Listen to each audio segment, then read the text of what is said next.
Yeah. Real shit. Keep life sweat. Look, man, I swear to God, my nigga Roach really made this in the whip. Off the hip, there's some pussy call him, so he had to dip. We some pimps, nah, we some players from the Himalayas. I don't trust you, bitch, I sleep with one eye open like a raider. What's next? You been on my line. Face I never text, but that sex, then that shit the best. Take away the stress, left your ex, now you breaking necks. Out here chasing checks, I respect Serena body, your pics be serving on the net. Like, damn girl, I just want you to know, you really bad as fuck. Oh God, I see it glow. You know a nigga love it when you shake it to the flow. So is we on the high, we gon' keep it on the low. Let me know. Mama's in the kitchen with the sauce.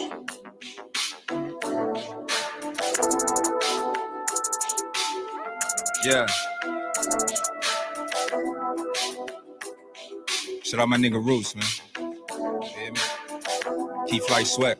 TK. Look, what the fuck you mean, bitch? I be going in. I'm going off this hen. Rest in peace, my brother hen. I yell his name to the end. That was my blood, was not a friend. He'll probably tell me, bruh, talk your shit again. So here I go, nigga. Oh, Ray Charles Shades can't see you, yeah. Give your bitch the chills when I breeze through, yeah. Most you niggas fake like see-through. Talking to the cops so much you probably bleed blue. You telling on people, fool, I can't fool with you. Nah, you be making it hot, I can't be cool with you. And your baby mama want me up her skirt. But we don't fuck with wet pussy, drop purse, that's first. So like a jet plane, high skirt. If it's about some money, I'm gonna try to make it work. If it's gonna get me paid, then I cannot be afraid. Flyest dark skinned nigga since Blade. Swagger cut you, nigga. Come through like fuck you, nigga. I come alive in the nighttime. My life is like a movie, a premiere on Lifetime. If it ain't wrong, it's at the right time. Slide like a motherfucker. With my brother, professional sucker duckers. Hey, always on to something, you ain't on nothing. My niggas got my back, so I'm never frontin'. Hey.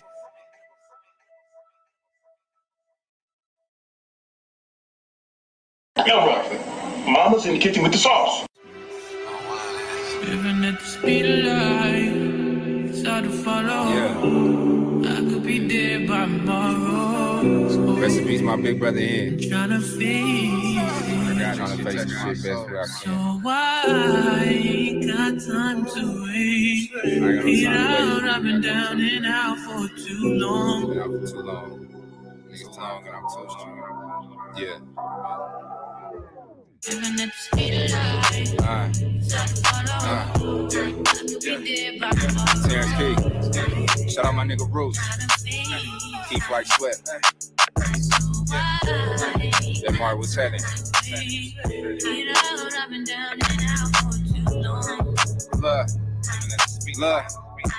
Look. I'm living at the speed of life cause I'm just trying to make it. Shit is too real, nigga, I can't even fake it. Early morning moving too fast, but ain't got no time to break it. Cause I had to defend my life last night, a nigga try to take it. And I'm just trying to face it. Time ain't waiting, so I don't waste it. Gotta go get it, niggas tired of being patient. We come from the basement, elevation, blood, sweat, and tears on pavement. Now when we step out, it's a celebration. Fuck you mean, they did me dirty, so I'm coming clean. But I'm fresh, so I'm in her mouth, just like it's the ring. My brother got 2 Ks, just like Krispy Kreme.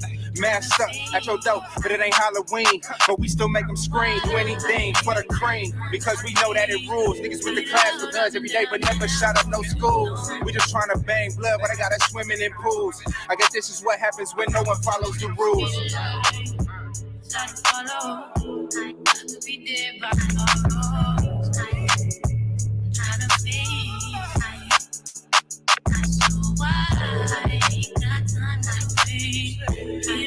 I've been down and out for too long. Look. Been a minute since Terrence got the pen. You a snitch, dog. We see your name on document. We on the go, you throwing shade like a great tent. And every time I shoot you straight, you get all bent. Out of shape, gotta skate, your body exercise. I need that shit organic. You be bringing the pesticides. You write a fiction book with your excessive lies. Me and in my bag like extra fries. I come from the bottom, she love my depth, my sweatsuits and how a nigga rock her. Loving hip hop, how bitches jock. Just touched down in Atlanta. A nigga feel like Julio, but he was raised around wolves. I'm Rubio. Still be on these hooks like Rufio. It's murder in the studio. Coming up, we ain't had Fruit Loops. We had Fruitios, nigga. You probably grew up spoiled brat, silver spoon. I remember walking in the back and seeing my dad light a spoon. Stop playing. Somebody tell me where these new niggas come from. I don't love them, don't trust them. Shit, we might as well rush them. If I give my little nigga something, he probably gon' bust him. But I don't want the crackers to come and cuff him. See, these days, if you white, you can murder a nigga on TV and still get off. It's the same, but it's different like a spin-off. Cause when we do it, we just animals killing our own kind. When they do it, mental health, something is wrong with their mind. Goddamn. See, that's the type of shit that sound crazy to me. They play dumb, but it's simple like 1, 2, 3. A B and one, a F, and I'm a letter A, B, C. Keep it 100, genuine. I'm the same old G. Yeah. Been down and out for too long. Nigga, I'm too strong. I'm gon' move on. Swagger on diamonds just Sakasha trying to pick my brain and judge me like a book. I don't got many likes, but I got a lot of looks. My picture on the news, they trying to label me a crook. They say I do too much, I say I'm off the hook. They ask me where I've been, I say I just came from the hood. Smelling loud off this good, the whole day out in jug. These niggas wanna go to war, man, I wish they would. Oakland like Baghdad in my neck of the woods. Rest in peace, my nigga Lil E, man. R.P. my big brother here. Shut up, my nigga J. Martin. Just let him on. Speed of life. I love you, Daddy, and I love you, Uncle. And I like your songs. And I really love you singing in a song. Love you.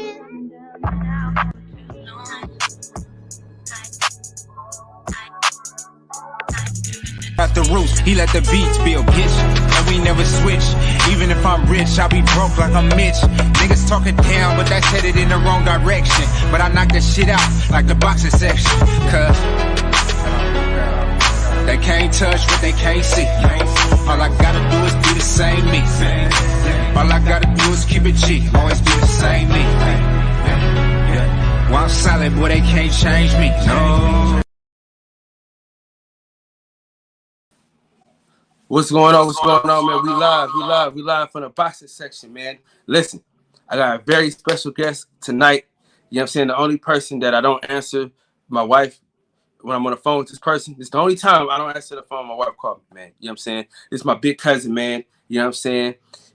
I'm telling you, this dude right here is probably top 5 most important people in my life right now. You know what I'm saying? So shout out to my dog. You know what I'm saying? My boy, my boy. I love him. You know what I'm saying? My nigga, you know what I'm saying? He go by Mikey, real name Aaron. Cuzzo, what's happening? What's happening, man? Yes, sir. Hey, just so they know I'm official. You know? Yeah. I just had to throw that in there. Yeah. You know it. You know what I'm saying? So DJ at work and shit. So he might be able to come back on and shit like that. But right now it's like two of the homies. They got live shows right now. So I normally go on like 10:30, but I said nah, fuck it, I'm going early, man, since you on and shit. Yeah. So I had to make sure I got you on. Let me see. Let me salute to the chat real quick. Eric, salute to my brother. G Brown, Box fans. Tone Brown, salute to my brother. Yes, sir. Yeah, we here, man. So tonight, man, we're gonna look up different cars and shit, chop it up about cars, different car cultures, what we like, who we like, you know what I'm saying, shit like that. And pretty much go from there. Now, for me, I'm a town nigga, man. I'm a town nigga connoisseur as it pertains to these cars. I love a town nigga whip. You know what I'm saying? Sometimes I be having some as my niggas used to say in our other chat, South nigga tendencies. But for the most part though, Deuce, what's up, Deuce? But for the most part though, you know what I'm saying? I'm in the town whips. What's your favorite scene in the car scene? Since you got that car, you got your car coming. Yeah, that motherfucker, man, that shit's raw as hell. Yeah. I could say I always been a big fan of the East Bay Chevs, man. And I like how they started out with everybody having box Chevs, but now it's kind of like they, graduating, if you will, to, the donks. I'm still in my box Chev phase. So I'm like in the mode to where I can't give up on the box Chev phase until I had one. So I mean, this, but I'm like a lot of thousands into my box Chev right now, and until that come out, until it see the streets and somebody buy it, I'm not graduating to the next stage. I'm behind a little bit based on like what everybody else got going on and what they doing, but as far as my mindset, like they don't know me, so like I moved to Arizona and I kind of gained the ability to do what's important first and then build my car. So with that being said, like my Chev almost done. I got probably about 2 weeks before it's done. And once that come out, if somebody, put the right money on the line, then I sell it and then I start from a fresh canvas. But outside of that, I'm box Chev till I die, man. Only thing that I'm not with that everybody else is doing is I don't want no wires. I don't want them gold things. I know. Mute your mic real quick, TB. JB, what's up, JB? On the panel, man. Shit. My boy said he like the 88 Caprice. Yeah, see them 88s, we don't do them. You know what I'm saying? Like being from Oakland, we kind of restricted to a 77 through 79 thing. I don't know where that came from or why. And you really can't. And 77 really can't be 77s like that, because they kind of a little too old and shit. Yeah, but the whole thing is with the 77, what you gotta think about is those glass houses, the 2 doors. That's like a pillar. That's like a pillar too. Like that's a thing too. That's where it first started. I think that it's gotta be a 2-door though. I think. Say that again. I think it has to be a 2-door if you're gonna go 77. No, when you come to the 4 doors, they all look the same. So the only way you would tell the difference between the 77 and the 79 is the tail lights. Everything else is exactly the same. Yeah. And a lot of people like the 79s and 78s a little bit better because they came with more options. Yeah. Most of the time when you get a 77, you're gonna get, you're gonna get to roll up the window like this. You know what I'm saying? You're gonna get a 305. You know what I'm saying? But there are a few in between to where you get like somebody who has some money in 77 and they got one with all the options that you might get a sunroof. You know what I'm saying? You might get all electric. You know what I'm saying? You might get a 350.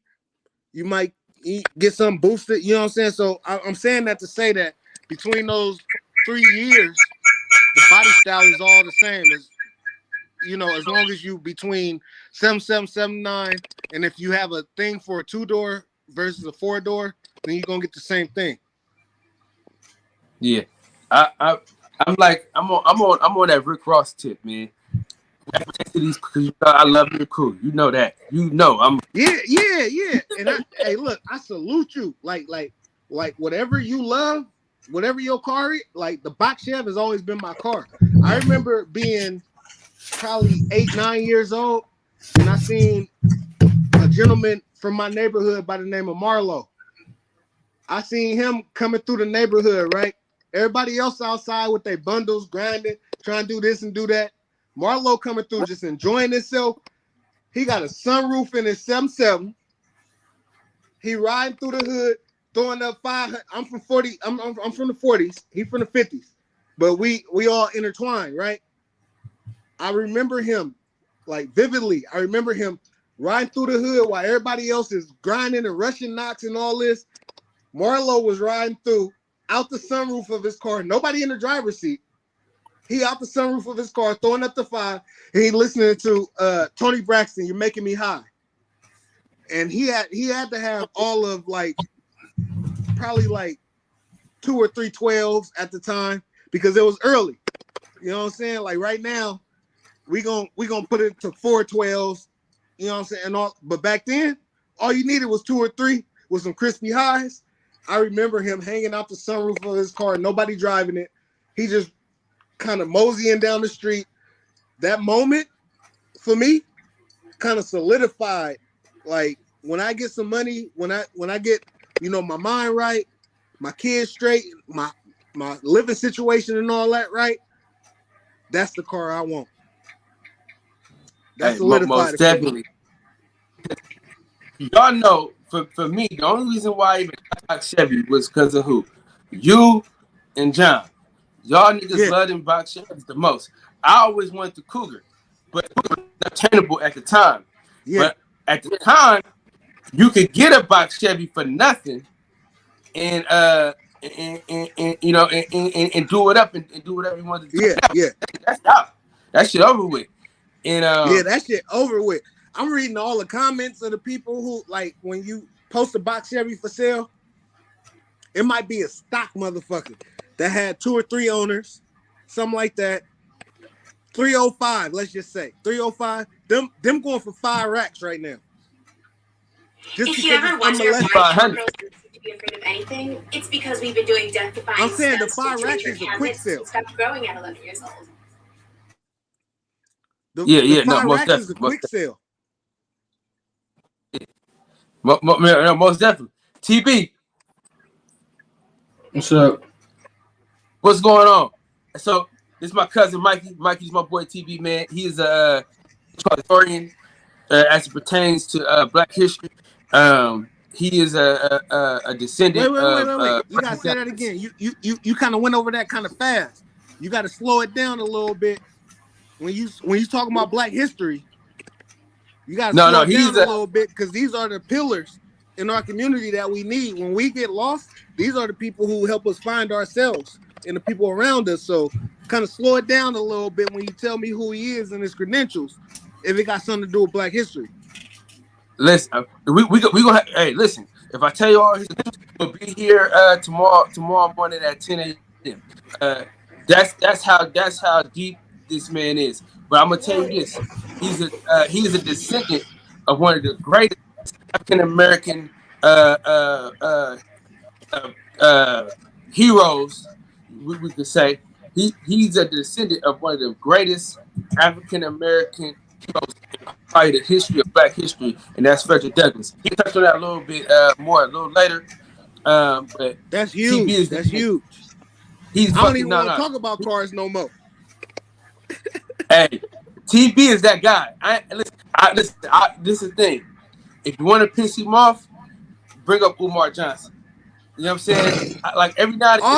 Hey, if you want to piss me off, bring that nigga up. If you want to piss me off, bring that nigga up. Hey, that nigga,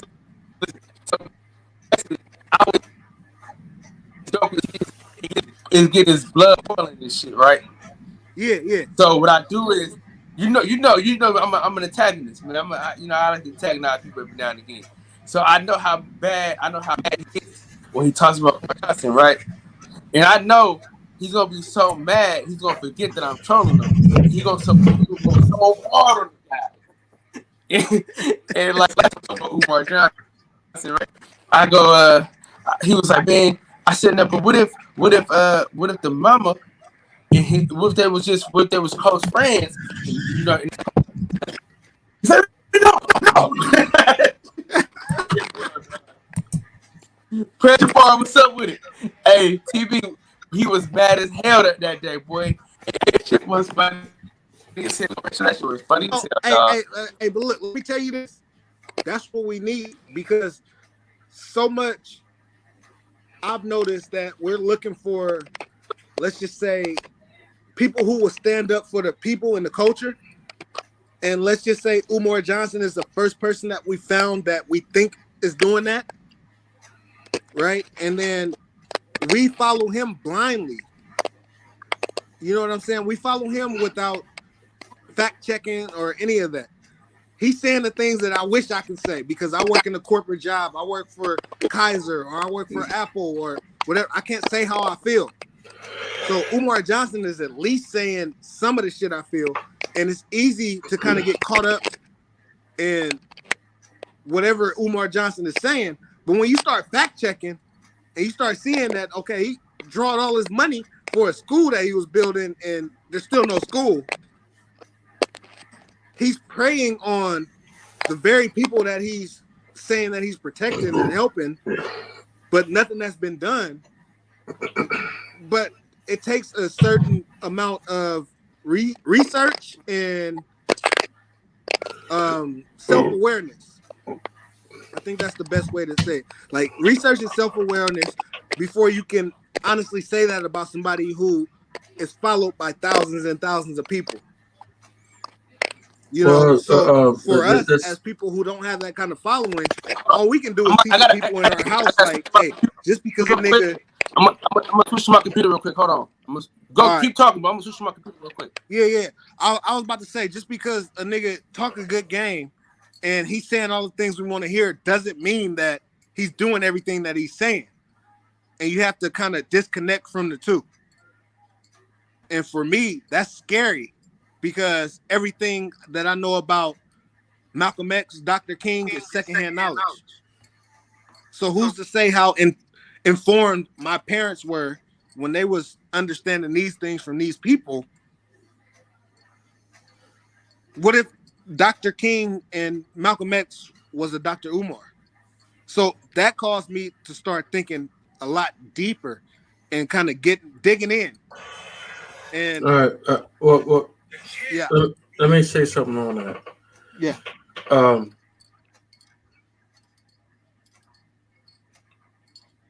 When it comes to Umar Johnson, he has a lot of good information. He has a lot of when he talks, he's a gifted speaker. Yeah. He's a very gifted speaker, and my like family you said that. And my family has said that for the last almost 10 years that he's a very gifted speaker, and the problem is that his gifts is going by the wayside because he decided to put his talents based on lies. Yeah. So this brother is not a dummy. He's a very smart individual, but you don't find a dumb con artist either. Right. So this brother is a very smart individual, and he's going out here and he's doing what he's doing and what have you. And like I said, he's a very gifted speaker. And the problem with the black community is that we get too enveloped with feel good emotions and people giving us a feel good speech and telling you that you're a king, you're a queen, Absolutely. you're this, you're that. We can do this and we can do this and we can do that, and we can do that, and we get enveloped in that, but we have no tangible results of anything. Absolutely. Of how to get anything done. Now, Yo, Dub, salute to my brother DJ. Okay, now you know, shout outs. Go ahead, TB. Okay, so let's fast forward. So this dude supposedly, quote unquote, bought a school, some buildings that were once a school. Now the brothers who are a block over who tried to buy the same building were told that would cost them $10 million and upwards of that to buy it and refurbish it. Now, yeah, Umar Johnson supposedly got it for $400,000. Now, why did they tell these other brothers for $10 million? And this guy got it for $400,000. All right, so if you look at the child predator registry, it's infested in that neighborhood, and there's also, I'm told, there's also a jail there too. Wow. And then I haven't been there. I said I'm told that. Yeah, yeah. But what I do know is that the city of Wilmington and the state are not going to give him accreditation to put any students in that school. I do know that because they told my family that. They're not getting any accreditations. Right. Umar Johnson is not going to get any accreditations to put any kids in that school. Well, that and that was said, question, and that was said by the state. If I could ask this question, you might know better than me, but how many years has it been since he's acquired this space and made all these promises? Well, you mean in Wilmington, or you mean the whole thing? The whole thing. It's been a decade, I think. It's been a decade. Okay, that's what I was thinking. I didn't want to say it, but I've been thinking back to his Breakfast Club interview. It had to be at least 5 years. It don't take you. If it takes you 10 years to get together the amount of money to build a school, then pack it up and quit.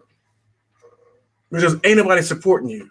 Well, yeah, we can look at LeBron and his school, which is up and running. No, you can't. Wait. No, you can't compare the two. I'm gonna tell you why. I was about to give a disclaimer about the amount of money that LeBron has and the following that he has.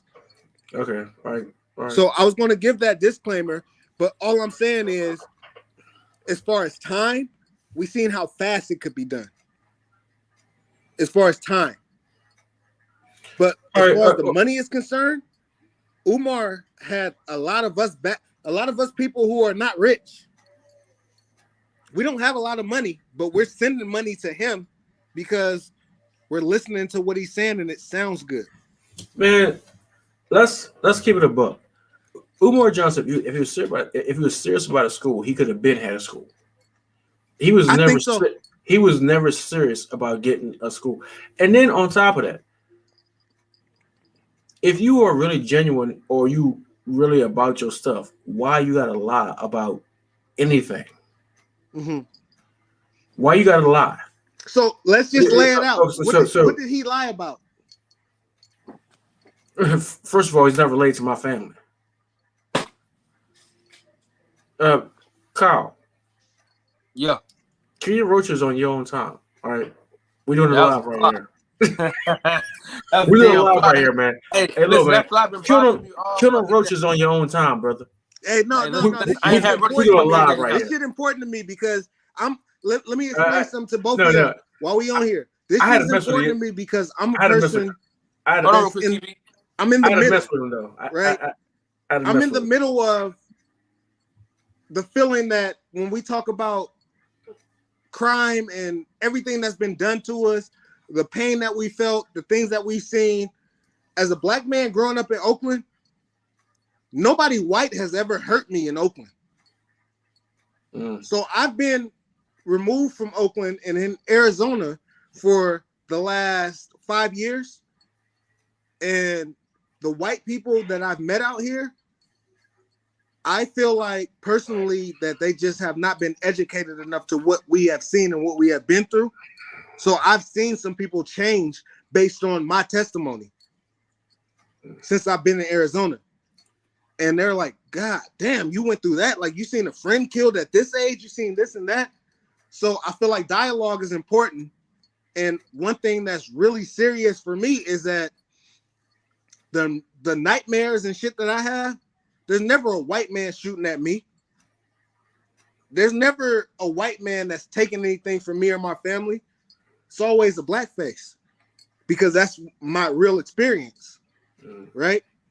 So with that being said, if I wake up every day and I go to this corner and every day a black man shoot at me,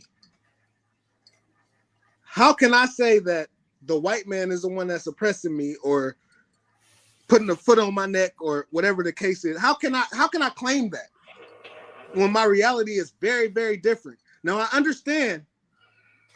I do understand the fact that the way that white men gained their power is through slavery and everything. Like they started businesses that we didn't have the ability to start back then, and their families are still reaping the benefits of those things today.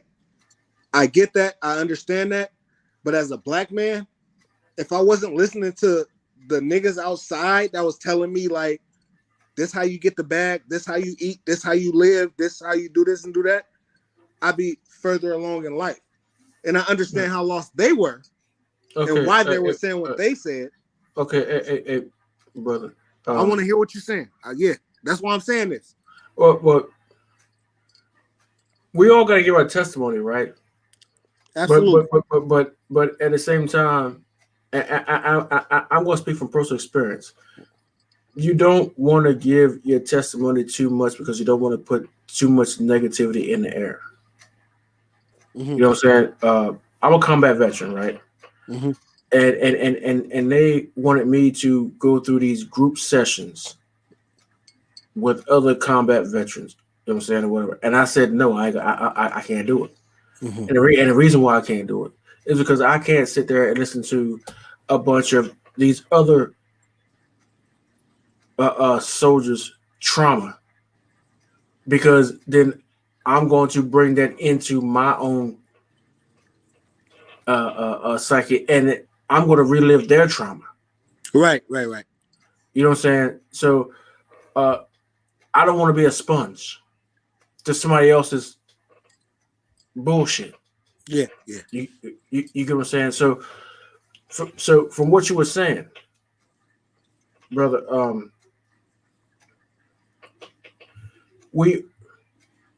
I don't want to give a politic answer, but we have to do better. You, after everything you said, right? Mm-hmm. Then you should be an advocate and you should be an advocate. I'm not gonna say an activist, because it was brought to me by the same brother, the same guy who's running for office to dethrone Andy Harris in the state of Maryland, and to he pledged that he would bring some civility to boxing. Yeah.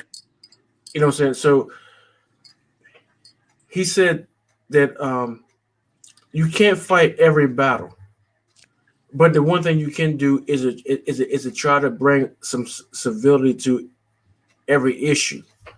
Yeah. Now you can't. I understand what you would understand that. I went through it too.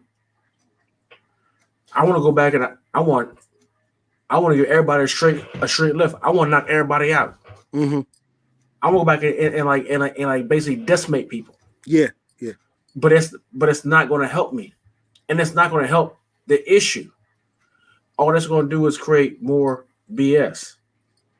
So what we need to do is we're going to have to, you know what I'm saying, coalesce, and we're going to have to get some things done, because, man, I'll be honest, man, I don't even know what else to say, man, because you said a lot. So what the question I posed to you is about accountability. You know, like the whole thing is, for me, I understand the culture that we have, and I understand why we have it. Mm-hmm. Right. So with that being said, I started speaking up recently because I don't understand the whole no snitching culture. Like, my grandma is not a gangster. What state are you from? I'm from California, Oakland, California. Okay. All right. So I don't understand the whole, like, my grandma is not a gangster. So if somebody snatch her purse, why can't she say something? And if she say something, why do her house got to get burnt down? All of it, you know what I'm saying? Like, these are things that I've lived through. They still do that. Saying it from a standpoint of, they still doing that in California. I'm not saying that anybody is still doing that, but the reality of how I grew up is that anybody who talks to police is a snitch. All right. I'll stop you right there. I'll stop right there, man. if you're an African, if you're in a community of Africans, I'm not gonna say African Americans, but if you're in a community of Africans, and they talking that no snitching policy, anybody in your community that's saying, "Well, I don't snitch," that is your enemy. Because the no snitching policy is just as bad as the blue line policy. You know what I'm saying? So I agree with you. the cops have when you see those flags that have the black have the blue line through it, that means no snitching. Absolutely. You know what I'm saying? So if they don't snitch amongst themselves, and if we don't snitch amongst ourselves, but we are infested with the roaches. We got the roaches, and I don't mean the bugs. I mean those ones that are those niggas run right here with the damn pants hanging off their ass, and they will shoot your grandmother, will shoot your child, will do all this kind of stuff with gang activity, whatever. These are the roaches. Like the ones at Wayne House, Mikey. These are the roaches. These are roaches. They need to be out of their community, out of the black community. So everything you said and everything that everybody complains about. Well, I don't know stitching. Okay. So you like roaches in your cereal box. You like roaches in your refrigerator. You like roaches. You know what I'm saying? When you got company come over, you ain't seen a roach all day, but as soon as you get company come over, you got that big ass roach walk up your wall. That's that gang member. I like him, Kyle. I like him. That's that gang member. Hey, listen. I was telling them, see the roaches that he talking about, they ain't shit. My grandpa had ones, nigga. They was out all day. They said, "Fuck you and your company." Yeah, you know what I'm saying? Yeah. Nigga, they was like, "Fuck." Listen. This is my only call. Listen, only my call. cousin, my blood cousin. Only call. Hey, listen. But look, I can't stay on here though, man, because I got a congressional meeting in the morning at 7 o'clock in the morning. I got a congressional meeting. Hey, hold on, before you leave, I just want to leave you with one thing. I'm somebody who has been in the streets on both sides. Understand why the game is the way it is. I do not understand why we have to, as black men who's doing what they're supposed to do, taking care of their kids, taking care of their families, while we still hold by this standard. You know what I'm saying? Like, one thing that I really want to see black men start becoming police in their own cities. Okay. That's important to me. All right. Give your info to Kyle, and Kyle give it to me, and we can talk offline. Okay. All right. So just connect with Kyle. Kyle, you got my email, my Instagram. Yeah, I got it. Yeah, we got everything. Yeah. Connect with Kyle. DJ7, salute to you, brother. And Check your heart, salute to you, my brother. Eli Zachary, what's up, Eli? YV, what's going on? Salute to y'all boys. Yeah, this nigga trying to get some money. We talking about some real problems like that. We trying to fix this nigga. Trying to get rich. Nope. Champion Heart. That's the bearded one, man. That's the homie right there. Hey, listen. Me and Kyle done made it through so many situations, man. That dude is my heart. He's my heart. He's what keeps me balanced. Okay. Hey, listen. Hey, look. Before you go, listen. Before you cut, he's the only person that whoever calls. If I'm on the phone with him and somebody calls me, bro, I don't even answer him. I because if listen, he getting better now, but before I'm working on it. Hey, before if he hang up. So my wife today, right? I'm on the phone with him, and my wife is like, "You on the phone with Mikey, huh?" I said, I just started laughing, like, yeah, you already know. She's like, you don't. That's on. Something at work or something. No, it's definitely it's my dog right here. He lied. No, it's What's important good with because you, fam? I don't have the ability to have this dialogue with a lot of people. So like when I'm able to have these conversations, I'm super passionate about it. Like I can't say what I'm saying to you guys, to everybody.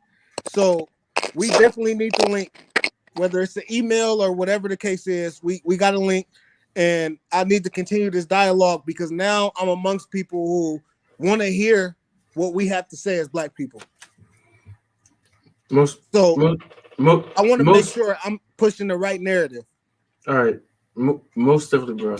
So, Carl will hook us up, and you and I will have some other conversations, man. So we can move forward some stuff with a lot of stuff. Yeah. Man, I'm tired as hell, man. Do your thing, brother. I don't want to hold you. All I right. appreciate you. I appreciate your input. Good night, brother. I appreciate y'all, man. Peace. Yes, sir. Eli, what's happening, man? What's going on, Eli?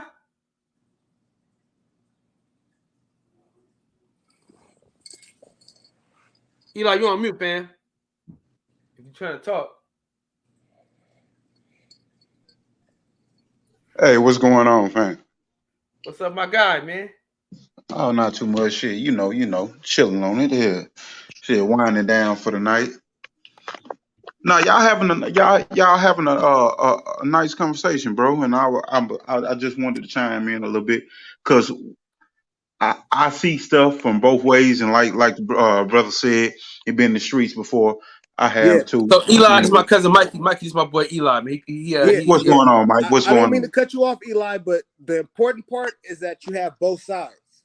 Yeah. You know, and that you understand the comfort in being amongst white people who are treating you as if you are different when they don't understand that this is what we all are. That's the part that's the part that get me because like even right now I got a situation like that, and then when I was in a corporate job and suit and tie and dealing with CFOs and CEOs and directors and all of that, you know, that's one of the things that always bothered me because as long as I was they good nigga, they would you talking that shit. You talking that shit. as long as I live in a HOA type neighborhood and everything. Me too. You so as long as you they good nigga, they love you and they so called protect you, but they only protecting you as you're an asset to them whenever they need that one black friend. So I see it the same way on that no snitching policy. I understand why a regular working citizen has the right to tell that somebody violated them on what they worked hard for. That's fine. Absolutely. That's fine for me. So go ahead. Sorry to cut you off, brother. Go ahead. It's a dialogue. What I'm trying to say is the no snitching policy and the dialogue was much different when we grew up. Mm-hmm. I'm born in '85, right? Yeah, I'm 83. I'm 83. Yeah. There was no reason to snitch because the dope dealers and everybody who was fucking around in our neighborhood took care of us. They would make sure that my granny was okay if I went to jail. They would make sure that the neighborhood was good. That's not the same people that we dealing with. And okay, that's what I wanted to get out of the conversation. That's that part. Because like when you say that too, like my uncle was the police on one side of my family, and my grandfather and cousins and shit, and then on the other side of my family, my other uncle was a goddamn fool and was running the streets and shit. But he knew if my uncle who was a police caught him, he was gonna go to jail. He might not go to jail with the same repercussions as somebody else. Absolutely. But your ass is going to jail. Yeah. And then he gonna let it be known, yeah, I took your ass to jail. But it was our people policing our communities.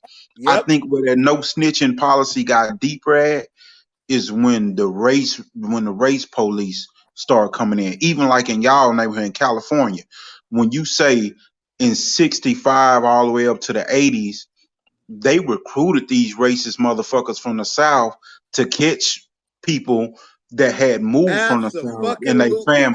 So Absolutely. that's the part that get me. Like even when you talk about like Tookie Williams and you talking about when you the old gangsters that really came from the South and Let's go as deep as the Black Panthers. exactly all of Yeah, that goes let's go as into it. deep as that. When niggas was selling their soul for dope once dope came into the community, but that's a bigger issue. But let's just Because say, niggas like started out for as me, revolutionaries, and then all of a sudden you got some drugs in your hand, and you either become a dope fiend or you either become a drug dealer. let's just say for me, like I got my demons, I got my vices and all the shit that I We fight, all do. but there is nothing that is more important than my family, my Yeah, community, and the people I love. yeah. And I can't put myself in anybody else's shoes. But what I Mhm. can say is this: I'm not finna sell out a whole motherfucking movement because of what I'm going through. Mhm. Before I do that, I'm gonna come to you. I'm gonna come to Kyle. I'm gonna say, hey, this shit got me fucked up. I need you to take over. I need you to do this, do that. Boom, boom, boom. You know what I'm saying? Yes. But I've never been on heavy drugs and nothing like that. It, So I don't me understand neither. what Huey P was going through when he Yeah. went through what he was going through. But I know the reality, and I'm not finna give this nigga Huey P all these flowers when you went out to dope at the end of the day. I get that, bro. I still say the intention and the recognition that built Huey P's name is what the how you say the status of what his name the representation. Yeah. That's what most people are standing on, and that's what I would stand on. I wouldn't tear his name down for his demons because we all have our demons. Look. I'm never gonna tear his name down, but Mhm. I know a million motherfucking Huey P's. But he's the example. He's the example of when No, you start. I'm gonna When you, tell you. Look. Listen to me, fam. mhm. I know a million Huey P's who got potential, but if Yeah, you don't make it to where you're supposed to be, that's you what I'm didn't make saying. it. That's the That's where I was going with you. He's the example of when you start the mission, if you don't finish, this is what happens. And yeah, nobody's finishing because everybody's selling themselves out. yeah. Even recently, when you look at it, even recently, I as fucked up as it sounded, when Dez just said what he said out in public, when he could have said that to his brother face to face, I understood what Dez was saying. Mm-hmm. Like, bro, you had a platform and you made the sentiment but you didn't follow through on the call to action. When you Absolutely, look at absolutely. the chick that just did the Black Lives Matter, you got 90 fucking million, but you brought 3 mansions, and the call to action was Hey, not. that's all. You said everything in a nutshell that I was thinking. I Yeah, wasn't there when Huey P was moving. My yeah. dad was. My dad got free lunches and all that shit from the Black Panthers. Mhm. But at the end of the day, my whole stance on this shit is how much can I follow this shit if the main person who I know a name of from Oakland, deal with Oakland, ended up being a heroin fiend. Yeah. Like everything that But you y'all know what taught us though? was against that, and this is what he ended up But being. So it's I will contradictory. say this though, Mike. I will say this though. I'm listening. Mhm. I will say this though. I'm gonna say this right quick. Although he got hooked on heroin, Mhm. the plight of the black man that was on his shoulders. I talk about this all the time, Eli. You know I do. Mhm. I Yeah, tell yeah. niggas all the time that when you look back at it, the niggas that you fought for, that you did everything for, sold you out, you turned to anything. It's like, man, I gave y'all my life. I gave y'all my youth. I gave y'all everything that I ever Yeah. had. I gave y'all all of me. And what did y'all do with it? Y'all turned y'all back on me. You know what I'm saying? Yeah. You know what I mean? So it's hard. I know I wouldn't turn to drugs, but Mhm. what I'm saying though, I can't fault him all the way. But I will say I, this I though. I I look at him like he's a learning experience, and he in a Jello Jones, social what's up, baby? manner. In a social manner, I think we need to teach our kids to learn from this, because when somebody comes to you and they act like they're going to be your best friend, but they offer you money and they offer you this and that as an individual yourself, and they don't offer you a change for your people, they are not for you, because they are just trying Absolutely. to buy you, and that's the lesson to be learned. I think what Huey P, what so many others before him did, not this is something that I give Terrence just left off, Terrence Bailey. I heard him say this once. As much as I am one of those people that examine people completely, I heard Terrence say, and even it was somebody else said the same thing. We don't build our predecessor. We don't build the person to come after us. Right. You know, we too busy trying to be that person, that that individual. We too busy trying to be that nigga. Yeah. And the Yeah. reality of it is if it's bigger than one of us, then that means it needs to be about us. And every time I see somebody beating their chest about what they do in the community and what they do for people, it kills the fellowship, because that means you Absolutely. feel like you greater than me. So if Absolutely. you feel like you greater than me, you feel like you greater than us. And that's the issue for me with a lot of our black people that have the opportunity to lead, that Yeah. have So the I intelligence to don't mean to lead. cut you off, Go but ahead, this go is ahead, where go I'm ahead. connecting the dots, bro. Where I'm Mm-hmm. connecting the dots is we gotta love and respect Huey P, because his whole mindset was for Mm-hmm. us. And a lot of us, including myself, are thinking, Mm-hmm. let's get this household together before we worry about. He wasn't worried about that. He was worried about, like, hey, let's take care of all black people. Mm-hmm.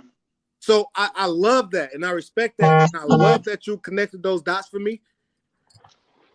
Mm-hmm. And at the end of the day, what I will say is I am in a state of,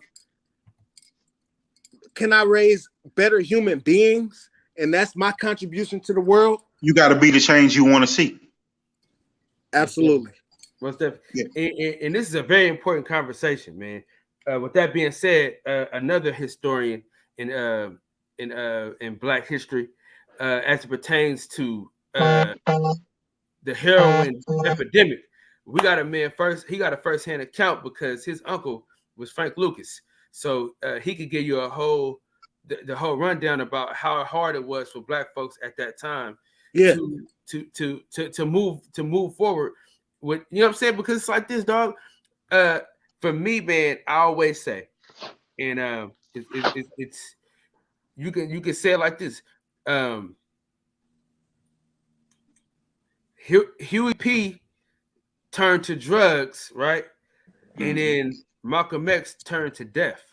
So when Black people turned their back on Malcolm X, he accepted death, right? Huey P accepted drugs, although, you know what I'm saying, we respect Malcolm X more because he died for a cause. Huey P chose another route that we halfway respect, we halfway don't respect. But with that being said, Best Fruiters, what's up, big dog? Yo, peace, peace, peace, my good brothers. What's going Peace to on, everybody in Biz? the chat. Peace to everybody in the chat. Peace to everybody on the panel. I'll be right Yeah, back, King. I'll be right back. yeah. I wanted to chime in real quick. Yeah, on the topic y'all speaking on, and when you look at that, like you heard Kyle, when Kyle said that Huey P chose the drugs and Malcolm chose death, Huey P chose death too by choosing those drugs. See, this is what people have to understand. In this society in which our people exist in, from the conditions that we came Mm-hmm. from chattel slavery to the point that we talking about now. Every black leader, from Marcus Garvey all the way up through to Huey P. Newton and the Black Panther Party at the time. See, what I think was being left out here in y'all discussion is that y'all got to understand that and it's still going on. It hasn't changed one iota to this very day. We're a part of a war. See, what I think that was being left out is that the government did everything in its power, and they still doing it right now. As me and you is on this phone right now. Their job is to sabotage every movement that the so-called black men and women of the United States of America make. And this is why you have J. Edgar Hoover, who took over the FBI after Elliot Ness and ran that shit all the way up until the end of the 60s and the early 70s. His job was to stop that growth and movement of any group in America, black or otherwise, who was trying to raise. So people like Huey P. Newton, just to name a few, they didn't just turn to drugs because they was weak or some shit Yeah, like it was that. all a part of the plan. It's all a part of a bigger plan. It's called the COINTELPRO, and it's still in effect to this very day. That's They what don't we were stop going. these things.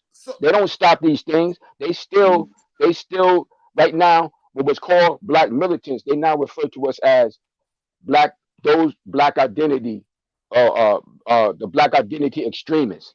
So what it is that, and I was just having this conversation yesterday when people was talking about how people like Nick Cannon or the Baby, how they broke down and they kowtowed when people came at them, they didn't stand strong. I'm like, well, how the fuck, excuse my French, but how the fuck could they stand strong when your people don't stand behind you?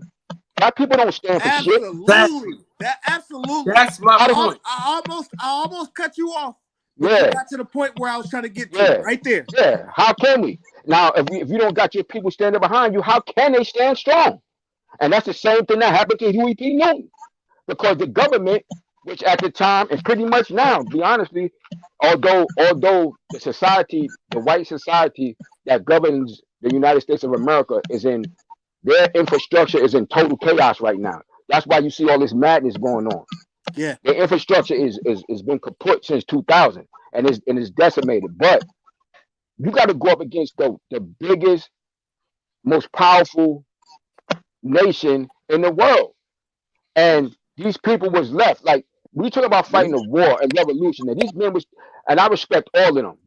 Because the guts that something like that would take, when you're talking about fighting the war, there are casualties in all war. Let me ask y'all a question. People are talking about, and this was a real conversation in the 60s, this black revolution shit. You fighting a war in the nation that you live on. Do black people own any hospitals? Absolutely. Did we own any hospitals back then? Absolutely not. So there are casualties in every war. Where you gonna go? Where some of the soldiers go down? You know, these are the things that people don't consider when you're talking about just fighting. These people, they have an agenda, and it's against, they trying to maintain their place. We once had that place a very long time ago. But it was a paradigm shift that got us into the position we're in now. So when I see people like Huey P. Newton or Bobby Seals or any of the things that they turned to after that, or any of the other ones who was a part of big things like that, we got freedom fighters that's in jail right now. Have we been able to get them out? No. Hold on, real quick. Just let me interject this. This. As a black man in America, I work for Apple, right? And I might regret this later, but I'm saying, like, when a young black or Hispanic or anybody come to me, like, Yeah, no. No. I'm saying this knowing what I'm saying in confidence. I'm okay. All right. Like, if I lost this fucking job tomorrow, I'll still be all right. But I'm saying this to say that if they have no job experience, I'm gonna always give them a chance. Because I understand where I come from, and I understand before I ever had a job, I had the drive and I understood what it took for my mom to do what she did. I understood what it took for my dad to do what he did. So with that being understood, I'll give anybody a chance. You know what I'm saying? And I understand the importance of my position and my role. If there was a white man that don't have no experience with the things I have experience with, these are hundreds of people who might not have a job right now if I wasn't in the position I'm in. That to Very me true. is Very more true. important than any of my personal demons, anything that I'm going through. Like if I'm going through something, the first thing I'm gonna think is, okay, my household, my family, my daughter, my son, my kids, and all that. The second thing I'm gonna think about is all of these people that I'm giving employment to. So I'm changing lives back and forth. It's a kid straight out of high school right now that started working for me 3 years ago, right? And he was fucking up. He was doing bad. And I told him that no matter what you're in college for, no matter whether this is just a security job for you, you don't care about this. Tomorrow you're gonna be in tech and all of this stuff. Your reputation follows you. So understand that what you're doing today matters. This dude right now today, he gave up whatever he was doing and he's making double what he thought he'd be making right now at this age. I say that to say that my personal demons are not as important as what I'm doing for the culture and the community. That shit means more to me than anything. And I thought that when I moved to Arizona, I moved from Oakland, I left and I'm like, I'm leaving all that ghetto shit behind. Like I'm trying to come out here and raise my kids better and all that. But my footprint in Arizona is bigger than it was in the ghetto because I got people that's coming from ghettos all across America that's dependent on me, and they don't even know they dependent on me, but they dependent on me, and I'm changing their lives and their futures. You know what I mean? So with that being said, I can only imagine that if I was in the position of a Huey P. Newton, like, I don't want no foreign substances. I probably wouldn't even be drinking. Like, I drink now, but I probably wouldn't even be drinking at that point if the shoulders of the black community was on my shoulders. And I say that because I grew up in Oakland and we was raised under pimps and players. Like, everything that's going on in Oakland right now is different from how we were raised. You know what I mean? So like with all these gangs and everything that's going on in Oakland, we wasn't raised. It would never be comfortable to me to say like, oh, I beat this person up or I killed this person because they from a different gang. Like we could never say that. We could never say like I did this to this person because we was banging the same girl or whatever the case. We could never say that and walk away comfortable. So I say that to say that I guess Huey P kind of let me down once I learned the story. And I learned that, like, at that point in time, you are the biggest thing that we have. My dad told me stories about eating free lunch from the Black Panthers. Told me his stories about him going to see Huey P speak and all that stuff. Like, he let me down. I guess that's what I'm trying to say. No doubt. It's understandable. You know, you bring up some very valid points.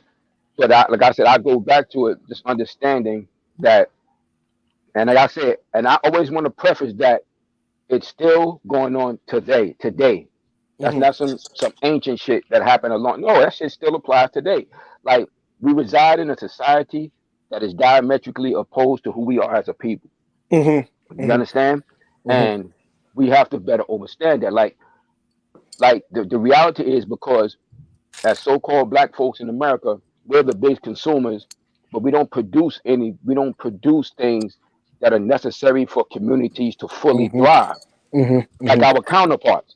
Most of which all came to this part of the world, whether you're talking about the native born blacks that was native here, or the blacks that was kidnapped and brought here.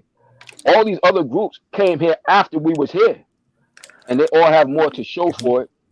Like I always go to because of the foundation of a culture, which they ripped away from us, that's most unique than any other group of people. So when I see people like that was those trying to be revolutionaries at that time, you got to remember the United States government, which is the most powerful nation in the world, specifically at that time, came down on these groups hard, man.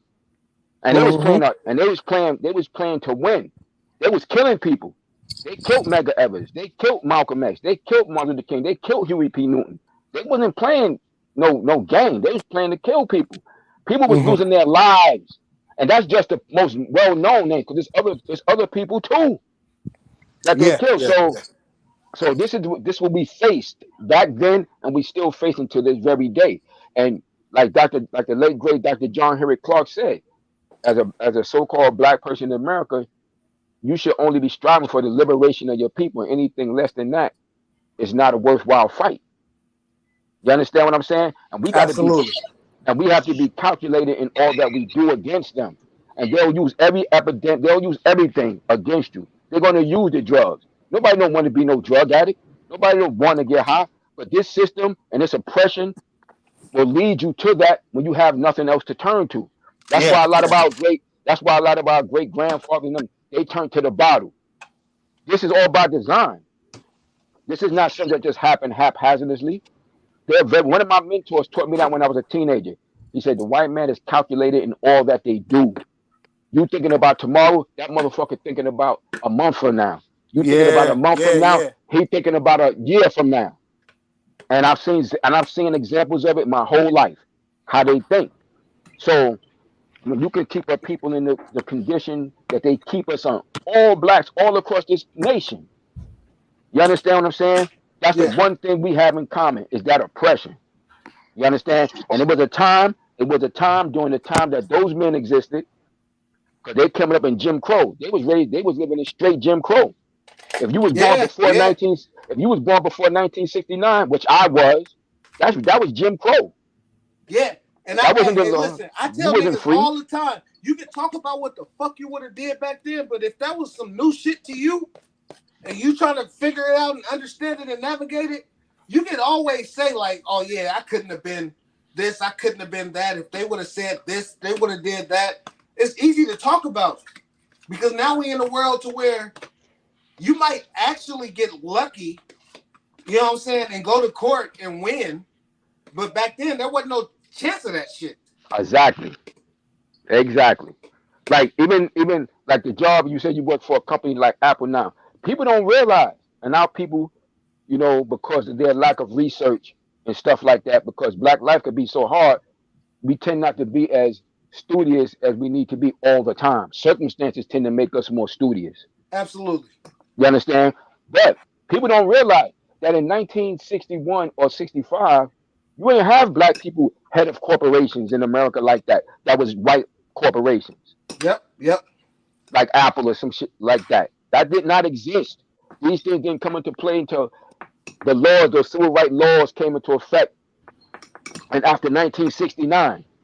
So technically, you wasn't born fully free if you was born before 1969. Yep, So yep, yep, yep.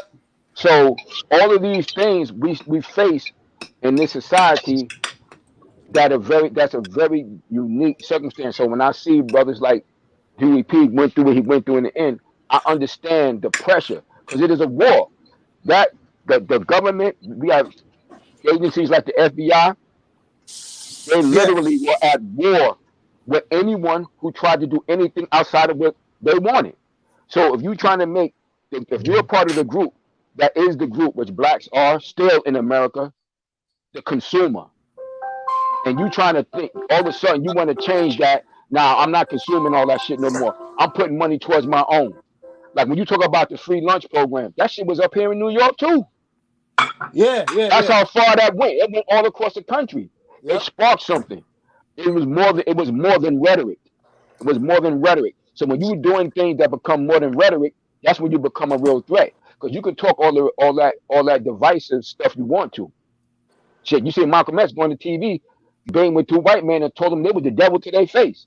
That he didn't get killed after that. Yep, When he walked out that studio, he didn't get shot down. yep, yep. You understand? But when he got shot down was when he was trying to make actual concrete visible changes in a society that was, like I said, diametrically opposed to it. So when you going from saying forget civil rights, let's go to human rights, or I'm going to bring the United States up in the world court. Nah, that's a threat. You trying to Mm-hmm. make real power move. You got to go, Jack. And we don't stand behind each other. We don't stand behind them. Like amongst ourselves, we'll be the toughest motherfuckers in the world. Right, amongst right. ourselves, but That's the against scary our part about all this opposition, shit, bro. yeah, That's the scary part. but against opposition that's clearly against us, we won't do that, and we won't unify the way we should. Like we should really be, and it's just to me, it's just simple human nature to want to love Hey, and protect your own. For me, brother. Hey, brother. I just want to interject. go ahead. Yeah, go Salute ahead. Go ahead. to the panel and to the chat. The reason why you don't have that group uniformity is because the champ side made a great point the other day, and I think it applies here for this conversation, and it applies to black people, right? You talked about being able, the brother talked about being able to generate jobs or change lives with the knowledge and the platform he has through the particular tech company that he's working for, and that's great. You know what I'm saying? That's an awesome thing. But understand something, like Champside said, you can't get people to stand up for anything in that regard when they don't earn things independently of someone else. When your dollar when your dollar doesn't depend on somebody else's when you're not affiliated with a company, you know, Right, right. like say somebody like a Deshaun Watson or somebody like that. He got so many different sponsors and people he signed with and answer to. He can't say what he really want to say when he want to say it.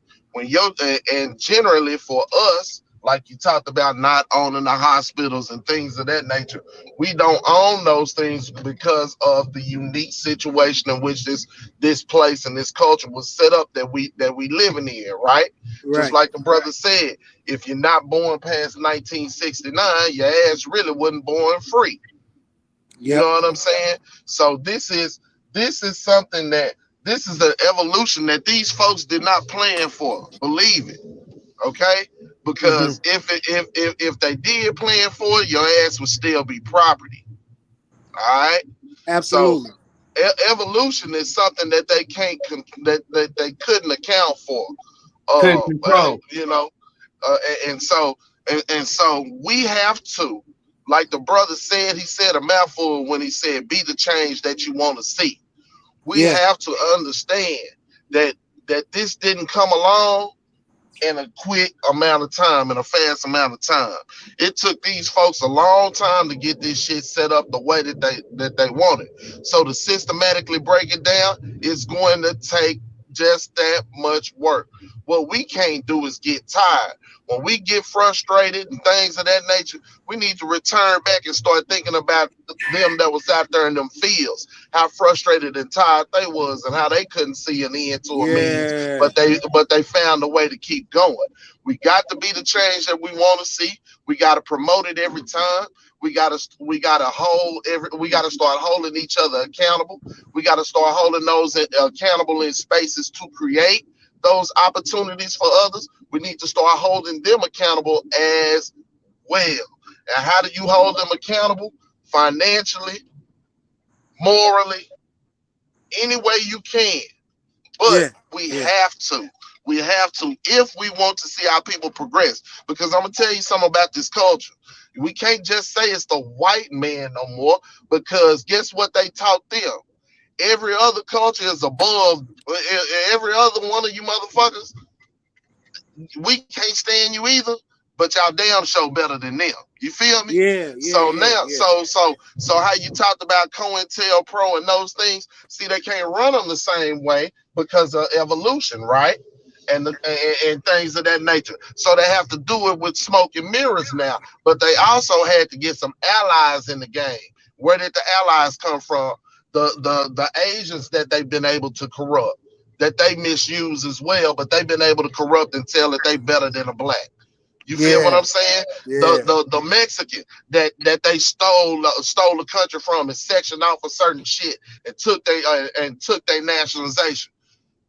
Okay, and now Yeah. they don't Yeah. fool a Mexican to believe that they 10 times better than anybody. You know what? You're better than a nigga. You know what I'm saying? We Yeah. on this side. Your hair is stringing like us, so you're better than them. You feel what I'm saying? So it's just not that fight. We fighting all other shades, and on top of that, not only that, how you talk about all these other nationalities coming in and being in bigger places than us, such as the Arabs or the Indians or any of those people, right? Well, guess what? They gave them incentives to come over here. You know what I'm saying? They paying for them motherfuckers to go to school, build businesses, and everything else. And that's some same opportunities that they fit under that umbrella that they said was going to the minority. You know what I'm saying? So again, we have to continue to be vigilant and understand the shit just didn't get like this just the other day. You feel what I'm saying? And we're gonna have to continue to grind and be the change that we want to see instead of saying, well, them niggas ain't gonna never get together on shit, so why should I even? You feel what I'm saying? That's what they bank on. That's what they counting on. Exhaust their motherfucking opportunities, exhaust their efforts, exhaust their resources, infiltrate that shit. That's where we make the mistake. Hip hop and everything else, we allow motherfuckers to infiltrate and they break it down. They infiltrated all the black movements back then and they learned that it worked and they keep applying it. So that's the real question. That's the real question. When are we going to start attacking it with the same fervor that our people was out there attacking them fields in and attacking their dreams in? Yeah, I that's mean, well said. for me, Well the said. hard part is the realization that, like, I don't know how it is where y'all from, but me being from Oakland, like, nobody of a different race has ever harmed me, right? Like, with that being said, it's only always been black people, and I understand that's the way it was set up. It was made to be like that for a reason, but it's still hurtful and harmful. And how can I teach my kids anything different than to watch out for your own kind? See, that's the whole problem, God. Look, this is the thing, bro. It's a couple of different reasons. If you ask, in my personal opinion, my honest opinion. For one, like you said, and I tell everybody this all the time, everything starts with family. Yeah. Everything starts with family, bro. The whole problem is that people don't realize that, and traps have been set. It's a reason why they call them housing projects, right? It's a reason they call them urban development, right? Okay. But look, this is the thing that we need to understand as a people, bro. Y'all know the game.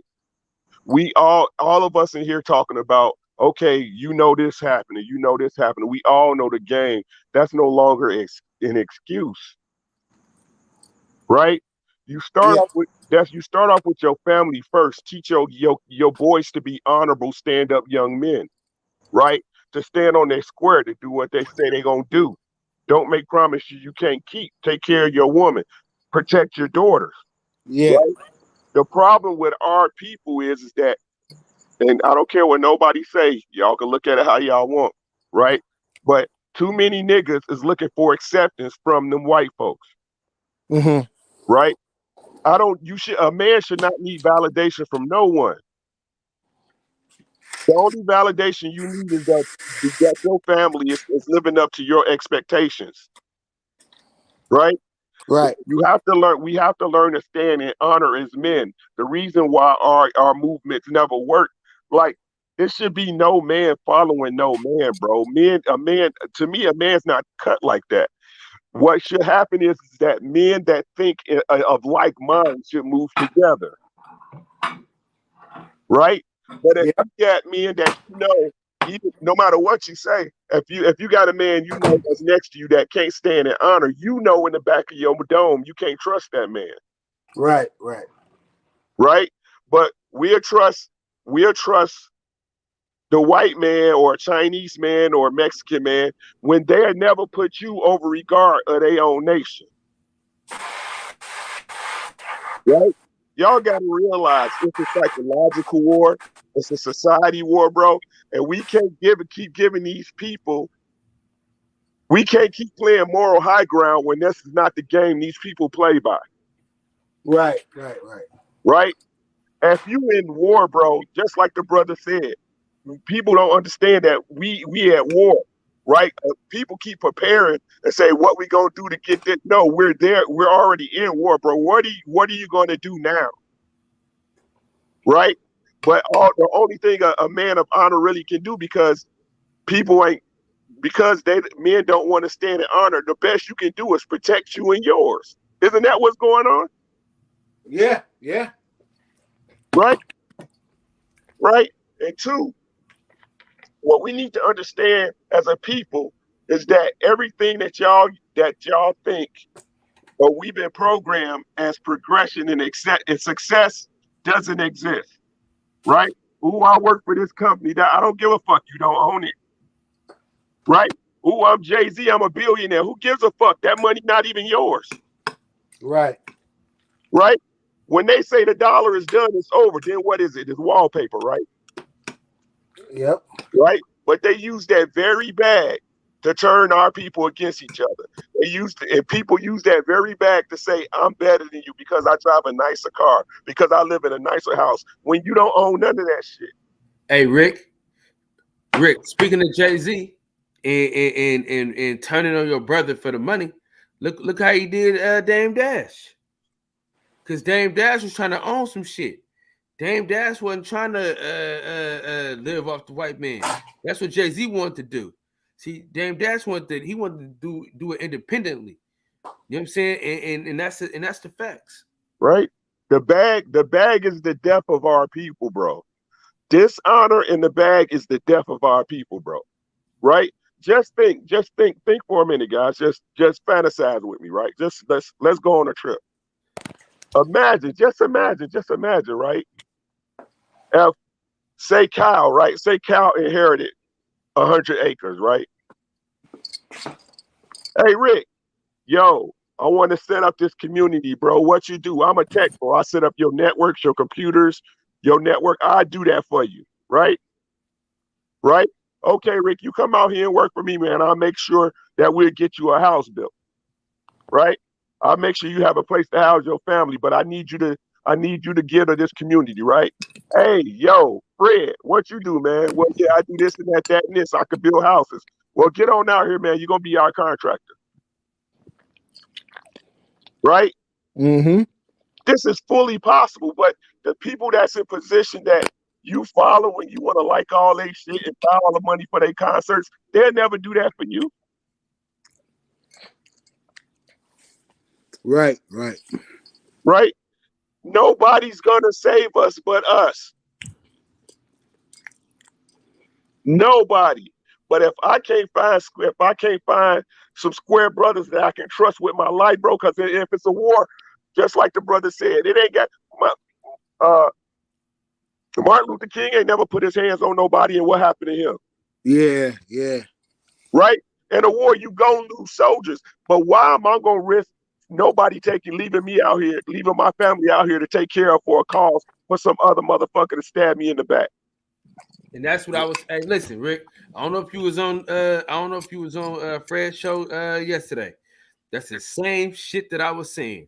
You know what I'm saying? It's hard for a nigga. It's hard for a nigga to put the weight of the world on their shoulders just for a nigga to say fuck you at the end of the day. Listen, I know this ain't it's not a major thing, but it's kind of is, right? So when I was at Job Corps, I told this story plenty of times, probably 100 times. When I was at Job Corps, we wanted to get this nigga fired, right? And I told these niggas, I said, bro, it's more of us than it is him. All we gotta do is show up together. You know what I'm saying? But Right. Guess who showed up to the fucking meeting? You. And who else, Mikey? Shit, I can't even call it. TK, that's it. You know, the nigga I still ride with to this day. The only nigga that was it's 300, 400 of us that didn't like the motherfucker. Only 2 people showed up to a meeting. What you think happened to Cuz? Not a fucking thing. And then everybody like, oh man, I don't like Pedro, I don't like him, I don't like him. But when we had the opportunity to get the nigga the fuck up out of there, y'all didn't do what y'all supposed to do. Y'all bitched up. And that's what I'm saying. It's hard for me to give my life for some bitch ass people. You know what I'm saying? I'm gonna just be real with it, man. I'm gonna just be real with you. A lot of times, these people be straight bitches. And it's like, bro, I'm not finna give my life for y'all niggas, man. Fuck that. You know what I'm saying? We seen, and maybe that was the plan of the government to show us. You know what I'm saying? That niggas can't be trusted, and if nigga you try to do something to elevate and overthrow the government, this is what we're gonna do to you. So maybe that was Yep. an example that they showed us. You know what I'm saying? Because niggas really, I'm telling you, man, a motherfucker. If Malcolm X could do all that shit for Nation of Islam and they still shoot him dead. What are we talking about here? And it's like our people don't do shit out of love no more, man. Everything got to have a contingency. Everything got to have something attached to it. You know what I'm saying? It's like Yeah. we don't love ourselves, man. Y'all, like I said, our people too busy loving all women and shit. They more happy doing a fucking TikTok or Instagram video with their ass out and shit. You know what I'm saying? Our guys Hell yeah. and shit, our guys and shit too busy trying to look as good as the females and shit, bro. It's like, what's really going on, man? Like, but it all start with our family, bro. You gotta raise your family, man, and let them know what's going on in the world. So when they raise theirs, that's what them people do. That's what people don't understand, man. They beat us at the game of life. That's it. They beat us at the game of life. We'll throw our kids out the house at 18, 19 without no financial education. You know what I'm saying? Without no leg to stand on. You got your mama. You can't go to your mama to borrow no money because her credit fucked up. You ain't got no financial base. You don't have no backup. All of us be out here. Absolutely. Oh, bro. Absolutely. We be out here on our fucking own, where if you just took care and raised your family in a sensible way, bro, teach them how to build, teach them how to get their own home, how to invest in their credit, bro. Then people can come together. And at that point, you use their money against them. Right? But everybody too busy out here having hot girl summers and dudes want to be he, she's, and hers and all this other shit. And you know what else? We too busy. We in competition with each other too fucking much. That's the fucking problem. See, like, so me and my cousin, right? We both into these cars and shit, right? The difference is we want to see each other win. You know what I'm saying? So absolutely. The whole reason why I'm even in a position that I'm in to get this cougar that everybody that I've been telling you about is because of this man right here. You know what I'm saying? Because he wanted to see me win. See, that's the thing. The thing is, I have a laptop right now because Ricky Williams wanted to see me win. You know what I'm saying? That's what we got to do. You know what I'm saying? We got to want each other to win, man. That's the problem with black folks. It's not enough of us that want each other to win. And I think that if we can build a community up together, you know what I'm saying? If we all just put our shit together and figured it out, like we all should just move to Arizona where this nigga at, right? You know what I'm saying? It's wide open for us to go out there and make some shit work.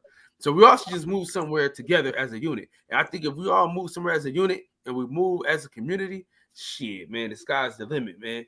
You know what I'm saying? Especially if we can, if you know, niggas learn how to do what the white folks do, you know, shoot their guns and shit like that, and be prepared for war. And we get niggas that we teach and groom these kids to be doctors and lawyers and shit like that. You know what I'm saying? I think, man, we'll have a great community. But I think that black folks, we all gotta come together as a complete unit. And like The Wire, one of my favorite shows. Remember they had the fucking what's the name of that shit they had? Co-op. The coalition, yeah, the co-op. You know what I'm saying? When nobody was the leader, everybody just came together so everybody in the city could win. That's what black people need as a whole. We need to all just come together so we all can win together. If we can do that and stop hating on each other, because you know, most of the time we fighting over abroad.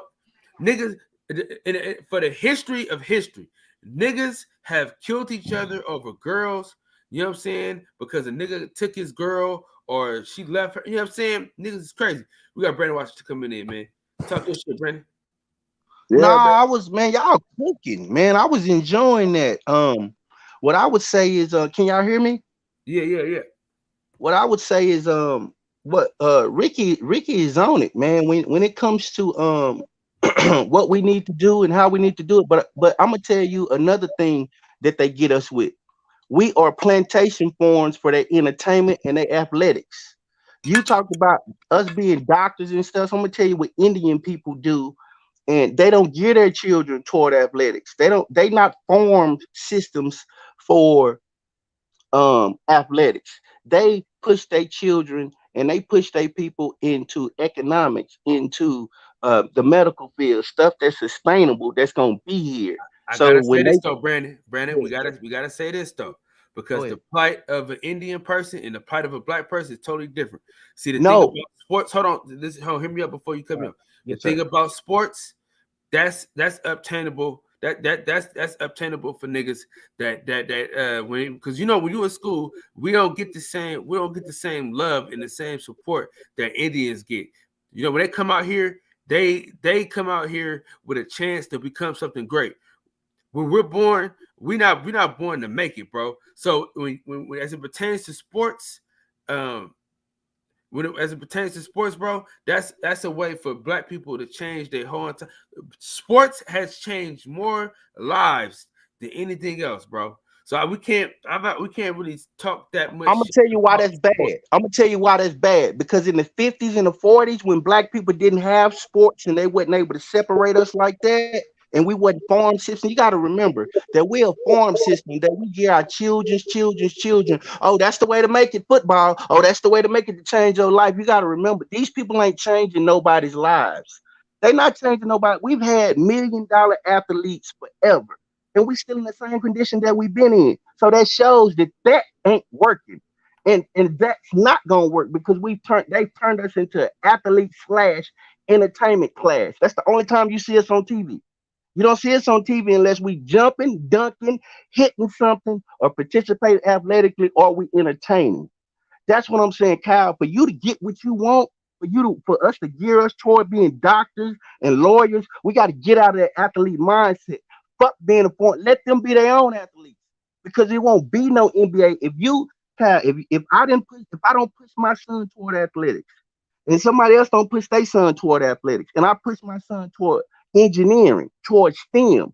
That's how you break that cycle. That's how you get in these buildings. Not dunking, running, jumping, and dunking. That's how people see us. They see us as only thing we can do. I'm gonna tell you a story. Nas, who one of my favorite rappers.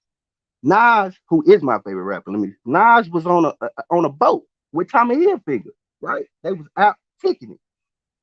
He said that when Tommy Hilfiger seen him, he walked right up to him and said, "Hey, Nas, you gonna come rap for us?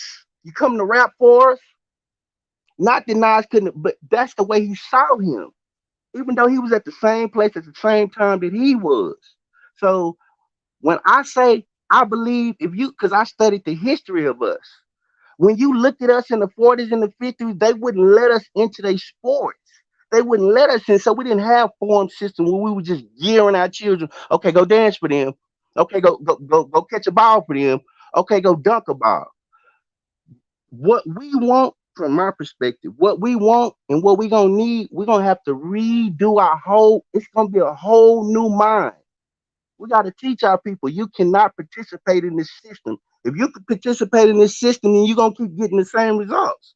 So if we think that we're gonna be getting to they bag, like Ricky said, man, that money's wallpaper, dude. And we finna see it because they phasing it out with cryptocurrency. But we pretending like we don't see that.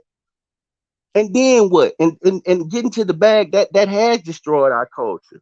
So when it comes to sports and entertainment, I think we should get away from that. I think we should let other people have that because that's the only place and the only time that you see us. And if we would go into those fields that you was talking about, we'll be a more settled people. But go ahead. I can agree. I can agree with that though, but I'm saying we need to have all avenues. You get what I'm saying? I think that I think that people that can make it to the NBA and make it to the NFL, let them go. But we also need to.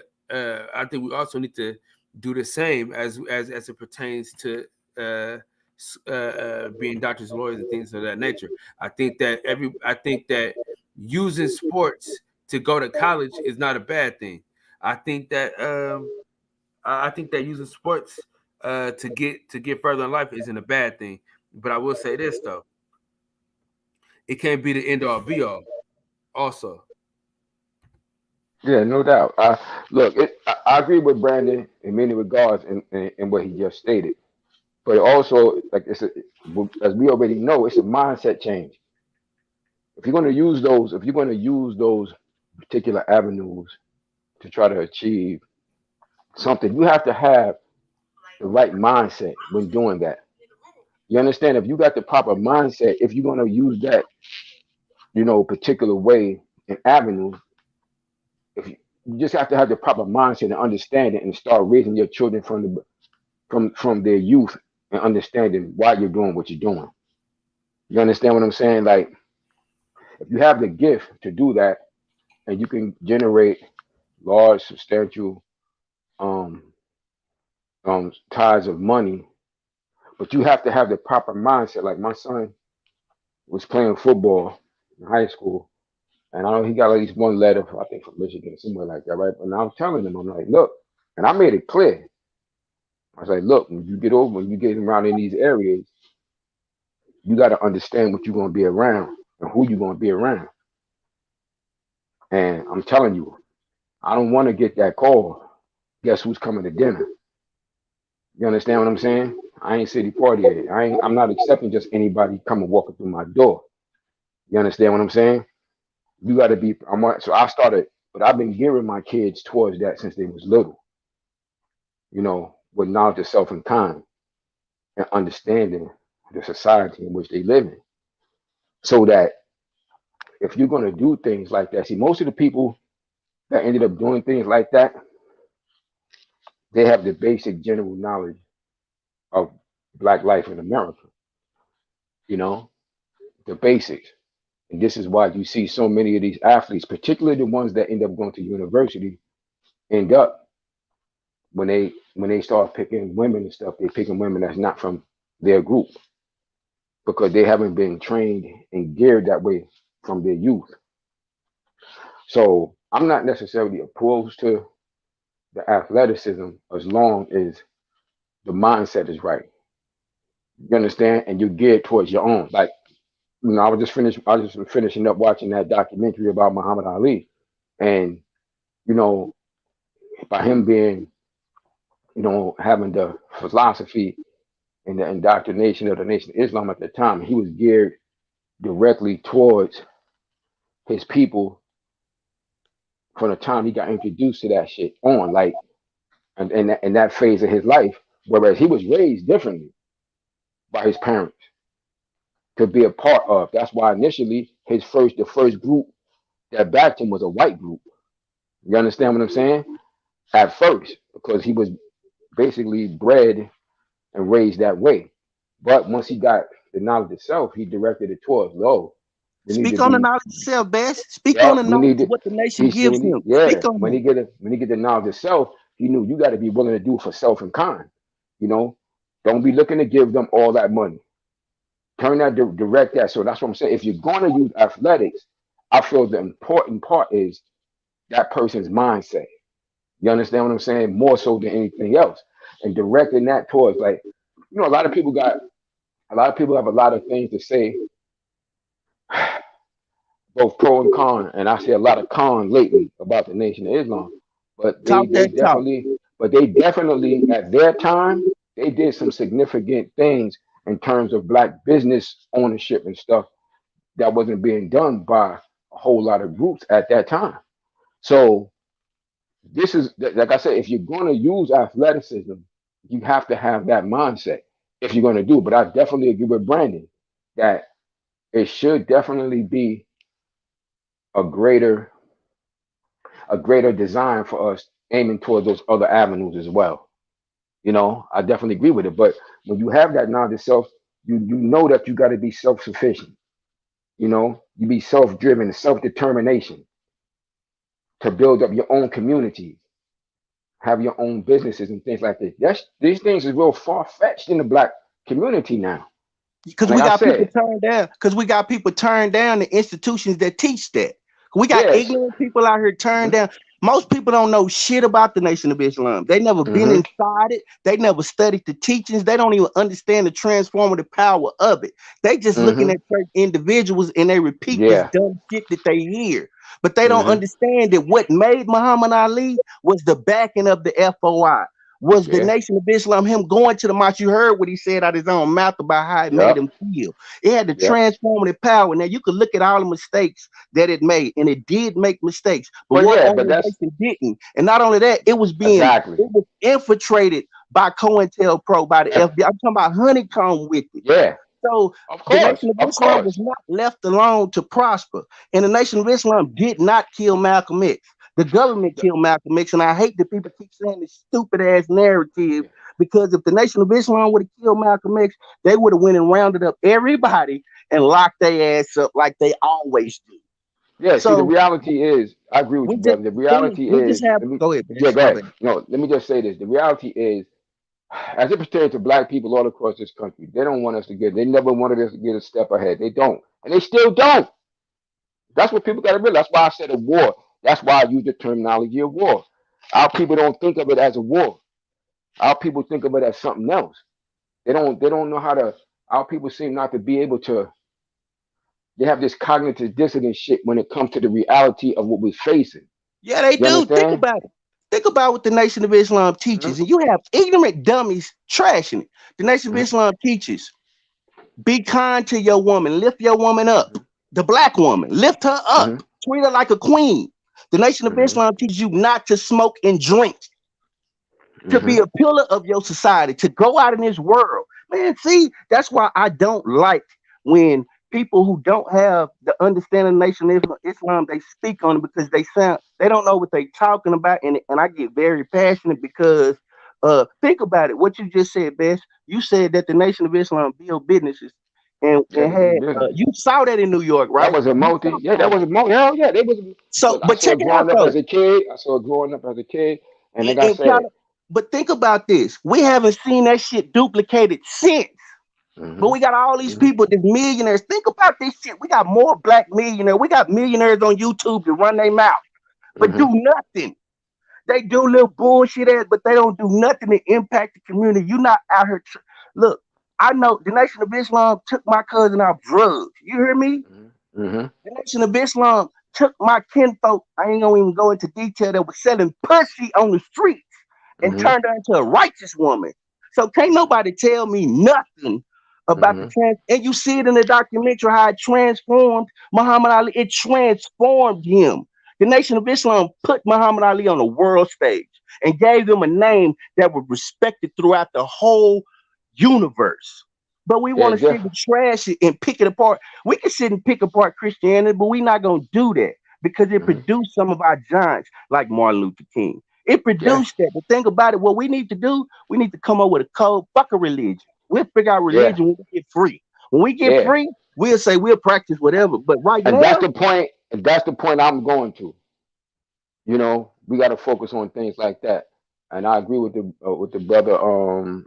What's it? Was it Reggie? What's the other brother name? That gave Ricky, Ricky, Ricky Ricky. Ricky Williams. Ricky Williams. Yeah, and I agree what he's saying when it's starting with the family. Within, because when you get that knowledge of something, you start with your family and you build from that inner circle outward. You don't understand what I'm saying? It becomes a living example of what can be done. You understand what I'm saying? And then you can, and then when that happens, and I agree with him, it start from within. But you got to have that mindset You know of, why the and it mob? gotta be, it You know gotta why be a real strategy, the mob man. stayed off of Muhammad And it gotta Ali be a because real he had the thing. backing of the Hmm. Nation of Islam. The Nation of Hmm. Islam said, Yeah. "You not finna touch our brother. This our brother," Hmm. and we was And strong also, because we was but together. yeah, but Go ahead. also too, like I said, it has to be the mindset. See, because he was a different individual. He had the mindset from that. He had the mindset.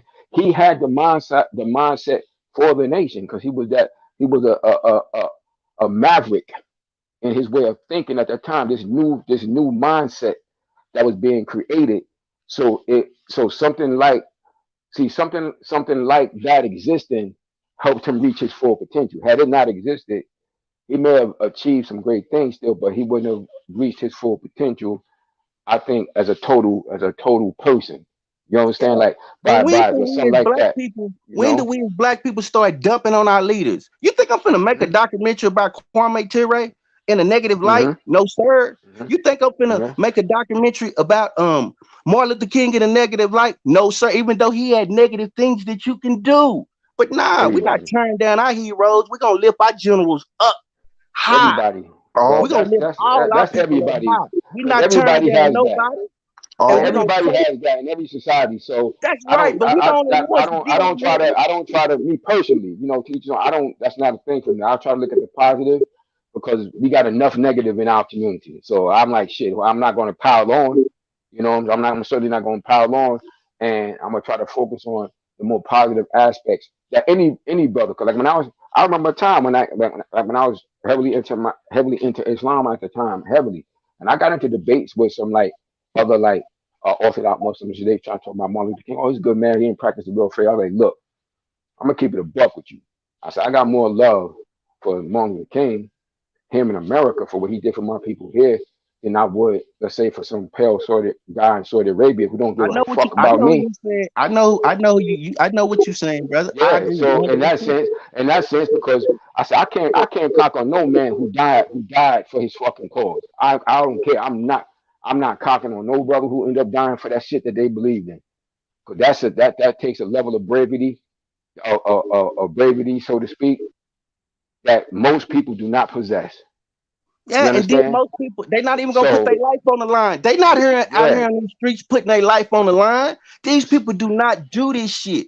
And I agree with you, Kyle. I don't want to be a martyr for my people. I Yeah, want to me too. live for my Nah, people. I want hell to yeah. live for black people. I don't want to So be a martyr for me them. I want neither. to live for them. And when you talk about the way we are, we got to recognize that's why you got to have a deep love for your people. You got to take a lot, and you learn that through the lessons when you get your knowledge yourself, Hmm. because you know that the reason we are like this because we were made to be like this. So if we Yeah, were made to be like this, then we gotta unmake ourselves like this, and you gotta have the patience to deal with your people when you see them in ignorance. You gotta be able to go to them and say, "Hey, brother, that's and not I the will say this, again." and I will say this. Is everybody in the Break it good up a little spot? bit. Hey, is everybody in the good spot right now? Yeah, I'm I'm good, in a Kyle. decent position. Okay, Yeah, so listen, what I'm gonna do, because I'm gonna head out. Y'all can chop. Y'all can keep it going. yeah. Uh, but Cinto should be on here in a little bit. Okay. Y'all can for sure keep this shit going. No question Yeah. about it. Okay. All right. Yeah. So, and I will say, when I say, and when I tell people, when I say knowledge help, it's open to, there are Hey, many best different futures. If ways. anybody want to Yo, get on, you know what to do. whether you got the thing it's already in the chat. It's already in there, right? No, shit. Hold on. I'm gonna go pin it right quick though. Yeah, pin it. Yeah, pin it up there. Yeah, but Yeah. if So nobody want to get on, you know what to do. yeah. I got you. Yeah, pin the thing in the chat, but I know what to do. Yeah. So, and like I say, knowledge. So I just mean knowing, But you know, because that's an old thing. It's something that's been made very popular. It was made popularized by the Nation of Islam, but that's that's a very ancient um adage from our ancient history. You got to know, one must know thyself. A man got to know thyself, and you got to know who you are. And when they've been ripped away, when you pick up people that's been so ripped away from their culture, like the things that we have to deal with as so-called black people in this society, and I would say even the world, like, is unparalleled in the history of man. You understand? To be so ripped away from who you are, and then still have to try to live and thrive in environments that's against you in so many ways. So you want to start, and you keep it simple. You start, but you have to have somebody that has that understanding of what we really up against. You understand what I'm saying? And I take the love of my people now, but I overstand. I don't want to understand. I overstand. We exist in a war state as an oppressed people. I understand that shit. And I know what your kids, and you gotta, and when you preparing your kids, starting from within your home, let them understand this is what you're up against. My parents was told you my parents was from Alabama. My mom's and them was born in the 30s, man. In the 1930s. They came up with straight Jim Crow. Some of the stories she told me was horrific, and this was her everyday life. She was telling me all the time it was brothers that she grew up with. She would see them one day, didn't see them again. And then would find out They found them out in the woods, hung and shit like that. You know, understand? This was her regular everyday life. So I didn't have no delusions about certain shit. But this American system is strong with they propaganda and pushing shit on you. You know, they strong. They're very powerful with that, man. So you gotta have. So I definitely agree with the brother Ricky Williams when he said your household gotta be sturdy. You know, and we don't need to be caught up in a lot of the nonsense that we caught up on. Like I forgot who I was watching, but this particular individual, and it was actually a sister too, and she was like, you know, I don't know what the fuck black people act like they so happy about. You understand what I'm saying? Like we not still deeply fighting oppression on a regular everyday basis. He said motherfuckers running around here acting like shit is all sweet all the You know time. why? I'm gonna tell you You why. know? Because we got celebrities in front of us that they mannequins for this world. They show us, oh, you can make it because we made it, and they make it seem like it's all good. But they pacify us with them. Oh, Jay-Z's a billionaire. How are y'all oppressed? Um, Beyonce, I mean, y'all can't do what they did. The thing about it is, what they do is they confuse the shit out of us. They make like Ricky Williams said, I keep going back to the money. That money is what destroys us. We kill each other over a piece of paper. We kill each other. We take each other alive. We plot on each other. We do the most horrific things to each other based on their money because they showed us that if you have money, you can buy this. And if you buy this, you can leave behind. You can leave behind that which you came from. And that's what everybody do. Think about it. Yeah, he right. When we were segregated, you saw, think about it. You saw Sammy Davis Jr. You saw all of these people. They were still in the community. You saw the lawyer. You could go down the street and knock on such and such door, and that was a lawyer. Miss such and such lived in the neighborhood, the teacher. Mr. Such and such, the doctor lived in the neighborhood. See, once they were able to split us up and to send this one, because that's the first thing we always holler. When I get some money, I'm getting up out of here. And the first thing we do is leave our surroundings. And we go live next door to people who do not look like us. And we contribute to that community. And we put money into that community that has nothing to do with where we grew up or where our foundation is. Well, And we do that. Yeah, you but could have bought I the say block. more importantly, I say more. Let me just say this real quick, and I'll give you the platform, Mr. Williams. Uh, I would say, shit. More importantly, not even just don't look like us, don't want you there. That's my. Cause it wouldn't be as bad as if they didn't look like you, but still had a humanity and they respected you as a one human being to another and wanted you there, but they don't want you there. You know understand what I'm saying? That's the thing. So why would you go where you're not wanted? Because I'm not imposing myself on nobody. I'm not going nowhere. I've never been. I'm not going nowhere where I'm not wanted. Period. Point blank. How could I tell? Like, imagine me trying to force my way into some restaurant who don't want me there, and then I'm gonna eat the food that they prepared. You gotta be out of your goddamn mind. Never. All right, yo, you can go ahead. You can go ahead, brother. Right. Excuse me. And like you were saying, bro, you go live there. The question we should be asking, like you just said, they don't want you there, right? Why do you want to be there? Ooh. That's the real question, Yeah, really. Yeah, absolutely. I agree. right? You could have took that money and Hey, bought the oh, block, hey, Rick, man, I heard you, and I had to run back up in here, bruh. And that's exactly what we saying about these expensive ass stores that these niggas be getting kicked out of. It's like, bro, why you gonna spend? Why you trying to spend money there anyway? Get your ass up out of there.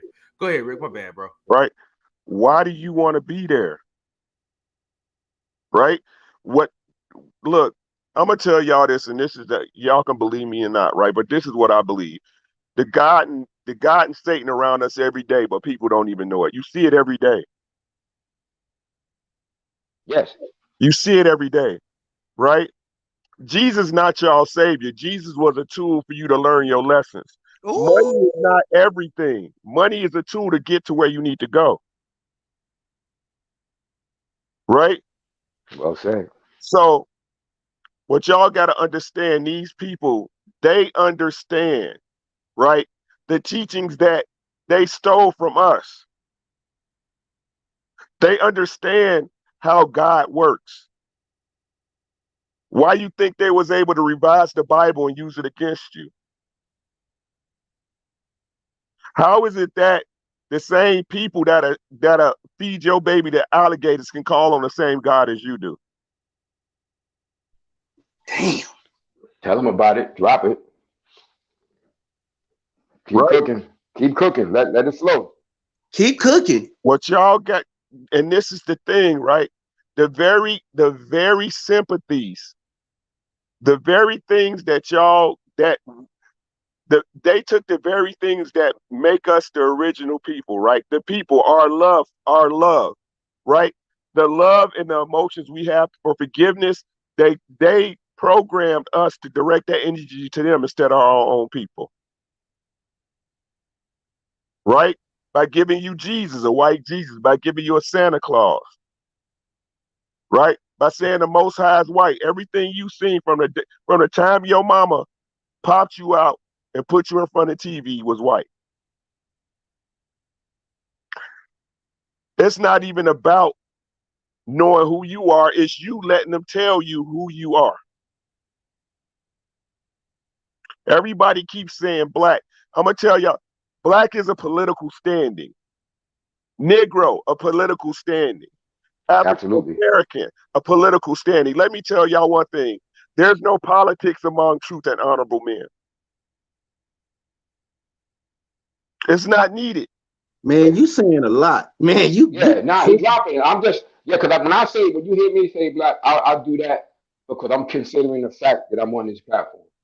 But this is You what. know, But let me. when I'm amongst, when I'm a I, part of, and what I I, practice, I don't I'm use not. that terminology. I'm not trying to criticize nobody. I'm just telling you the No, I'm just program. saying. I just wanted to put that out there. But Right. I know that it's a social construct and all that. Right. So let me tie this. Let me land this plane real quick. Then I got to go to bed. Right. So look, if all of y'all read the Bible, y'all know that God gave Adam. He gave Adam charge of all the earth. He could name any animal he could on the planet. Correct. Any fowl that Yes, flies, right? Any fowl, yes, any bird that flies in the earth, anything that swims in the yes. sea, That's any, yes. any beast that walked on the earth, correct? Yes. yes. That's the So scripture. what does Yes. that mean when the white man can say you're black? You're It means that they have dominion over us because they gave you a name and they classified you. So that means that they can tell you what and who you are because they just classified you see what There I'm it saying? is. you. Dominion over There it you. is. God and Satan is around you every day and you don't see it.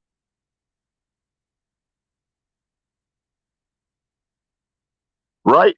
The same way they always give you a choice. What did Satan do to Eve?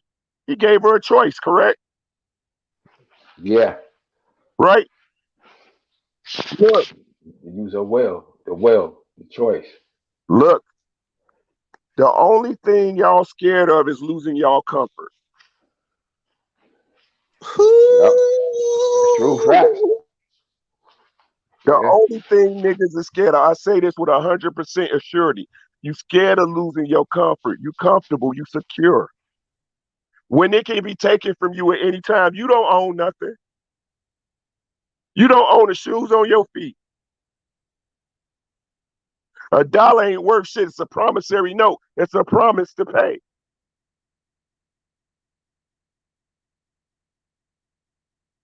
So you don't own your house. You don't own your car. Why is it that you have to pay property taxes on a home that you supposedly own? Why is it you have to register a car that you earn, that you own? We put our children in their schools. You trust your health to white doctors. The majority, you know the hospital's not owned by a black person. The places you house your so-called money is not your bank. What you scared of losing? You ain't guessed shit.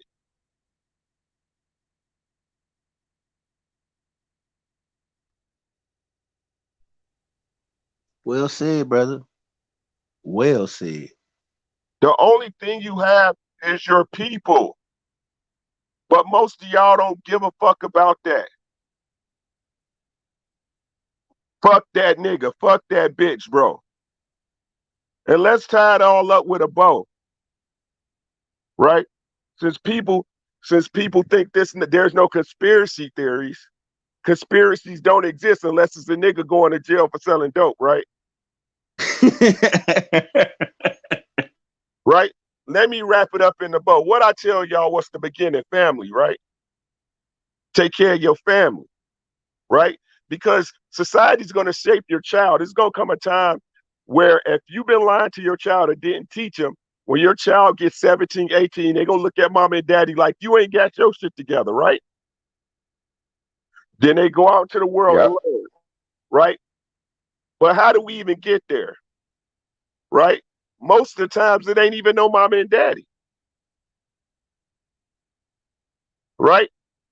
Chicago, I grew up in Chicago. I grew up in Chicago through the crack area, the gangsters. I was born in 1973, right?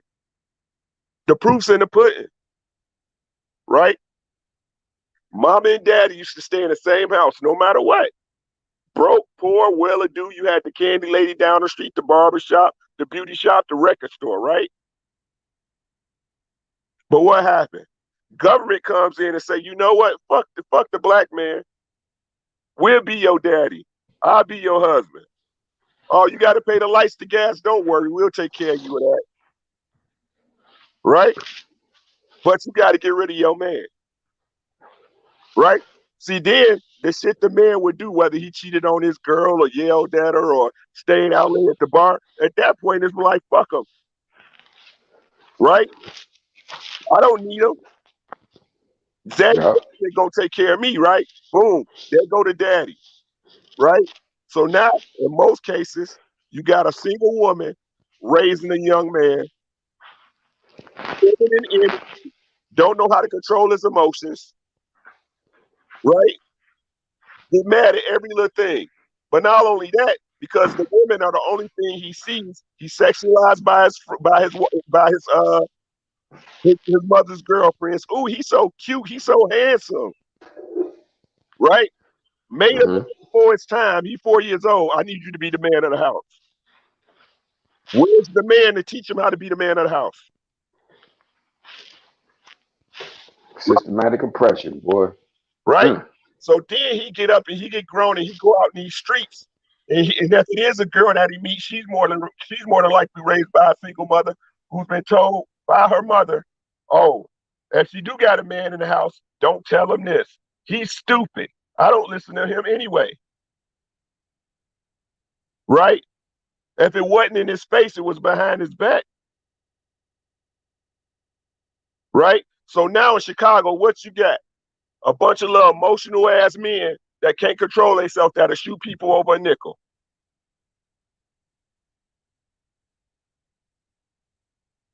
You got a bunch of masculine ass women who don't know how to act, throwing their babies off the goddamn banisters. They call it the projects for a reason, people.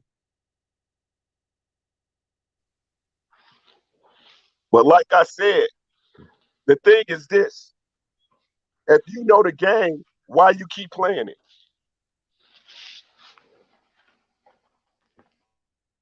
Say it again before you depart. If you know the game, why you keep playing it? Take care of yourself first.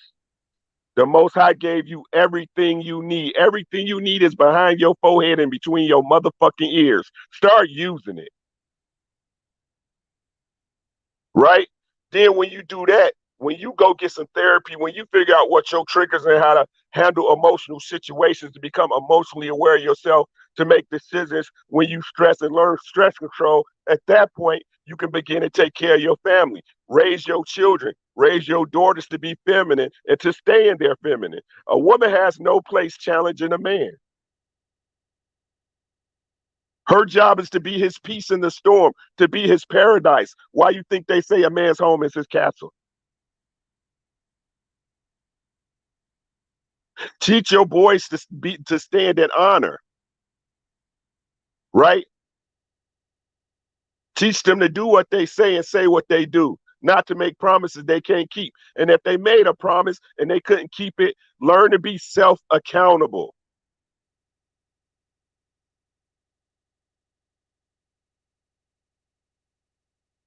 And I guarantee y'all, as a people, if we do that and you see a family next to you that got honor and integrity, it'll be nothing to trust them. It'd be nothing to trust them to have your son mentor with somebody else to learn the skill that that particular family's doing. And then we can go over there and I can see, oh, you're a banker? You're an accountant? Oh, you're a doctor? Oh, you're an engineer? Let me get under over to you. And then we network as a people, right? And you don't have to worry about nobody backbiting you. But the biggest part of this is this, right? The biggest part of it is this. The tares within the wheat got to get cut the fuck down. Say that again. Wait. Don't wait. Please say that again and elaborate. The tares in the wheat have to get cut the fuck down. The motherfuckers that's not with the cause, either take your ass over there or get eliminated. It can't be no middle of the road. 1 foot in and 1 foot out. Either you with us or you against us. That's some of y'all family members. That's some of y'all so-called friends. I say this with 100% confidence because my family, I don't care who they was. Strong statement. That's a very powerful statement. If you're not on the right path and doing what you need to do within my family, I cut you the fuck off. I don't care. I'm trying to leave something for my goddamn kids. So whether you my mama, my daddy, my sister, my brother, if you ain't with my program, step the fuck off. Or get cut the fuck down.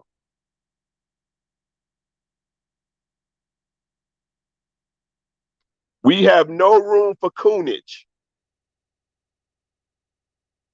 Take your ass over there, because if it come to a line in the sand, we know who the fuck to shoot at. We shouldn't be shooting backwards or getting bullets from the back of us if we on the front line. Politics have no space among honorable men.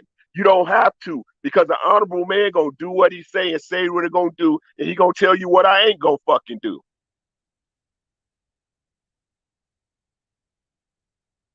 But we have to start loving one another again. Love your brothers and sisters the way you love them motherfuckers over there. And watch how quick shit change.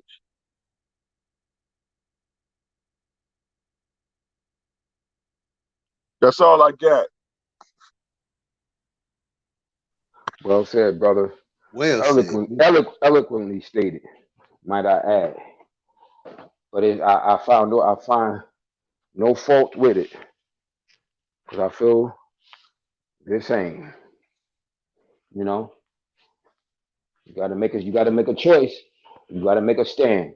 You're gonna have to make a choice. Which side you on? You know, you're gonna have to make that choice and make it clear. But I need to know where you stand before we go further. So I totally agree. Yeah, that was so powerful. I don't even really have nothing to add after that. I think I might just get off the line. That was so damn. Nah, but you know, but look, the reality is, man, we striving in a movement, because the overwhelming reality is we're in the midst of this mental, spiritual, and physical war, and our people have to be. But I do understand that not everybody gonna get it.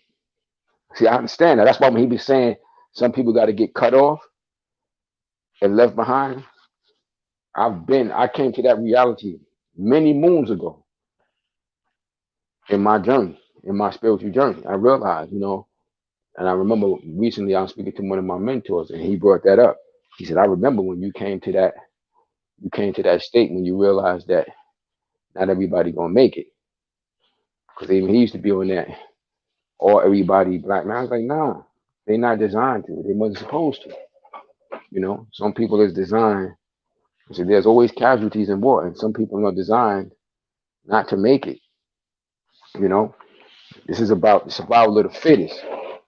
The survival of the fittest, and it don't just mean physically; it be mentally fit too, and spiritually fit. You know, those who endure to the end get those who endure to the end get the crown. You know, are you going to be able to endure the opposition that we face? Because we living in a time, and sometimes, like I said, when I'm using certain things, I use certain references because, like, particularly like when I'm on this platform, that because I understand it could be many people that could tune into this, and I wanted to be able to relate to them. And I know a lot of the people who may, whether they're heavily into the church or into whatever particular faith they follow, whether they go to the mosque, synagogue, whatever, they can relate to specific information. So, but basically, I was, matter of fact, before I got on with you, I was speaking with this sister, and I'm explaining some things to her, and I was telling her like, you know, because she coming out of the Bible, and I said, basically, you need to equate this time that we living in now. It's like it said in the book of Malachi. Book of Malachi. We're living in this is the great and dreadful day of the Lord is upon us. You understand? And it started a while ago. People have to make their decisions and make their choices and be active in what they do. That's a fact. Like Because he's what's happening is we turning into a subculture. They yeah, turning yeah. us into a damn Yes. subculture, and it's gonna be a point where, I mean, man, I was Look, Claude Anderson, the brother, the professor Claude Anderson said it. I read the I told you I studied that paradigmatic stuff in the early 2000s. And like he said, and actually we be honest with you, we've passed the time that he said that we will become that subculture in America because of the economics. Because he's like saying, let's be realistic. At that point, when I read the book, I think I had all that stuff because I had the Taves books, and I think it was like 2002, right? And he was saying like about 2013 or 14 that if we haven't established, we reestablished ourselves with a stronger economic base, that we're going to become that subculture in American society. Never to get out of that shit either, because he said, let's be realistic. We were the number two group for the majority of the time. He said we didn't get shit as a number two group that was significant, because you know there was never any laws that this government produced for us that was directly related to our advancement as a people. Because people would say, "Oh, what about the civil rights laws?" And say, "Nah, those shit wasn't directly like even the stuff that was supposedly directly for us. Shit, look how many people using them shits now. You got gay people using them civil rights laws and shit like that to obtain things in American society. It wasn't exclusive to us. Shit, you seen this past year that happened. How them agents got a law written just for them, just for them in a year's time of so-called hate, which was a goddamn lie, which was a lie. That shit wasn't true. In 1 year's time of so-called hate, they got a law written on the books for them for some shit that wasn't even true. So yeah, man, we just gonna have to be realist about it, man. And we're gonna just literally, you know, fade into the sunset as because we already, like I said, being the number two group that we were, we got nothing. So you're gonna fall behind the Latino in terms of the numbers and their status in the society. Then the Asians at the fourth. We know we ain't getting shit when we been getting shit at number two. So it's gonna take some real dramatic stuff for us if we don't find a way to unite as a people across this country. And it don't have to be all of us per se, but it has to be a significant enough of us, a small group of us that's determined to get done what we need to do to just survive in this society. You go ahead, Champion Heart. I see you, brother. Go ahead. Hey, brother, what's going on? How you doing? Good. How you, bro? All right. It's all good. What's going on, Brandon? How you doing, man? Well, All right, man. Ricky Williams is dropping some gems, man. wasn't he No though? question. No Yeah, question. that brother was on point, man. No question, Definitely man. on, definitely on point. Definitely sparking some. I will say this about the boxing section. It's definitely sparking some good mind energy, and that mind energy Yeah, will go out into the universe, and we can spark some. And we're gonna use that. We got to use this mind energy to make. Hey, no lie, man. It was Terrence Belly, my cousin. You know, once I told him that Terrence Belly was a historian, you know what I'm saying, for African Americans, man, he switched the whole subject. We was talking about cars at first. right, Mm-hmm. right. Yeah, man. Yeah, Yeah, man. man. He was definitely dropping some gems, man. He's absolutely right. You know, without a doubt. No, and what you were just saying, Puge, uh, yeah, man, and I think a lot of us have to realize, we think that we could just, you know, talk to, brothers that aren't there mentally and think that we could wake them up, and it's not gonna happen. You know what I'm saying? Like you said, we have to come to the realization that all of us is not gonna make it. It just is what it is. Yep. You Sad but know? true, but it's the truth. Yeah, It is what it is. sad but true. You know, and It could be once we get, done. It could be done. But yeah, sometimes you have well, to do. You have to do what you don't want to do. Shit, I did it recently. I broke up with this sister not too long ago. We had yeah, basically like a little over a 5 year relationship, but I just came to realize that spiritually that she needed to grow in a space that was more comfortable for her. And right, and she was on that grow, and I couldn't.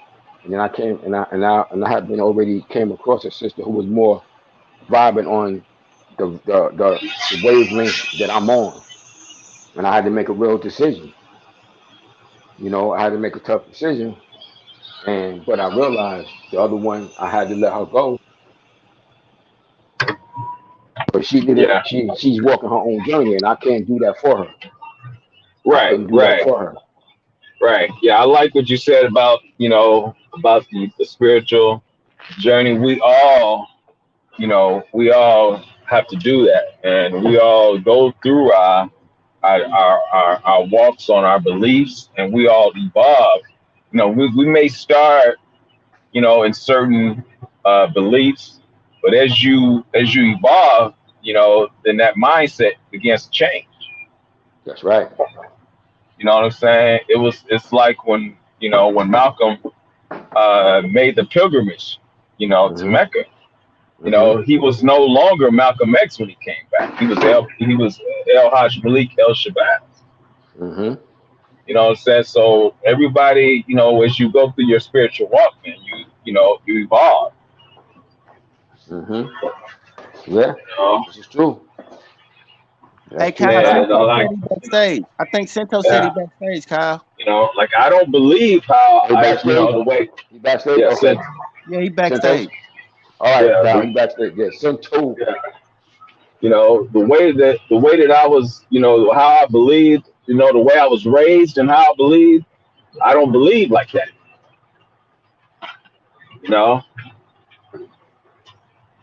Yeah, and you that just evolve, man. You evolve. exactly, exactly. It's because more knowledge Uh, came to you. As more knowledge come to you, you evolve. So as you right, once thought, you don't think no more. That's part of studying and growing. You know what I mean? right, Because you study. The right, more you learn, that's why I can't say that my belief system stay the same because I learn more. So my morals, I start adding to it and strengthening it and add more stuff. So that's how I evolve. It's the more I learn, the more I grow, the more life I live, the more right. that I see that adds to what my foundation. So no, I don't think the same as I did 20 years ago because I've learned. Well, I hope I learn more. I hope that I've learned. I've made a lot of mistakes too. So I'm able to look at my mistakes and correct them and make sure that they not errors. I correct them. So Right.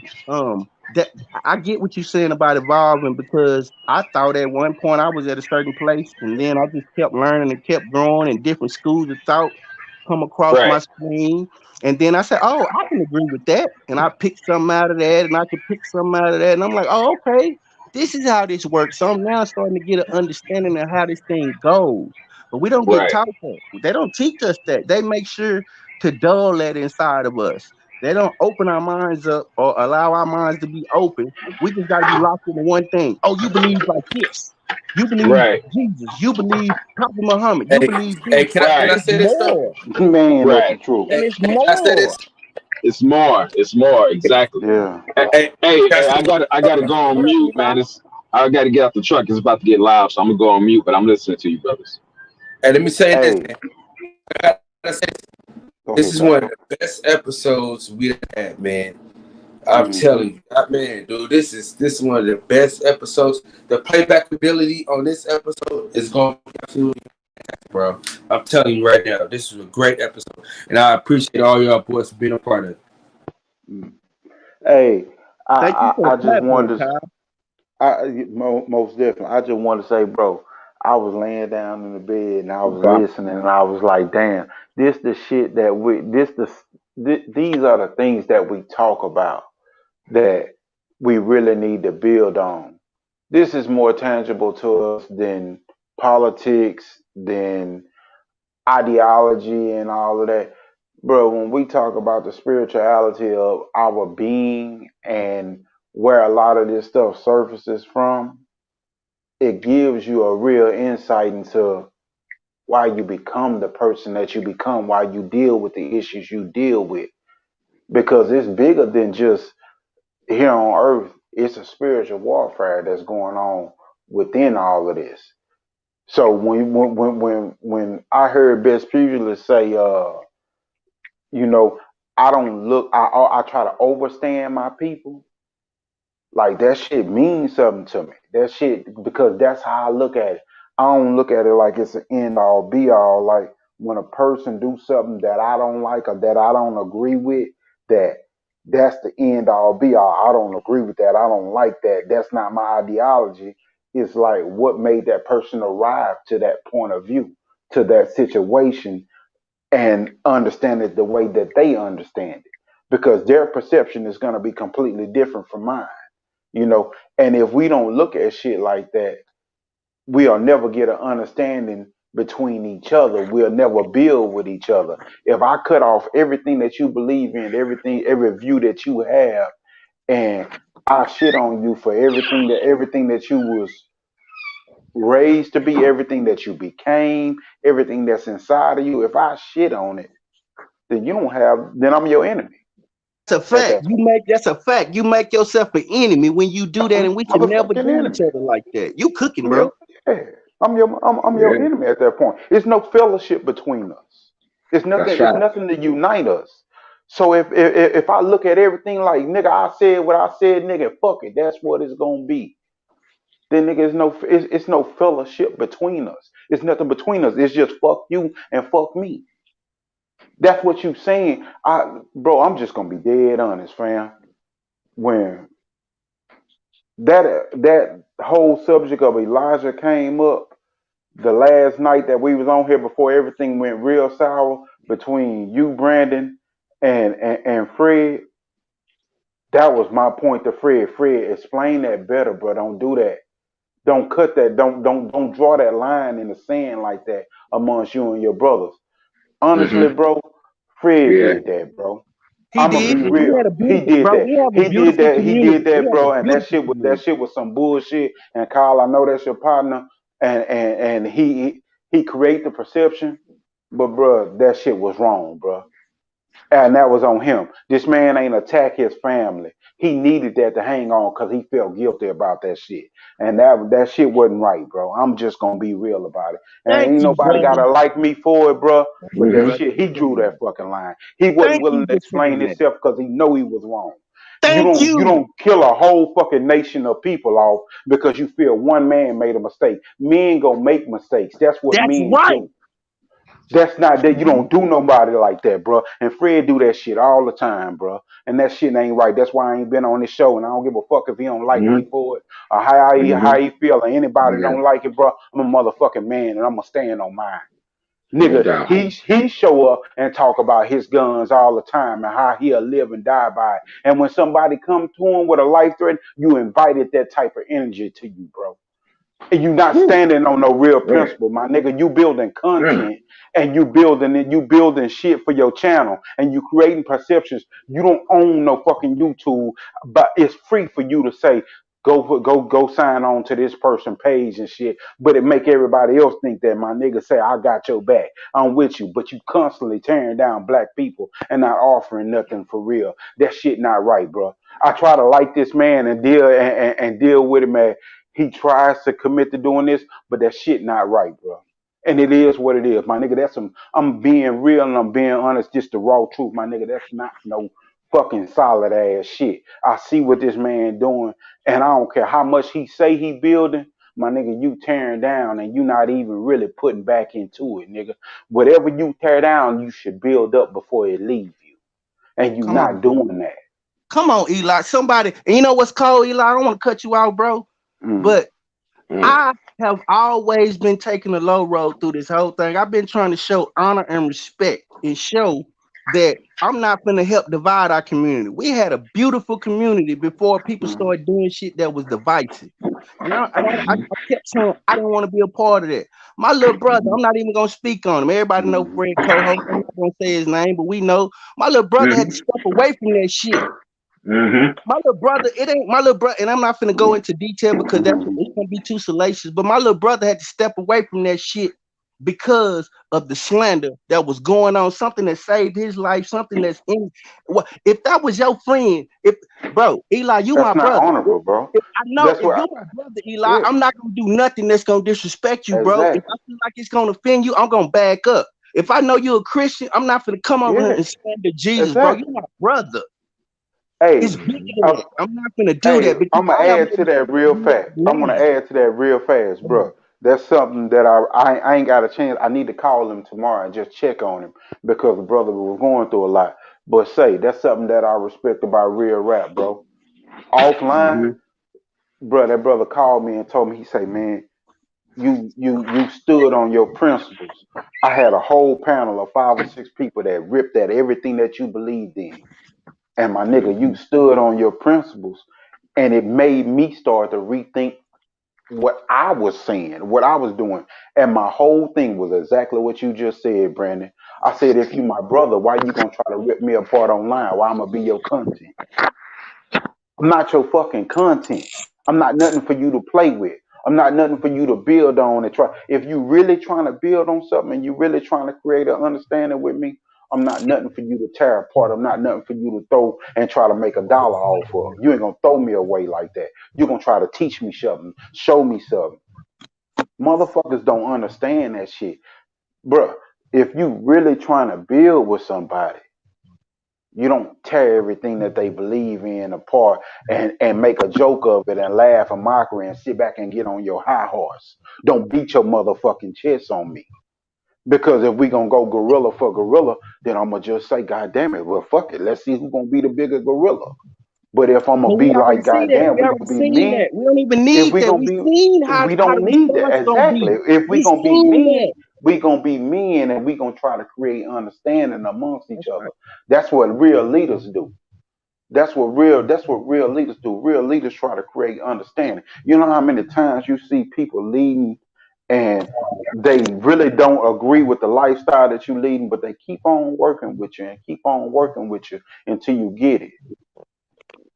They don't throw you away if you give in the effort to try to learn. If you show up every fucking night, if I show up every night to your platform and support your platform, and come to you and talk to you about your ideology and come to you and talk to you about what's going on in our community and we trying to create something and we trying to build. If I show up every night, that means I have the dedication to try to learn.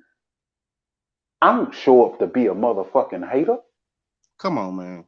I show up every night to try to build with you. And you gonna throw me away and then act like it's my fault and act like I'm a fuck nigga? Nah, that shit ain't right, bro.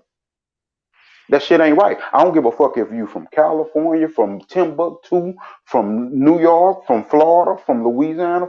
Nigga, fuck where you from. Fuck what all you just been through. What about us?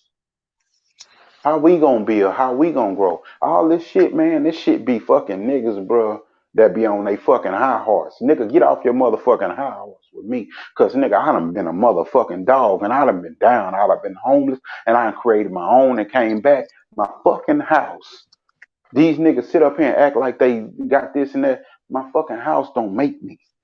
My cars, my all that shit don't make me. It's who you are when you It's walk who out I in the am, bro. This community, shit in who you my soul, represent, my nigga. who you This shit are. in my this shit in my soul. This shit in Come my on, spirit. man. I You want to see talking to people. me. I'm genuine about this shit. So don't shit on me. Don't play with me. You really not playing with my intelligence to say some slick shit and get around, and then you get around your people and pump your chest and say, "Yeah, I just schooled that nigga." No, you didn't school this nigga. All you did was show who you really are. You show your fucking character. It's not no fucking schooling for you to pump your chest and beat your chest on. When you want to see your people grow, you're going to work with your people. You're going to show your people. When it's something for them to learn from and you see them at fault and it's plausible for you to add to them, it's feasible for you to add to them, you're going to show them a better way. If it's not meant for them, guess what they going to do? They going to fall back. They're gonna fall They gon' away. Come they on, gon' Eli. fall. They not gonna be dedicated. No matter how ignorant they are, if they dedicated and they keep trying and trying and trying, you ain't supposed to give up on them. If they ain't dedicated, they gonna be like, man, this nigga ain't got shit to teach me. Got me fucked up. I'm gone. But the people that come back every motherfucking day and try to build and learn with you and you throw them away and they ain't worthy, because they don't have the same understanding that you have, because their spiritual level ain't where yours is right now, you throw them away. Nigga, you about yourself. You're not a god at that point in time. You're not thinking godly. You're not being righteous. My nigga, you are being vain. That's a vanity. It's all about you at that point in time. If you want to build somebody up, if they show up every day, no matter if they fucked up, if they ain't got it, if it's hard to get, but they dedicated, they keep coming back. They keep trying to ride for you. They keep showing you. See, Eli, I think I You're on the represented way. too much opposition for him. And you could look in the chat on the shows. I held dude accountable. Dude would say certain things about boxes. I'm like, hold on, you said you didn't watch the fight. Why you title your show about the fight and you said you didn't watch it? Or I just didn't like the hypocrisy that I was seeing. I saw somebody that was coming in the vein of blackness, but turn away at blackness. You can't do that. You can't turn away at it. And we was here for this certain platform, this certain thing, trying to build unity. And then you bust out and do something that disunify. Man, when I'm gonna tell you when I knew what time it was. Your Mm-hmm. brother, your co-host, that's his foundation. And you didn't have enough fucking respect for him to say, hey man, I ain't gonna go too hard on this out of respect and love for you and what you've done and added to me. Mm-hmm. He didn't even have enough respect for his man's, his partner. That show you All right there what you dealing with. And I ain't trying to trash nobody because I keeps it 100 at all that's times real. because I'm a man and who I am. This the same man I was. And whenever DB, you could ask DB and all the people who ask Champion Heart, am I like this in real life when you met me? Is this me? Have you always known this to be my character when you met me, Champion Heart? Was this ask Champion Heart when he met me? Was this me? Ask DB when he met me when I was in LA, was this me? I really love my Yeah. people. I'm really about unity. I'm really about you. Ask me. Champion Heart, am I me? Is this me? Was I some weirdo ass dude that you met? No, I met you at the Blacks event. And have I always represented to you the person that I am on the internet? Did you get any inkling that I was different when you talk to me in private? Because we talk in private all the time. Do I seem like a Yeah, we different talking man? private. Do I No, seem like a different man to you? no. Okay. But It is what it is. yeah, I'm gonna speak on some things when y'all get done. So I'm just listening to y'all right now. Mm. Thank you, Eli, for saying that because most people Nah, won't bro, say I just that that shit because of the that bias, shit been bro. on my Thank heart, you. bro. Thank you, That shit been brother. on my Thank heart you. for a minute, and I don't really get on that show. No, I try to go because it's our community, it's our people. But when that shit get fucked up like that, bro, I honestly, I promise I wasn't gonna even speak on this like that. But that shit just ain't settled right with me. And if anybody don't like it and they feel some type of way about me, I don't pull fuck shit. So it is what it is, nigga. Tell me how you feel. But that to me is something that I saw and it was real. And I ain't gonna sit back. If it was one of y'all and somebody did some bullshit to y'all and beat their chest on it and stood on it like it was something righteous or something like it was something good, I'll do the same thing for y'all because I wish somebody would do the same thing for me. So it is what it is, man. That shit is what it is, bro. Yeah, well said. I'm done with it though. I'm glad Go you ahead, Chance. said it. It needs to be said. No doubt. Hmm. Go ahead, champion. Hold on, man. I'm in this refinery. Uh, Oh, let me okay. when I It pull just out of make it here. get a little noise. It make it get a Yeah, little Yeah, noisy. yeah. cause When I it is. pull out of here, I'll speak on some things when I pull out All of right, here. you can Okay. pull it. All Okay. right, so put yourself on But mute. All yeah, right, man, say Ricky Williams cooked so motherfucking good, bro. It made me come back in here and jump on it. Hey, go Hey, on mute, champ, you want to Kevin hit the Hart. mute? put yourself on mute, champion. Hard. Okay. Yeah. Okay. Yeah. Yeah, Ricky Williams was cooking so good it made me come on here because, bro, you can tell when I'm a person that consider myself a believer in Jesus Christ, not the white man that's on the picture or nothing like that. Yeah, I'm a Mhm. person that consider myself a believer in God, and but when somebody speak genuinely like that, bro, when best usually speak from the heart, some things to me it may be a contradiction of what I actually think, but it don't feel like a contradiction in spirit of this man, his intent. I don't never feel like Best Pugil is speaking out against me. I didn't feel like Ricky Williams was speaking out against what I believe in. I don't feel like Brandon Washington is speaking out against what I believe. It's just what they believe in may be a little bit different, and maybe I can listen a little bit closer and pay attention and be like, ah, yeah, that's what my pastor preached about. He said that same thing about the Bible. I said that the best preachers before. Mhm. What Ricky is saying. I understand it, maybe in a little bit different light of what somebody else may understand it in, You but know, at the my same family go time, to didn't Friendship bother West. me.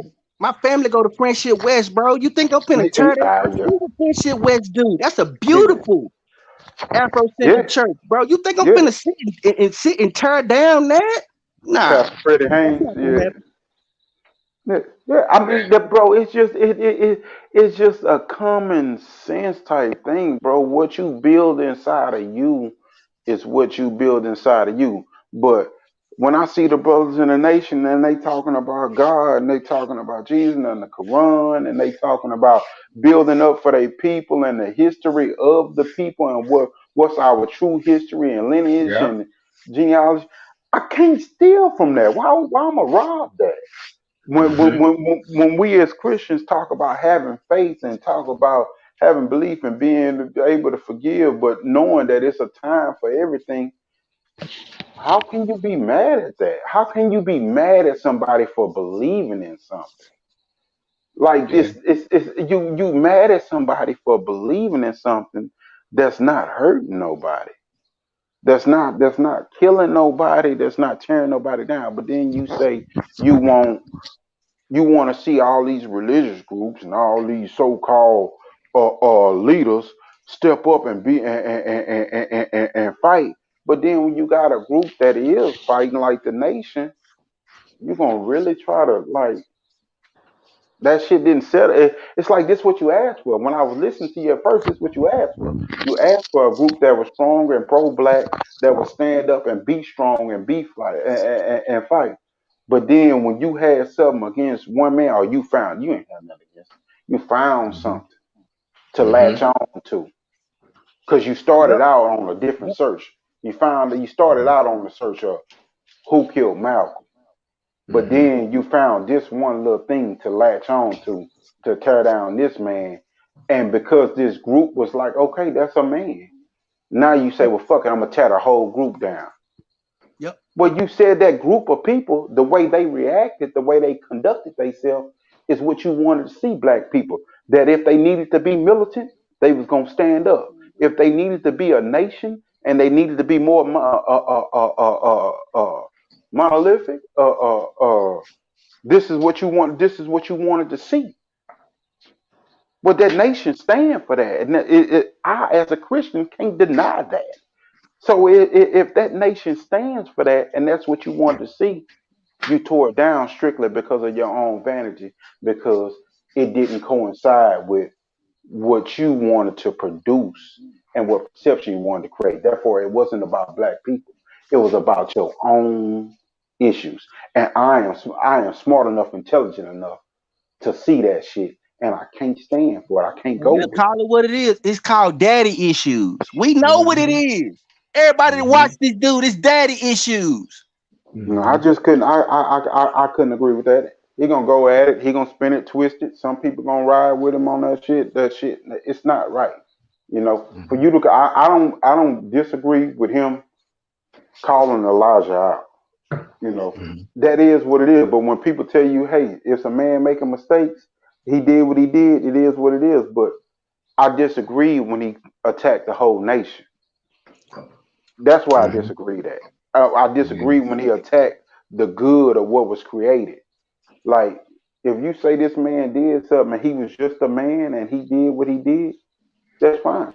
If you say, Brandon, if you see a brother misappropriating or misusing what the nation gave them and misrepresenting that, you're going to call them on Yes, sir. Mm-hmm. it.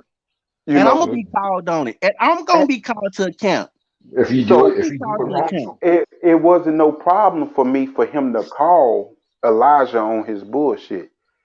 Mm-hmm. It was just when he attacked the whole nation because the nation was saying he's a man.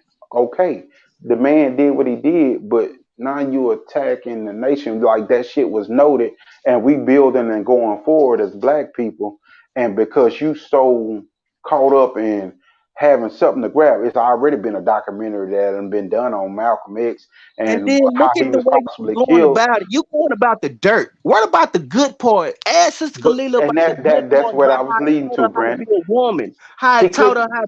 how to cook, how it taught her how to think, how she went to Muhammad University of Islam with a black bus driver who picked her up every Yeah, day from her home, how she had protection, how all her teachers was black, how yeah, everything she lived in a bubble that was created by bro. the Nation of Islam that protected her.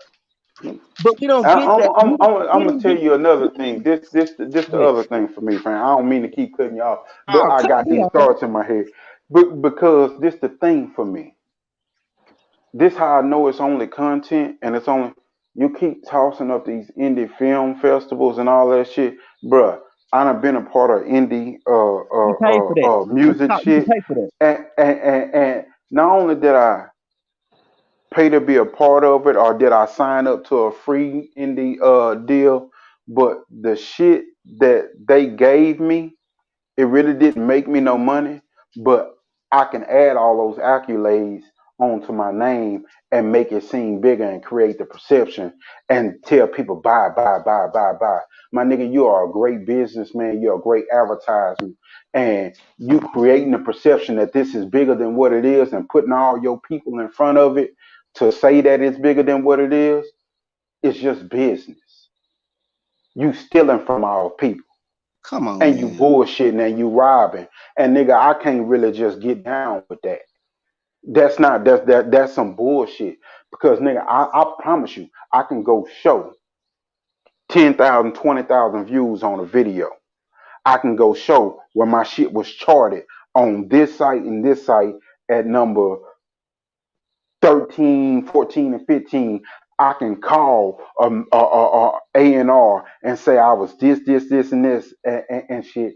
And that A&R job was only this big.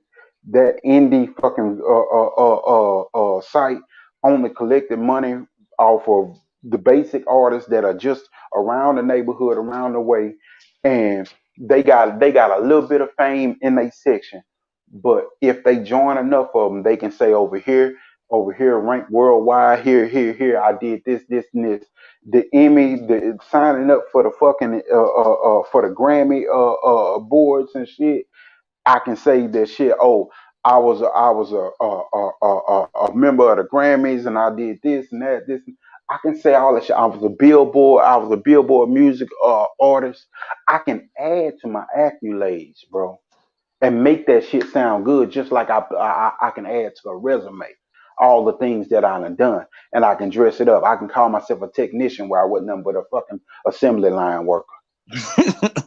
And then not I only can that, look add at to the that energy. shit, bro. Look at the energy that you putting out there. You titling they trying to get you, or you they plotting to do something to you, or you really creating this narrative that's not even, man, ain't nobody trying to do nothing to you. Don't nobody want to hurt you, but if you keep putting that energy out there, that's what you get. Like I told him this person on this show.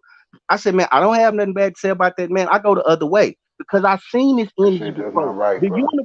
The universe takes care of that. I said that's the same energy that why Kenny Porter, him and Kenny Porter, when I first came to the channel, him and Kenny Porter was close. He called them Yeah, some of his closest friends, right? Do everybody remember that? Mama just tripping. That yeah, he used to talk to Kenny Porter every day. That was his yeah. friend. How do man ain't now one of my friends since I've been in fucking elementary ever walked up to me, my friend, somebody that was my friend, walk up to me and I mean just disrespect me. I'm talking about slap me in front of everybody. My friend, this my friend, my friend, man. Your friend don't do that. Your Man, shit. friend, a man that you Say, no. Think about what I'm saying. Think about I what I'm hear what saying. you saying. I hear what you're saying. Man, we Who was supposed it? to be Who was it, friends. Brandon? We supposed to be brothers.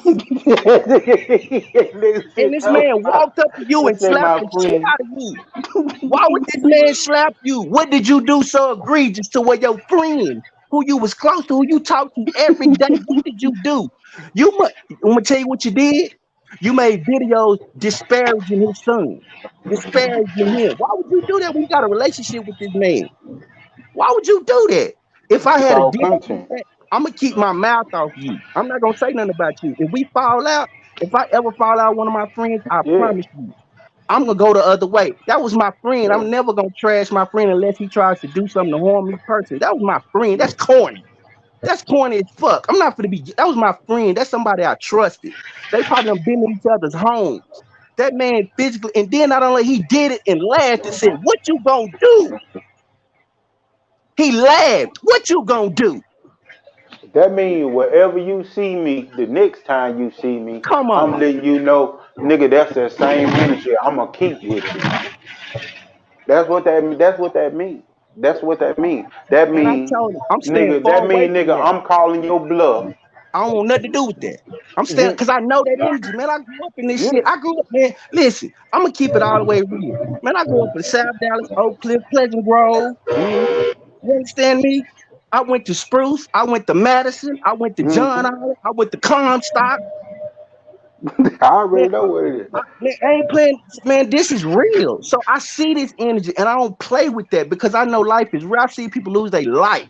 I don't play with that and I don't want nothing to do with it. I know the universe take care of Man, it. So if you want to put you that energy can't. out there, I'm gonna get away from it. This I'm the not gonna thing. add to it. This the thing. Some people think that they so smart. They think they so intelligent. They think they above people. When it come to challenging people ideas and challenging their nature as men and what they will stand for and what they won't stand for, you don't want to play with that. At You don't all. want you don't want to play with that because you telling them fuck you and everything that you stand for. And a motherfucker, no matter how ignorant that you think they is, or how little childish kitty, or how much smarter you think that they is, a motherfucker will risk everything to slap you in your fucking mouth and let you know you got them fucked up. Come on. That's Okay, how people don't fellas. think. People don't think, bruh, when they Can y'all really hear me? about what they about, they react. It's not a I'm gonna plan it out. As soon as they get next to you, just what Kenny Porter did, I was next to your ass and I had it on my mind and I real enough to carry it out. So no matter how much you think you a genius or outsmarting somebody that's really smart and wise don't need to tell themselves that they really smart and wise. And the cold part, you didn't do nothing. You talk all this shit. You didn't do nothing. You didn't even That do shit was nothing. You fucked came on up. the next day But on the next show talking about how you gonna sue Okay. him. Yo, How I'm you back, gonna fellas. sue this Can is what you him. we got. can you hear This is me? what we got to Can you hear me? recognize. Yeah, we Oh, can. okay. This is what we Hello? got to recognize. Go ahead, We got Sito. we got to recognize that this is YouTube, right? And some of us have personal conversations with one another offline, and then we have our own. We have a group conversation online. Um, I'm feeling everything that everyone's saying because Eli himself, he and I both have had an offline conversation about this very subject. And you got a lot of background noise, Go on mute, Champion. Champion Heart. And and the thing is, you know, we should be out here showing genuine love for one another, Mm-hmm. not genuine hate for Shit. one another, because that's Mm-hmm. what kills us as a people in general. Period. Throughout the beginning of slavery and probably even before that. You But the thing is, like Brandon was saying earlier, you know, if you're gonna talk about something that's near and dear to someone's heart, a lot of people that have been affected, positive and negative in ways through this something, don't just speak on the negativity of it that you've latched on to. Speak about the good of it as well, because I know for fact my research as a youngster, there's a lot of good that came out of that the NOI. Now, Mm-hmm. but just speaking in broad general content, don't do stuff for ratings, content, and all that. But we know, like I said, this is YouTube. We know that there are people out here that look like us that have platforms that are strictly on some different bull crap about the content and the ratings and the building of a platform. And the rest of us, we're out here as realists. We're dealing Yeah. with everyday situations from the Right. past, the current, and the future about how we come up as a people, what our struggles have been, and what our Mm-hmm. struggles are as a group of people, and we want to deal with those in a real life situation, not Mm-hmm. building. Just try. If you're gonna build, make your. If you're gonna build a platform, if that's your focal point, if you're gonna build, you do what you want to do first of all. But if if you saying you're a real person, male or female, build off of real deal, Holyfield type content, like truth, Mm-hmm. not just truth when it fits your narrative, but truth when it fits both sides of the coin. You can't tell the good without the bad. You can't tell the bad without the good. That's what's wrong with the history of this country right now, because they tell us, man, I'm getting pissed off thinking about it. They tell us all this bull crap about who we supposed to be. We are helpful Mm-hmm. people. And if Yeah. we continue to listen to them motherfuckers tell us anything we don't need to be hearing about ourselves that ain't right and ain't the full truth, we're going to always be down because we believe in that bull crap.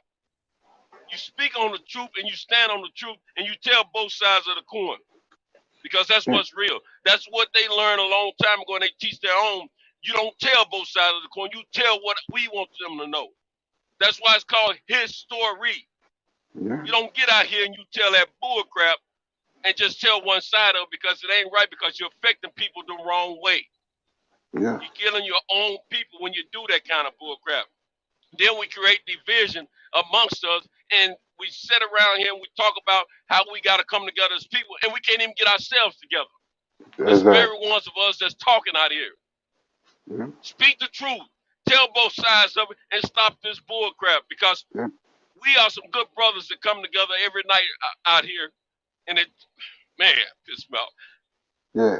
And You we you are being real, trying to bro. Sito. preach. You We're out here I'm trying to preach some truth, and then we got to come in with that bull crap a couple days later.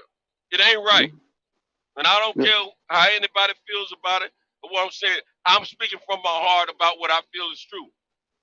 You know, that's wrong on both sides, that's right on both sides. But when you just say a certain thing to just fit your idea, to impose that idea on others only one way, is wrong. That's the only It's thing totally wrong. that's all I'm saying right there. So Exactly. that's Because it. if that's good, there's been more good than bad, and there's been some bad. But at the same time, we're in different times now. Bro, If we're I'm gonna not speak even on it, speak it real. I'm not Don't even get out part here of the trying to. nation, bro. I'm Yeah, not even me either. Muslim or And you nothing know, like that, but me I and just Eli's don't had tear this nobody conversation. down, man. We're both a Christian belief people, but we're not Hmm. opposed to the education and the learning that we get from our other brothers, from their belief. Because I know some of the stuff we talk about is real and intangible. Yeah. So I can't contradict what these brothers are teaching and telling me, because I know it to be some truth to it. But at the same time, they ain't never once tried to tear down my belief.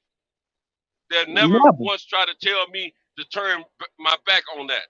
never. But they educate me Hey, to learn I'm for gonna tell myself, you something. to I'm gonna decide tell for you myself what I something. want to do. I'm gonna tell you something even realer, just real fast. One thing I respect about DB, when DB knew that whole Jesus thing, it registered different to me. He took the time to understand that, and I watched DB bag up off of that and not fuck with me. When Ramadan was going on, and I was like, "Oh, you niggas out here hangry."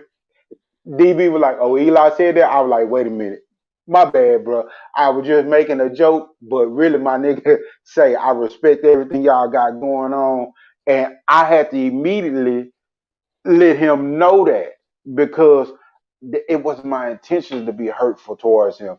It was just a joke, but I had to respect that he had did the same thing for me. That's what men do. That's Like right. he didn't That's right. he stopped taking We those respect shots. each other. We We respect, respect man. I each other, respect man. you as a man and your belief system, and just because you not where I'm at. But one thing I know, Yeah, you're a black man and you want to be free just like I do. I want to yeah, see your children. I'm gonna fight my ass out. I don't have no breath in my body to make sure that your children have the same yeah, opportunity as mine, and make sure that we stand next to these people, yeah. and we're gonna be great. And I'm gonna fight for that. Exactly. And I don't give We a not the damn what ones that nobody should be think or left nothing. behind. We not the ones walking away. We the ones dedicated to the same cause. We just That's have right. different beliefs. We have different uh, like Like I it's said not, earlier, that's once what we get cancels free, out the religion when we come together like this. that's right. We can This is figure out what what we canceled believe. out the religions. That's This right. and if you saying we need to cancel out the religion and just have our faith in our belief system in God or whatever you In each may other. Let's believe get in free. and stand with each other, then this is what breeds that when you care about your brother, when you don't just look to tear down, when you look to build up. Like that shit realer than It's country, wrong. It's man. wrong to tear down. Period. That shit realer Because than being at the end of the polarized. day, we all have Yeah. had different walks in our lives, but we all have had a common thing that's happened in our life. First of all, when we were born of a certain people. Mhm. That's one of the most common threads that we have. Second of all, the way if we're born in this country, the way we've been treated, we all can relate to it in one way and or fashion or another. You might not have had as much as some others as far as a negative sense of it, but you've had a time in your life, if you 30, 40 years of age or more, you've had a time in your life at least once where you didn't get treated right by the opposition. So a person can't come tell me they don't know, but they ain't never experienced racism. Yeah, if you saying that, that's because you've turned a blind eye to it. You know, Mhm. Yep. if you are a person of color, you have experienced it at least one time in your 30 or 40 years. My kids, my Mhm. own kids, have experienced it. And they're in their 30s, Yeah. and Yep. we can't keep setting up, tearing one another down, and talking about we want to build something because we know one minute we say forget the white folk, we don't need them in our life, we can do it ourselves, and then next sense we tearing down our own brother. What is productive Yep. about that? Nothing. Yep. Yep. So And you this know is what's the same crazy? thing I've been saying for the longest. When it comes down to organization, we don't fully understand how to keep that cohesiveness in our organization, we're gonna have individuals within our group that don't see eye to eye. That's common. Mm-hmm. That's just people. And if you don't have that, you can't build a stronger foundation or organization. But you Yeah. have to keep some cohesiveness and be on the same Exactly. page at the end of the day for Exactly. the greater good of our people. Because that's what Exactly. they have always done. That's why they are where they are today. And that's why we are Mhm. what we are today, because we have never learned how to keep that cohesiveness together. And at the end of the day, stay Exactly. on, as we say, White stay on people, code. We don't know how to white stay on people, code, man. Asian people, Mexican people, Asian. Indian people, they all different in all they certain, but they couldn't find a common ground That's to right. fucking stand on and keep that cohesiveness.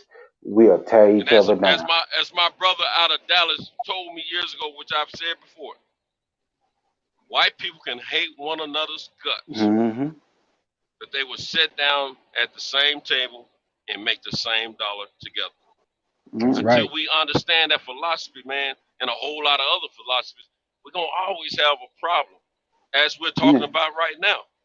You know, and this brother out of Dallas that put me on point with that statement, man, and I've never forgotten it. I don't even think he remembered, but I've never forgotten it. He's like me, a comic relief type brother. You know what I'm saying? But he could be so serious in a lot of stuff he said, and that was one of the more serious things he said that I never forgot. He said a lot of other things, but I never Go. forgot what About to that brother said drop. because it was Yeah. so strong. What you got to do? Yeah. What champion heart? What champion heart at? Go We've ahead, been champ. skipping Go over ahead, you. champ. Yeah, go ahead, champ. Man, I got something to say, but I got to drop. I got to drop this, man. Shit. Well, let me say this. I Let got to me drop say this this. load, man. But I got some things to say, man. All right, let us know when I'm you're gonna go on ready. mute. Let us I'll know be when back. you're ready. Let us Let know me when you're say ready. this. Let me say this. I respect Eli Santos. Man, y'all just don't know how much I had to eat this. I've been eating this. I ain't go to no other channel. Man, basically the word on the street is that I disrespected somebody's child. That's basically what it was, that I was disrespecting somebody's child. And I basically talking about somebody's child. And I never did that. That's why I had to say something, bro. And Cause the Mm-hmm. cause I Well, needed I well, never let came. me say let me Go say ahead. this, Brandon. It Go may ahead. have been the way it came out. It may have been misinterpreted. You may have meant it one Nah, way, it wasn't the way but it came out, bro. we heard it. Most of us heard it a different way. No, he was Uh, saying, he was talking about but I why. I said, well, hopefully, I meant that with all. I didn't take it. Hopefully, your daughter don't become that, because that seemed like that's something that bothers you. So Cause Yeah, I hopefully, that's didn't what he take you it. don't kept have to pushing. I He do didn't that. kept take it. pushing that I didn't out take that's it there. that's that what he way. What took if it I was that as. was on. That's your all I daughter? I was said. on. I Let me think it's just an say this. interpretation. Let me say this, because I was on that night and I did not take Hmm. that shit that way. I knew exactly what Exactly. Brandon meant. Mhm. I didn't take that Exactly. shit that way. I knew what he said. Exactly. I knew exactly what he You meant. It knew was exactly what that. Brandon It meant. And wasn't then no he took lines it from blurred and this none of that show shit. and went It's back We to all, I this think, show. that's the person. That's the person themselves choosing to see this shit that Yeah. way. okay. That's Hmm. what I'm saying. I think we Mhm. all understood what Brandon was coming from, but Yeah, like I said, with his interpretation, both of these yeah, guys were angry at the time when those things were going back and forth. And when yeah. he Because I said didn't what take it he like that said, at all. it touched him Nah, that way. bro. But Say, but we weren't upset though. So I'm Yeah, gonna we tell yeah. you we Because I something, didn't we take it Shinto. like we I'm that. make gonna it tell make you it a little something. bit clearer. You know. I Yeah, want yeah. to tell 'Cause you I know something, I didn't Shinto. take I it. want to say something real fast. Look, Hmm. Fred smart, and Mm-hmm. his thing that he's always told us is people don't like him in places because they know his influence, and he knows his words can cast those shadows of doubt in other people's mind, and he knows the power of influence, creating perception. He created that perception and cast that on Brandon's name because he needed Brandon to quit being the opposition to him on his Thank show you, and everything, man. and he needed a reason to get rid of him. That's That's probably the fucking truth. true. Woo. No, Uh-oh. that Let I'm me ain't say glad talking Wait a shit. somebody minute. let me saw That's add that. the to it. Thank truth. you, Eli. Let me Eli, add to thank it. Look, you, brother. these Let me niggas from add the to it. south ain't no dumbass niggas. These You No, better niggas no, say right it no, here and I ain't no no, believe it. dumbass niggas. We understand no. exactly what the fuck he was doing. You But check goddamn this right. out. Come on, Check man. this out though. Now, remember Mm-hmm. this also. Like I said, we got to tell both sides of the coin. Okay, and then the situation. Mm. What you saying, Eli, is on point. But listen, what I'm saying. Really, when Brandon said what he said, I don't think Fred really took it that way immediately. But some other people, I can't remember who it was exactly, but some other people took it that way, and they kind of boosted that and put that in his mind. and then the next day he was speaking in those terms. That's He what went I on his recall. show. If He you went go on back his and show. He recall, didn't come that's what back I'm to saying. Trial show. He went Mm-hmm. on Listen, his show that's with what the I'm bigger saying. platform and did that. That's what That I'm was saying. foul. That Listen, was listen what I'm wrong. saying. Listen what I'm saying, Brent. Some other people spoke as if it was more personal for him that night when that happened. Mm. It was two Even or when three I said, people, and okay, then I and understand then what he you're went saying, on his Nacinto. platform. He went on his platform the next night with that same interpretation that they I gave him. understand what So you I I understand what don't you're think he saying. really took it that way initially. I think he took it that way later. Is what I'm saying. Or I'm he gonna tell latched you onto why it like I Eli's saying. understand what you're saying, because my brother that he probably in the chat right now, he didn't speak to me for a long time when I came in for a good little while, because he said that what I was saying to Fred that night, when I was telling Fred that night, your mama, your daddy, your uncles did wrong in the church, and you gave your faith away because you act like you looked at them as if they was God, but you said you felt the spirit of God on you, but yet and still you took your experience and threw your experience away because of what men did, and now you trying to do the same thing to other people.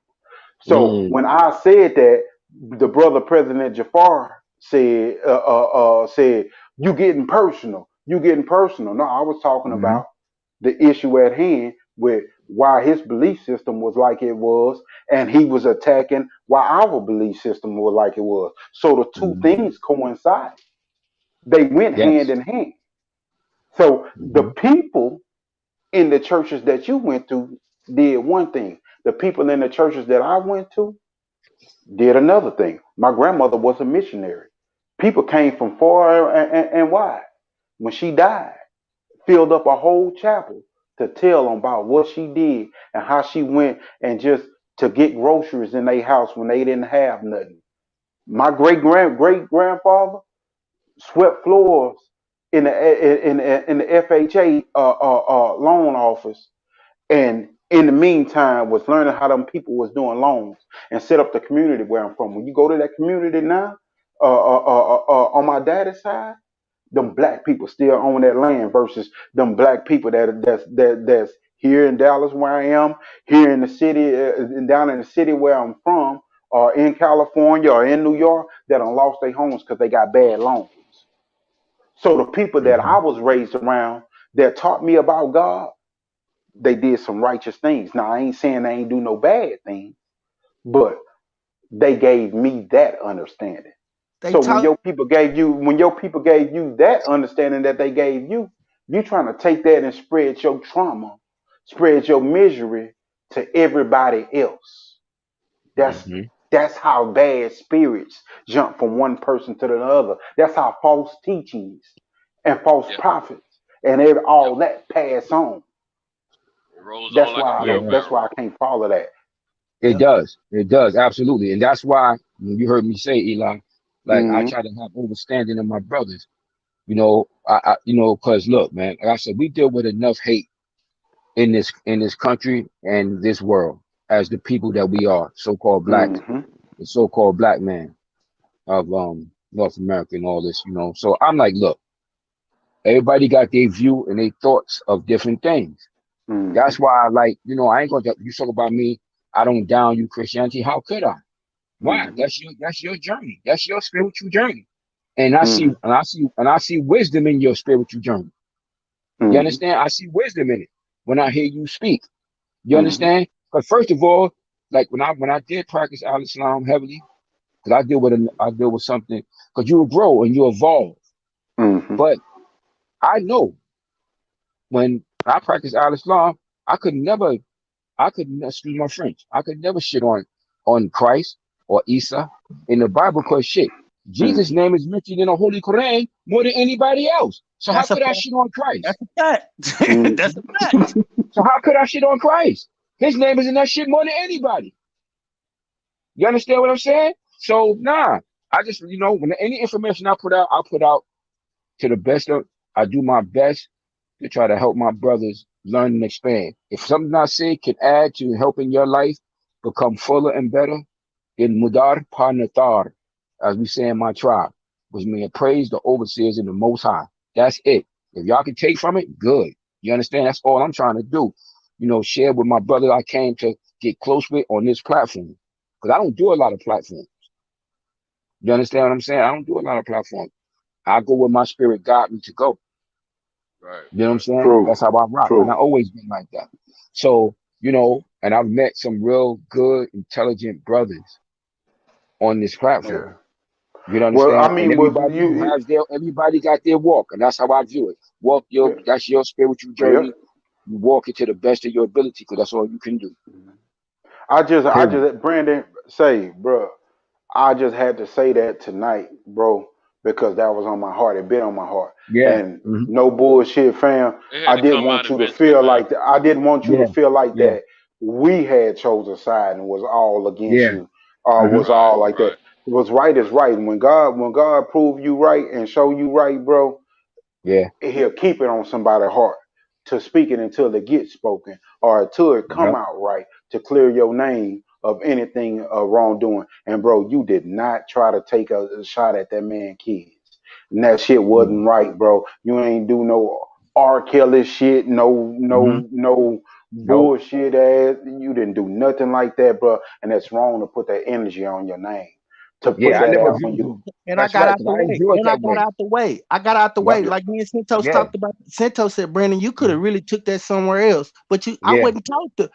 I Yeah. was taught, Yeah. listen, if it's for the greater good of my people, I'm gonna eat that shit. I don't want to Yep. divide Hmm. our community. We had a good thing going. So I And he didn't want did that. people to feel like they had to choose sides. So I stepped the fuck out. Yep. And He I did. And I mean, I'm respect that. just gonna And that's, maintain who I am, and y'all gonna see who I am through this whole process. That's the way I yeah. looked at it. I ain't And that was never a big F thing. that man. I ain't when he was on the panel, Nope. when he was on the other day. Yeah. I didn't disrespect him. I Nope. said, man, I don't have nothing to say to him because we didn't already had our debates. He correct. He stand where he stand. I stand where I stand. But the thing Yep. about it, I was just there to speak on my people's point of view, so it And he, wouldn't be one sided. But as as you far supposed as to. putting the Hmm. energy out there to do something to that man or hurt that man, I'm not No. about hurting my people, man. I Yeah. don't Yeah. want to Yeah. do No that. doubt. And I don't want to separate my people. And I was taught better. That's Yeah. why And I my little respect you. brother, that's why my little Hmm. brother stepped out. Because in the NOI, Yeah. we talk. Listen, man, before it become divisive and we just gonna separate ourselves from there because it's not constructive. So I That's wouldn't right. Hmm. go around on Kyle channel bashing this dude when I got a chance. Yeah. I wasn't gonna go on somebody else's channel because I knew that it's bigger than me. Hmm. It's That's bigger I right. than brought me. it up tonight. If anybody want to say who brought it up, Brandon ain't bring it up tonight. Eli Nah. brought it up tonight. I Eli Yeah. never brought It's it up all brought because it up. good. I Eli had to never speak brought his it up. truth and Nah. let So Brandon No, know that that we shit we it we was ain't what it gotta take was. it there to yeah. that point. That's a No, Listen. but negative I way to just look don't at want it. This nobody. I don't conversation want need to be nobody to said, say man. I don't want nobody to put no blame on nobody because I Yeah. can take my own lick like a man. I'm telling. I said it first. It was me. Yeah, but If you Yeah. good, anybody Eli. came walked in on, I said Let's it not Yeah. first. let's not let's not put Yeah. a Yeah. negative You're connotation on right. what we talking If about. that's Let me because tell you. that's not the Let me yeah. tell you You're something. right. This is a conversation that needs to be had because we're brothers at the end of the day, supposedly. I love each and every last one of y'all. If I didn't, I wouldn't talk to you with my emotions. Hmm. I Love you hide them, Right. too, brother. but I Right. can't But if hide my he emotions when I feel a certain way. But I'm gonna tell yeah. you this: at the end of the day, this is I've been saying it. I've said this to Eli and probably a couple others, but Mhm. I know I said to Eli. We had an in-depth conversation about this right after it happened. This is a thing which I would love to see, but it may not happen. But a lot of stuff don't need to be talked about in depth. You breaking up, Cinco. You're breaking up. You're breaking You up, bro. breaking up. Oh crap! Yeah. He's breaking. Yeah, you're breaking Yeah. up bad. Choppy up. You real choppy. You're You breaking real up choppy. bad. I get what you're saying though. A lot of stuff don't need to be talked about in depth because if it get talked about in depth and fingers get pointed, sometimes it bring about the wrong spirit to the situation. When in the spirit of our people progressing, it can get handled. It can get apologies can get made or reconciliations or whatever, and we can move forward. If that's what need to be done, if that's what can be done, rather than put negative energy on it, rather than that, somebody can come back and say, "Hey, I didn't see it that way. I heard you all's conversation, and that wasn't my intent." rather than to draw it all out and for us to say, well, he did this because of this, because of that. That's my fault on that. I will say that because for me to put why I think he did it and this and that on it, it takes away from that because a man be wanting to defend themselves and defend their point of view, and then it Mhm. changes the energy of it. So yeah, I can say that as a man, I understand exactly where you was leading, even though we couldn't understand it. It gives an opportunity for others to Yep. And it Y'all reconcile hear hurts me? me, without. man. It hurt me that this divide our community, man. I hate this shit. I Mhm. hate that this even happened, man. Do you know what we was headed to? Well, I thought we was Mhm. headed to. I thought we was gonna be deep at these boxing matches, forcing these sanctioning bodies to make change because we was unified. We was on one path. We was starting to make noise in the community, in the boxing community. That's what it was about, unification, and for us to get what we want. We came as boxing fans first, and then found common ground on the other stuff. That's Mm-hmm. what I was about to You know what touch I on, mean? Yeah, Brent. Mm-hmm. That's right. yeah, So That's what I that's was what about I to touch thought on. was You gonna know what happen. brought us I don't together want no. is boxing. Go ahead. yeah, boxing. Yeah. Go ahead, We can hear Cinco. you now. We can hear you now, Yeah, can y'all Cinto. hear me? Go ahead. Go ahead. Y'all hear Yeah, me? Yeah, go go ahead. ahead. I was about to touch on what Brandon is saying. Boxing is what brought us all us different like-minded people together, and I say different like-minded purposely. We're different because our walks have been different. We may have a different in religion, a different in geographical cultures, but we're like-minded in the sense that we want our people to win at the end of the day. And the fact that boxing brought us together, that means we have a love for boxing. But at the same time, we certain, like I said, certain things don't need to be aired out online because it shows them that we don't know how to be cohesive Mm-hmm. and as one. You know, we show a great deal of diversity amongst each other to the opposition when we do this. But at the same time, when we do have a difference of opinion, we have to be people and men enough and women enough to pull back and say, "Hey, I digress," or "My Mm-hmm. bad, I didn't say that right, I didn't handle that right, and I apologize," or whatever.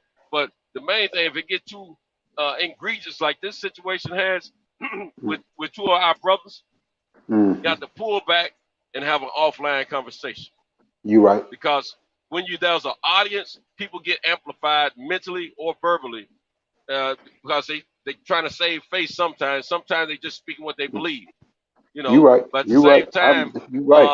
somebody's gonna have some understanding between those people, or a couple of people around them gonna have some understanding. Try to hold court, the right way as far as like Mm-hmm. organized conversation. I don't mean court like in a courtroom, but Mm-hmm. I know. I until understand. we have those kind of adult kind of conversations, get an understanding, and put our differences to the side. Even if you can't put your differences to the side, just say, hey, we'll agree to disagree. You know what I'm saying? Yeah. And we got to move forward as a people because everything Brandon was just saying just now about all us coming together as boxing fans, and then Mm-hmm. we're going to be pushing against the conglomerate of boxing to get what we want as fans of boxing, and also speaking out when it's time for us to speak out for our people. Man, Mm-hmm. man, it was a hell of a thing built, just like Brandon said. And right now, it was like an impenetrable vest that we had. You Now it's right. been penetrated. We got to figure out how to Mhm. mend that vest so it's You not right. penetrable again. And we got to move forward. We got to start putting the big picture ahead of our own individual perspective and just You right. just make sure that we are thinking as let me one thing these white folks are always and I I don't care how they feel about what I'm saying. I'm not racist, but I'm speaking in factuality. Mm-hmm. One thing these white folks are always I learned years ago when I was a kid. They always said for the greater good. They didn't mean Mm-hmm. us though. They meant their Mm-hmm. greater good. Until we learn that as well, we're gonna have a problem. We need to learn the greater good. We need to learn to put the group of people as a whole before our individual concept, or not so much our concept, but our own individual perspective. We need to it may be the same thing, but anyway, we need to think about our people. And let me get this off, and I'll let y'all, Brandon, whoever want to get back in there. I Yeah. remember the majority of us said we have a love and an infinity for Muhammad Ali. What a Mm-hmm. lot of us feel is one of the greatest boxers ever to face this earth, to walk this earth. But we also have a great affinity for the person he was, how he stood up for our people, for what he Mm-hmm. believed in and things of that nature. Mm-hmm. I recall Ali saying that his belief in Islam is for him, but he's not going to talk down about this man, that man, that woman's religious belief, because he feels that all religions is good, but Islam was best for him, and that was his choice. He Mm-hmm. never said you need to choose this over that or whatever. If we have a level of respect, a level of honor, and a level of love for Muhammad Ali for what he spoke for as boxing fans first and black people second, or vice versa, pay attention to what the man used to say to the public when he talked to him, when he was being serious and not being joking. He spoke some hell of a words with great meaning for us to latch on to and pay attention. This was a person that we were able to see where in this earth. I'm not reaching way back many, many years ago before any of us were even thought of to be conceived and brought into this world. I'm talking about somebody we've actually been able to see. Every age group on this platform right now have been able to see some live footage of Ali at one time or another and Hey, heard some words Champion that he Heart spoke out say, of his hey, mouth. I don't mean to cut you off. Champion Heart say he backstage though. He Okay. got something. He got some things to say. But you absolutely right though, Centos, and no BS. I should have digressed a long time, but that got said online, and I just wanted to let this brother know that Eli, we what you said understood. had to be addressed Eli, what eventually, you bro. said had to be It had to be said, bro. addressed. It had to Yeah, be. It was It had on to be your heart, addressed. bro. It had to yeah, be. Well, yeah. And whether we could, I'm pretty sure if you listen to the playback, you'll probably be like, "Yeah, I could have said this better, said that," but it had to be addressed, bro. I And mean, that's just Yeah. me being a man. Me I and had to own Cinto up to that. addressed it. Me and Nah, you Cinto needed to say it. You addressed needed to it say the it. other night. Yeah, Y'all he probably did. missed it because that was I think I don't know what night that was, but me and Cintos really yeah, got into that conversation. You know what I Mm-hmm. mean? And we really yeah, talked because about it's been Because I on noticed. anybody that just means anything to this platform, any platform we come to, just the relationship we formed. If Hmm. it meant if we heard it, it meant something to us, negative or positive, and none of Yeah. us really truly want to see the brotherhood I, broken. that, that's why Yeah, I'm All along, saying because my that. That's people. why I'm saying that. but, I don't want to tear nobody down. And my yeah. intention is not to tear Fred down. My intention is not to tear the Nah. community down. I just Yeah. had to say that. Nah, it's understood because I recognize, Yeah. because you one of the people for the shows that I do come to, you one of the brothers I always look for. And I facts. noticed, I didn't see you there. You understand? I noticed Yeah. that I wasn't seeing you there. I'm like, damn, I ain't seeing Eli over there. You know, you know what I'm saying? And Yeah. I was like, okay. I knew what went down when the situation happened with Brandon, so I knew why I didn't see them there. But I was happy to see the brother come over here. You know what I'm saying? I was happy to see him come to the boxing section. Hmm. You know what I'm saying? When Right, I started seeing right. him come back to the boxing session, I was like, okay, that's good. I was Because it, nervous about that too. I didn't know how I was gonna hmm be received because of hmm the perception. But Cintos nah, Well, let it be it known. was very Cintos really encouraging let it be when I known. started Cintos seeing you. was like, When I, "You when I good." yeah, I hmm had to, man, Cintos because was like, when "You I started good, seeing, bro." I thought we had lost you for a second. To be honest with you, hmm and when I started seeing your name pop up in the chat, it gave me a great feeling, man. I said the brother's still in the community. So, and when you start being a little bit active, I said, yeah, this is good. Maybe one day we can, you know, have a talk and mend the fence. But even if we can't mend the fence, at least have some sovereignty that there's no animosity back and forth of people choosing sides and stuff like that. Because I don't think anybody had a discussion about choosing sides, but we know how people deal with Yeah. things. People get caught up in what they believe, and they want to roll with it. Hmm. At the end hmm of the day, we're brothers, man. I mean this. I That's don't what we I are. don't know how everybody feel about it, but this is too important to me as a brotherhood to lose. I don't That's want Nah, to lose this. that's how I feel. Y'all know I call myself the coxman. I love women probably more than any other man I know. And I got females that be calling me and that be want to chat it up and stuff. I love talking. I rather talk to the females than you guys on a day-to-day basis. But you guys do something to me that I got to put them females to the side. You You got a know, brotherhood. hey, I hmm stopped talking to females in the middle of the night because I'm trying to chop it with my brothers. This is what we come yeah. together at. I got that Mm. love. I think I don't pass my exit. I got that love for my brothers. No, I didn't bad. I got that love Hey, for my brothers that I don't want to lose. You know what I'm saying? Because when I'm out exactly. here on the nights that we can't come together, guess what? I'm searching around for other platforms, and I can't Yeah. deal with none of them. I can only Yeah. deal for 5 or 10 minutes. Then I go watch some old videos or something. Then I'm trying to think about some gal I can call, and she might be awake, and just top it up with her. Just for conversation matter. I ain't trying to get nothing. But at the same Yeah. time, she might think she got a hope one day. That's me selling that dream. But at the same time, man, it's just I put the females down at night that I used to talk to for my brothers because this is genuine love here. Yeah. The other thing ain't nothing but the cocksman selling the show. You see what I'm Hey, saying? us learning business tips from each other. The Man, what? brother get that smoke. We had one of the best shows where he was talking stocks and Yeah, everything with us. Us talking about even like me and you, bro. We talk about the trucking and right, getting business started and talk about streamlining. We talk about all kind of stuff.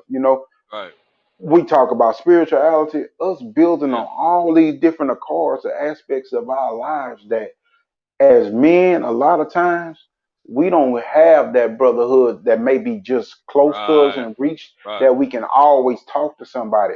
But when you got people that are valuable, as Fred himself, as you Santos, as you best pugilist with all your wealth of knowledge on all kind of different things.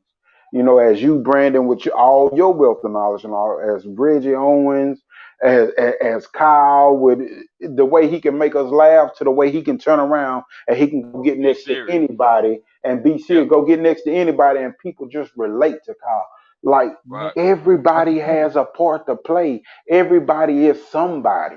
Nobody's Brotherhood, greater man. than the next person. That's That's what it. makes it a brotherhood. That's it. And it's like it's time out for everybody. Like your brand building over the brotherhood. Don't step on nobody. That's Don't At right. step at on the end of nobody. the day, the truth is, I don't know how y'all look at it, but I feel like we all need each other. We do. Because if you think about it, when one We of us drive is each out here, other. if it's just Y'all one or do. two We of us out drive here each other. speaking, yeah, if it's one or two of us out here just speaking, the show is not the same. And it ain't about just the show, it's about the encouragement that we give one another. Because when there's multiple amounts of us on the platform or in the chat, we hold each other accountable for what we're saying. No Say it. matter if we're being silly, serious, or whatever. You know what I'm I'm saying? finna be a little silly right now. It ain't That's many cool. motherfuckers like JFL that can have one motherfucker in the chat not speaking and that Hey, can that talk dude for is an great, man. hour. How Yeah, say the engagement of all of us in these chats drive these chats. The that's it. engagement of all of us on these That's platforms it. drive them. So we building each other up. So let's not tear Yep. each other down to build No, that man. content. It's hard as a motherfucker to talk for an hour when nobody's listening, when Oh, nobody Brandon. gives a damn, or when nobody's engaging. Brandon, that was that night that because I was just thinking about my wrongdoing last week, I guess, when I got upset with who, and I started cutting them up a little bit with jokes. I was a little tired of the BS, like anybody else. And then me and you had that serious conversation, and I think it was after I came back, wasn't it? Yeah, Because I I left the encourage show you, for an and hour or I two. talked to you, and so you could Right, relate to how I felt. I was like, man, don't right, worry about that, man. Overlook that. We're gonna move. You know what I yeah, mean? And I yeah, and I shared my experiences on this, on how I was treated and how I dealt with that. I didn't, and you know what I mean. I couldn't get mad. I'm not gonna get mad and do something to destroy the community on YouTube because I'm mad or because my feelings is right, hurt. Because it's right, bigger than me, and I should be able to handle this shit as a man. You know Mm. what I right, mean? Like if it needed to be, if a conversation really needs to be had offline, I don't mind having that conversation. But if right, we right. going, I know. but the Brandon, conversation is I gonna be already know. respect. I It's already gonna know be you willing to respect. do that. I already know Yeah. you willing to do that because of what you stand on, brother. I didn't. I, Yes, sir. I didn't want to say nothing about it, but I already knew. I'm honestly. I like to do because of some. A lot of things that, like I said, it's good and bad with everything and every person. And but I don't know if he would be willing to do that. I'm hoping and praying that he will. If he's as intellectual as we we feel he is, why wouldn't he? You know what I'm saying? Because first of all, at the end of the day, all we got, as they always say, we all we Yeah. got, man. I mean, I don't Yep. care. I don't care how light or dark you are, how big in size you are, or how small in size you are. You get in front of the best of them, they looking at you as a black person who's beneath them. Mm-hmm. Not just necessarily an N word, but a black, which is what it means to them. A black person that's beneath them, who's not equal to them in any aspect. So at the end of the day, we all we got. We got to stay strong. When we're trying to getting out here preaching and spitting game about how to be together, no matter if it's business or if it's about our people or if it's about manhood, boyhood, or sisterhood, queenship, whatever it may be. That good stuff we spitting, we got to stand on it, man. We Got to got to keep stand it on. together, man. We can't be breaking that up, man. And that's what we got to change, man. Now, if somebody want to break it up, let them break it up by themselves because, like DJ and like my girl Trey Trey always say, everybody can't go. You know what I'm it. saying? So we just got to pack the boat with the ones that's gonna ride together, no matter if they feel good about each other or they feel indifferent. But if Mm-hmm. they're if they're able to come together and agree on one one common thread, that's all we need at the end Do of you the know, day. Santos? Do you know? I'm gonna tell you. I'm gonna give y'all a little insight into how the Nation of Islam Brotherhood handle their business. Let's say I have a major disagreement with my brother. We cannot Hmm. put our hands on each other. The FY, the Right. cap, they go, hey man, y'all go around the corner. Y'all walk down the street. Y'all better figure that shit out. But y'all bet Hmm. not put y'all hands on each other, and it bet not get to disrespect because we gon' all of us gonna come against y'all That's it right until there, bro. y'all get in line. And that's how That's we what it handle it. is. I don't give a damn Yeah. what difference they teach us. Sit down and table the discussion. Because it That's ain't it. nothing that you can't talk through at work. That we don't play that in the NOI. We don't beat up each other. We don't slap on each other. We don't even play fight with each other. No horseplay. We don't play with each other like that. We respect each other's need, and if we have a disagreement, I don't give a damn. We get into a shouting match. At the end of the day, it's gonna be handled because it takes away from the brotherhood, and the Right. brotherhood gonna make sure that shit handled. They're gonna be like, "Hey man, y'all gotta fix that because y'all taking away from us. Y'all turn away from the greater good because we need y'all to." And that's the way I feel. I don't have no problem sitting down having a true heart to heart. I've always said to him, "Hey man, when I see you, we're gonna have a good cup of coffee. We're gonna have a good discussion. We're gonna have a good discussion, and even if it get passionate and we disagree, that's fine. But when we walk away, we're gonna have a common ground, and I'm gonna be like, I ain't gonna put my mouth on your beliefs, and please don't put your mouth on mine. And what we gonna do is we gonna try to set this community the way it's supposed to be. That's my view. I ain't out here trying to. Hey, hey, I think the brother fans' perspective asking us to go ahead and talk about some boxing. We be go, he said, I think Yo, Porter ain't will champion, win ain't champion around hard three trying to get clear on? rounds. Ain't champion hard trying to get on? Yeah, he trying Damn, to get on, but Champion I Horse think said he Kyle got ain't. something to say. Yeah, he said he got something to say, so I think Okay. Champion Let Horse me can get get Charles. some. Let me see if I can get Kyle. Yeah, Yeah, I'm get about I'm about Kyle. to get kicked. I'm about to get kicked off in a few minutes, guys. I'm on that stretch of bad highway, but Hold on. I Let me see if don't I know if can I get can get Kyle back on my in. other I will phone. see. Yeah, we Hold on, probably my need. other Let's. phone. Just on my Let me other get phone. this. I'm gonna get this last statement out, man. I'm gonna be done with that topic, man. I Yeah. just want to reach out. If my brother Fred is listening right now, Fred, we would love to see a moment when you and our brother Brandon can sit down offline and have a conversation and get some understanding. It could be, a few other brothers, online on the phone with you guys or however you plan to do it. But just we don't need to continue this, man. We don't need to continue this because at the end of the day, there's No, love for you. both you brothers in the community, and we need each other to Mhm. get to the next level for our people. I agree. And we Yeah. just need to display that love out there. And no one's throwing rocks and hiding their hands right now. Everybody's speaking on what they feel and what we're saying about the situation.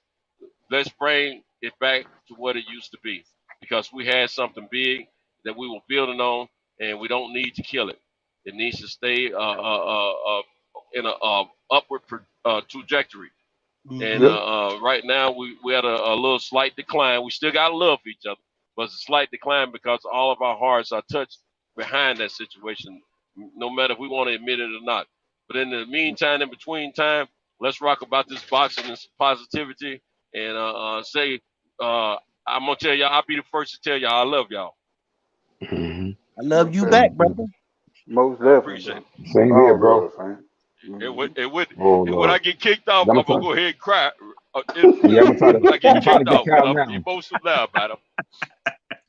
It's for Yeah, real. I'm trying to get Cal now. Hold Yeah. on. Let me see if I can get through to him. I'll Yeah, I find think some No, Champion dude. Heart I got mean, he on I mean that, man. I come to any city, man, where I know one of you brothers are going to be at. If I know I'm going, I'm going to try to talk to you a few days. Let you come through and I want to meet you. You know what I'm saying? I don't think I'm meeting strangers. I don't think strangers. Breaking up terrible. Hey. You sound like the robot from Star Wars right now. Hey, he done broke all the way up out of there. But Hey yeah, Eli, we're gonna have to connect though, bro. We in the we same do. city. You know we We gotta do. connect. Come on, bro. We do. You know that's just gonna happen. We gotta connect, bro. I don't I know. got I don't know. When I honestly come to gotta get with Texas, you and Picasso. Yes, sir. when I come to Texas, man, I'm gonna be trying to, cause I think y'all similar.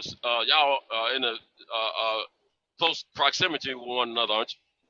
Yeah, Yeah, we we in all in the them probably Dallas about area. 30 minutes. We probably about 30 minutes apart, some kind of way. If Yeah, Yeah. he in the Grove, I'm right over here I'm in by Oak Cliff. I'm in Oak Garland and Cliff. shit.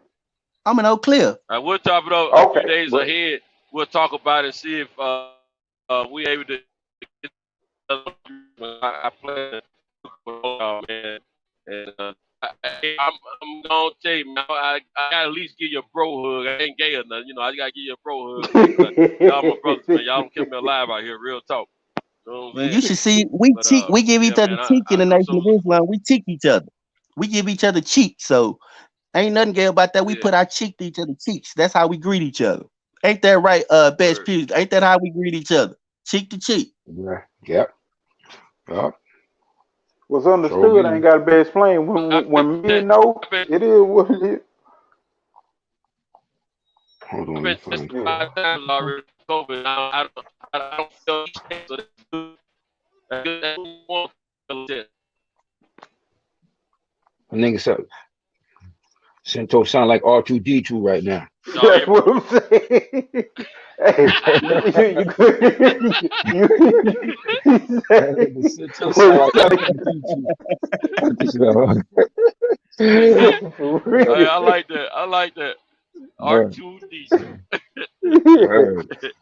uh, All right, hit am the I cow number. still in the Okay. am I still in Let me call cow. Star Wars? Now you sound better right Yeah, now. You yeah, better you right better now. not.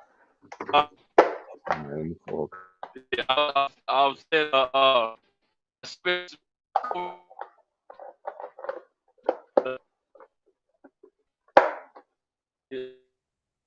Yeah, Santos, you out of there. We can't hear you now. You gone. Hey, y'all know the other reason why why I ain't been on a lot of shows? Because, bruh, I've been fighting dropping this weight and I've been at a calorie deficiency. And every time I stay up with y'all, I'll be low key going back and forth to that fucking refrigerator, drinking water, trying to stay full. Shit. I'm trying to keep something on my damn stomach.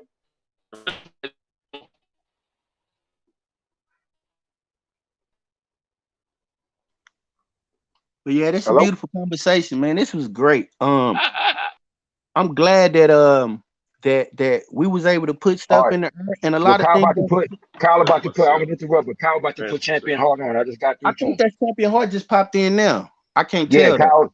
Kyle just put him on. Or he coming here about you. He about to Go put ahead, him on. Champion Heart. The flow yours, brother. I know you've been waiting. Tell Cal he gonna have to put me on in about 10 minutes. Well, shit, I just hung up from him, but I'll call him back. Can you hear me? Yeah, we can hear you, bro. There you Yeah, go go. ahead, champ. Uh, well, you know, I got a different view on what your brother's talking about. I can't really trash the brother because he's been nothing but Yeah. good to me.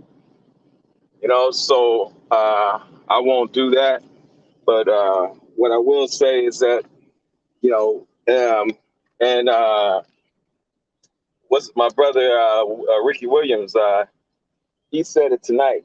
You know, we have to hold our people accountable, even our leaders. And what Fred is putting out there is not new information. You know what I'm saying? I grew up in Chicago, and the Nation of Islam was very powerful in Chicago. So that's not new information that Fred's putting out there, not a perspective that he's putting out there from the victim's point of view is what he's putting out there. And that's what we forget. We say, you know what I'm saying? We understand that Elijah Muhammad done some good things with the nation, but at the same time, he's a man. He made mistakes. So in doing that, there were victims. So we have to think about them. I think that's what we forget. You know, we're so busy about the man being torn down, and I don't think that he was. I just think that we all had a perspective from the victim's point of view, and that's important. You know, regardless to how much we love Elijah Muhammad or how we feel about him, there were victims involved in that. So we have to think about that. You know, like I was saying earlier, you know, we all have our beliefs, and everybody evolves at a different stage in their life. You know, I had brought this up before about the brother in Atlanta, with the muscle shirts on in the pulpit. You know, were we supposed to, because everybody loved him, were we supposed to not say anything about the boys that he was molesting? And today, you know what I'm saying, from children to teenagers, actually to young adult men, we never got their perspective on what he did to them. But he did good things in Atlanta. But in that, look at the carnage that he laid. Look at what he did to those boys. You know, we don't have that perspective. Here's the thing, Champion Heart, but what you got to ask is what he's doing, is it constructive or non-constructive? In the greater good of what you're saying, is it constructive? Is it adding to? Is it taking away from? Well, I think it's giving us a perspective of the women involved. That's not and what I asked happened. you. I said, is it And I think that's constructive or important. non-constructive? That needs to be known. Does it? Hold on. Let me say this. Let me interject this real quick. All right. This is what I will say. Anybody, and it's not for Fred, this is for anybody. Why is he doing it? Let the people who went through it, why aren't they doing it? That's right. You understand? Fred don't need it. Like, if that shit happened to my daughter, I'm gonna be doing it. I don't need nobody else to do that shit. If somebody took advantage of me, I'll speak for it. Why does him or any other person have to be? Let them speak to it because they endured it. It shouldn't, as far as I'm concerned, it shouldn't be nobody else telling the story but them and their family. That's my argument to that. That's my argument to that. It should be it should be them. Okay, but understand, there are many documentaries done where they go to these people and their story is told to the person that's doing the documentary. That's all that was done. But this is my point. And then you don't attack just the person, you attack the organization too. If it's about the person, leave it at the person. I've heard him say that.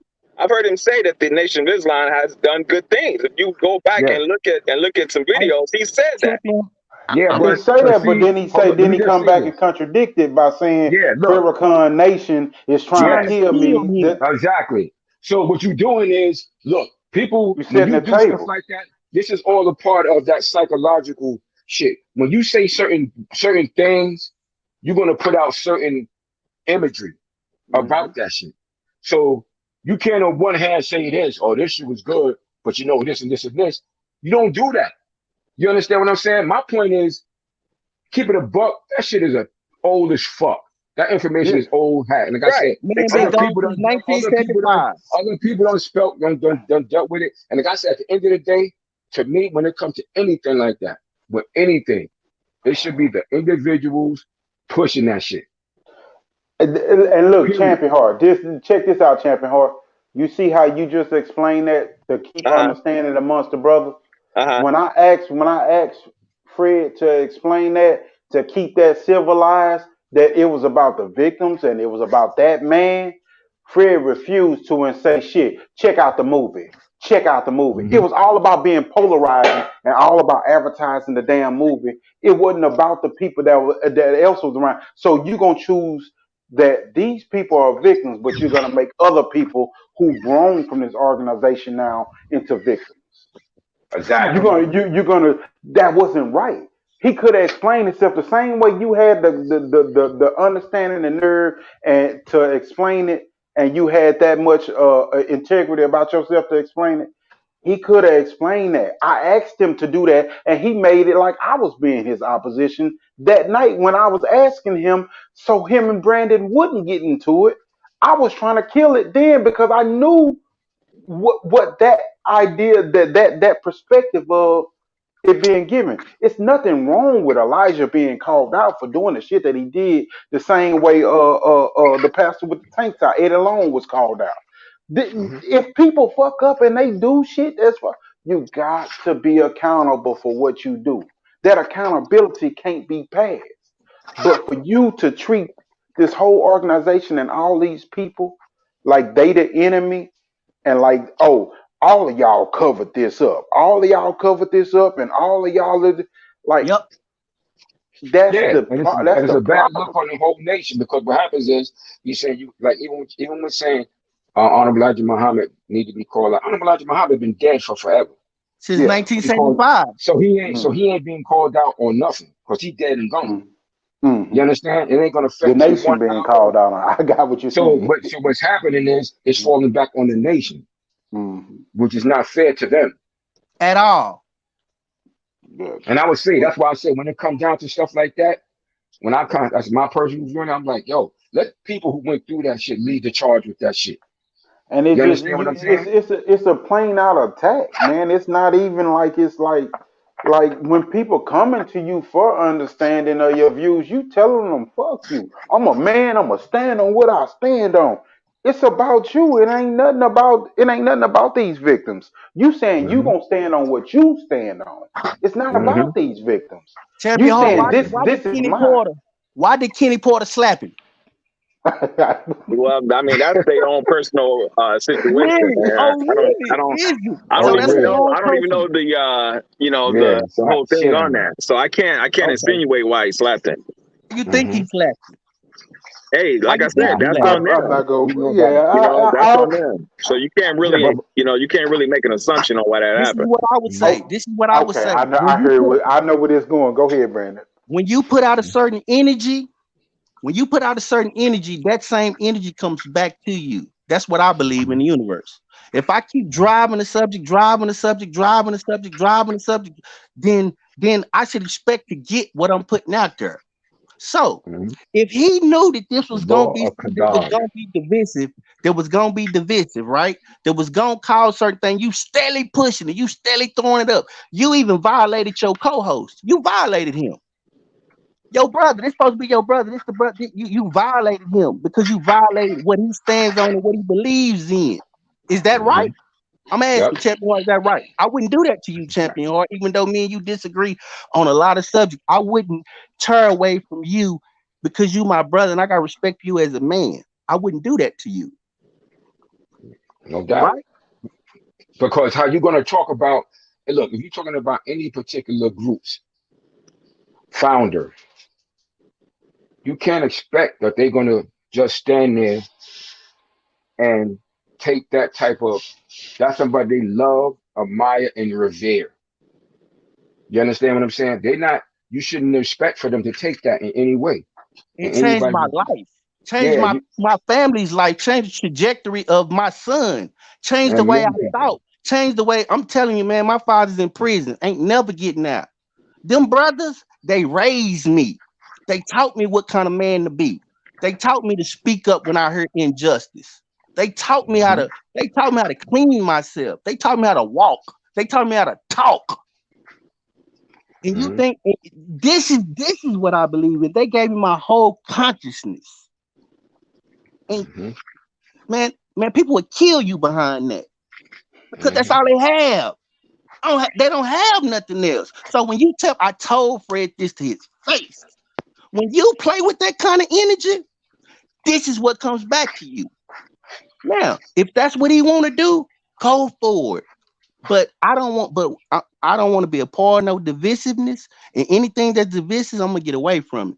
I'm about unifying my people, and I want my people free. And I'm gonna be fighting for my I people. don't look at it as being defensive. I look at Yeah, it as from yeah. the It ain't female, about how you look at it. from the Look at the victim's group, champion perspective. heart. Is how I It's a look at it. group. It's a I Yeah, group. look at And it I from the say but you, I'm gonna victim's say, champion heart. perspective. yeah, but I'm Hold on, saying hold that. on, hold I'm saying on. We it can't again. hear each other. Let Yeah, Champion but I'm Heart saying finish look what at he's it from a saying. Yeah, different I said perspective. I look But at I'm it from a yeah, victim's perspective. I'm not looking at it as them tearing down a nation. That's not how I'm looking at it.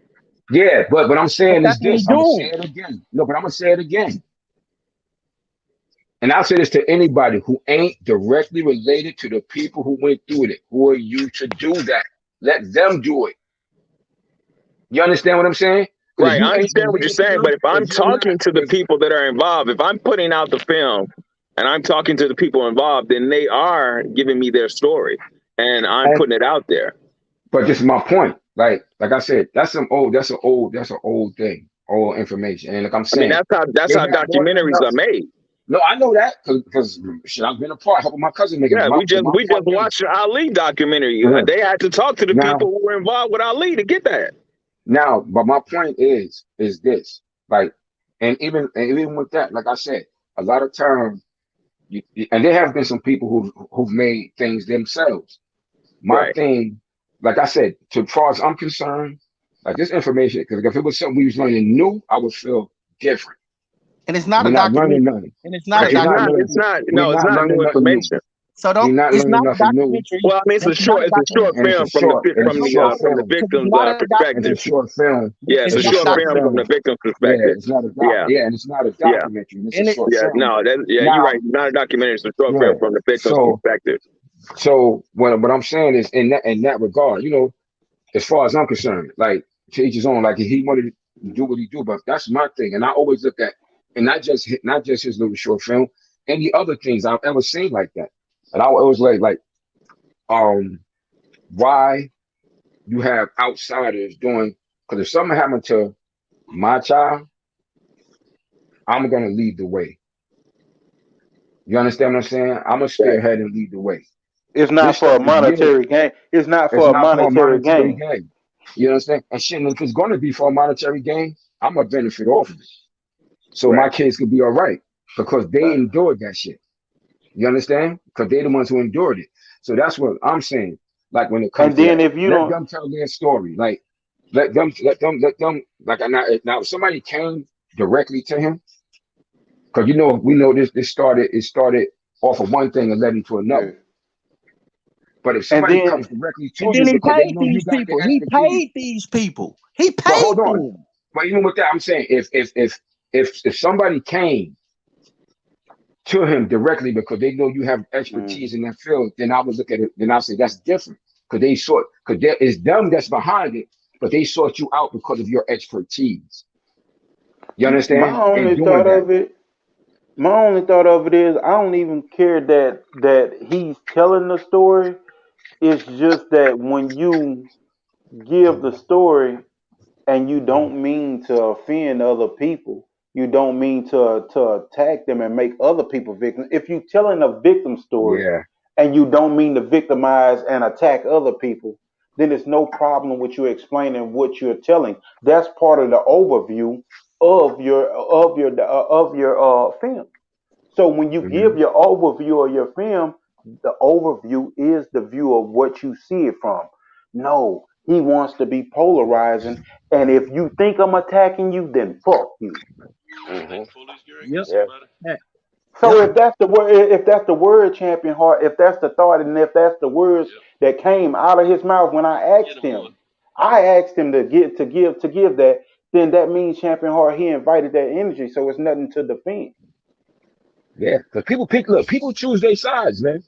Everybody choose their sides. You know what I'm saying? And that's what it is. That's just how we get down. People going, for the most part, people going to choose their sides and they're going to rock with what they rock for what they feel in their heart. And your actions are going to show it, not by what they say. Watch what they do. Man. Facts. I'm So got to and show then you. not only I that, got to show we you the shouldn't truth. we shouldn't stand like that's like letting somebody make a documentary or make a film about Marcus Garvey and what he did wrong and his infidelities. Bullshit. We're gonna lift Marcus Garvey up high for what he stood for and what he taught us. Marcus, man, they taught us to do well. They taught us to not smoke and drink. They listen to what they gave us and what they taught us. A man gonna fall. A man is a man. He has his own demons that he has to fight, and I'm not Yep. here to judge that. What I'm here to say is what I was taught and what I represent and how I was taught to represent it and how it influenced the entire world and what kind of man it made me to be. But I don't excuse no behavior. It is what it is. But at the end of the day, is that the side you want to tell? Because it's another side you can tell. You could talk about how we had a whole fish program that we was bringing fish in from Peru that landed at the docks in LA and Oakland and all of that. That landed at those docks where our own people was unloading fish, taking in our community. You could talk about the $30 billion empire that we built there. Hello? So my thing is, if Dang, you want to tell that, you could tell it, but make sure you tell both sides I can't hear anything, bro. That part. unless you're trying to skew it Hello? to make it look a certain way. Champion Hall, you hear me? Man, can y'all hear me? Yeah, we We can hear can, you. man. Yeah, Man, I got a real bad connection. You guys sound like androids. Oh, we can hear Oh, you. okay. yeah, that's you. We can hear you. Hey, go in there and work on your Yeah, setting, buddy, with the I'm mic and gonna go out and come back in because I can't hear anything you guys are saying. No, Oh, okay.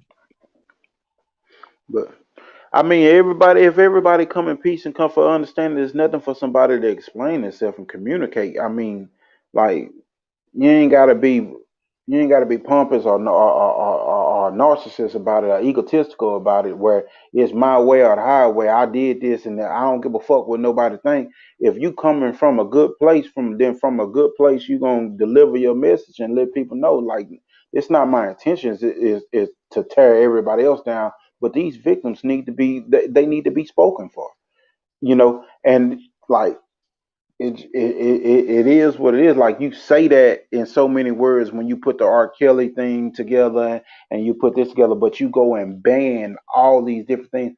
But a man that you say wasn't there for his kids and that you say he slept with underage girls, like the underage girls part is like, That's a yeah, lie, hey, though. And it's a lie. That's a lie. And I asked him to prove it. He said he had the birth certificate. I said, you a damn lie. Show him. He never showed him because I know it's a lie. But that's the thing that wants to be told on. If see, you want to say that he had wives, yes. Okay, ban everybody in Saudi Arabia for having wives. Ban the brothers in Africa who have wives. Ban them. You see what I'm saying? We don't. But if you mm, want to talk about certain things that a man done that was a misstep or a mistake, cool. But you gotta remember, it's bigger than that. Man, it was a whole damn nation, farmland, airplane. mhm. Come on, man. And not only that, look who he gave us. He gave us Clarence 13X.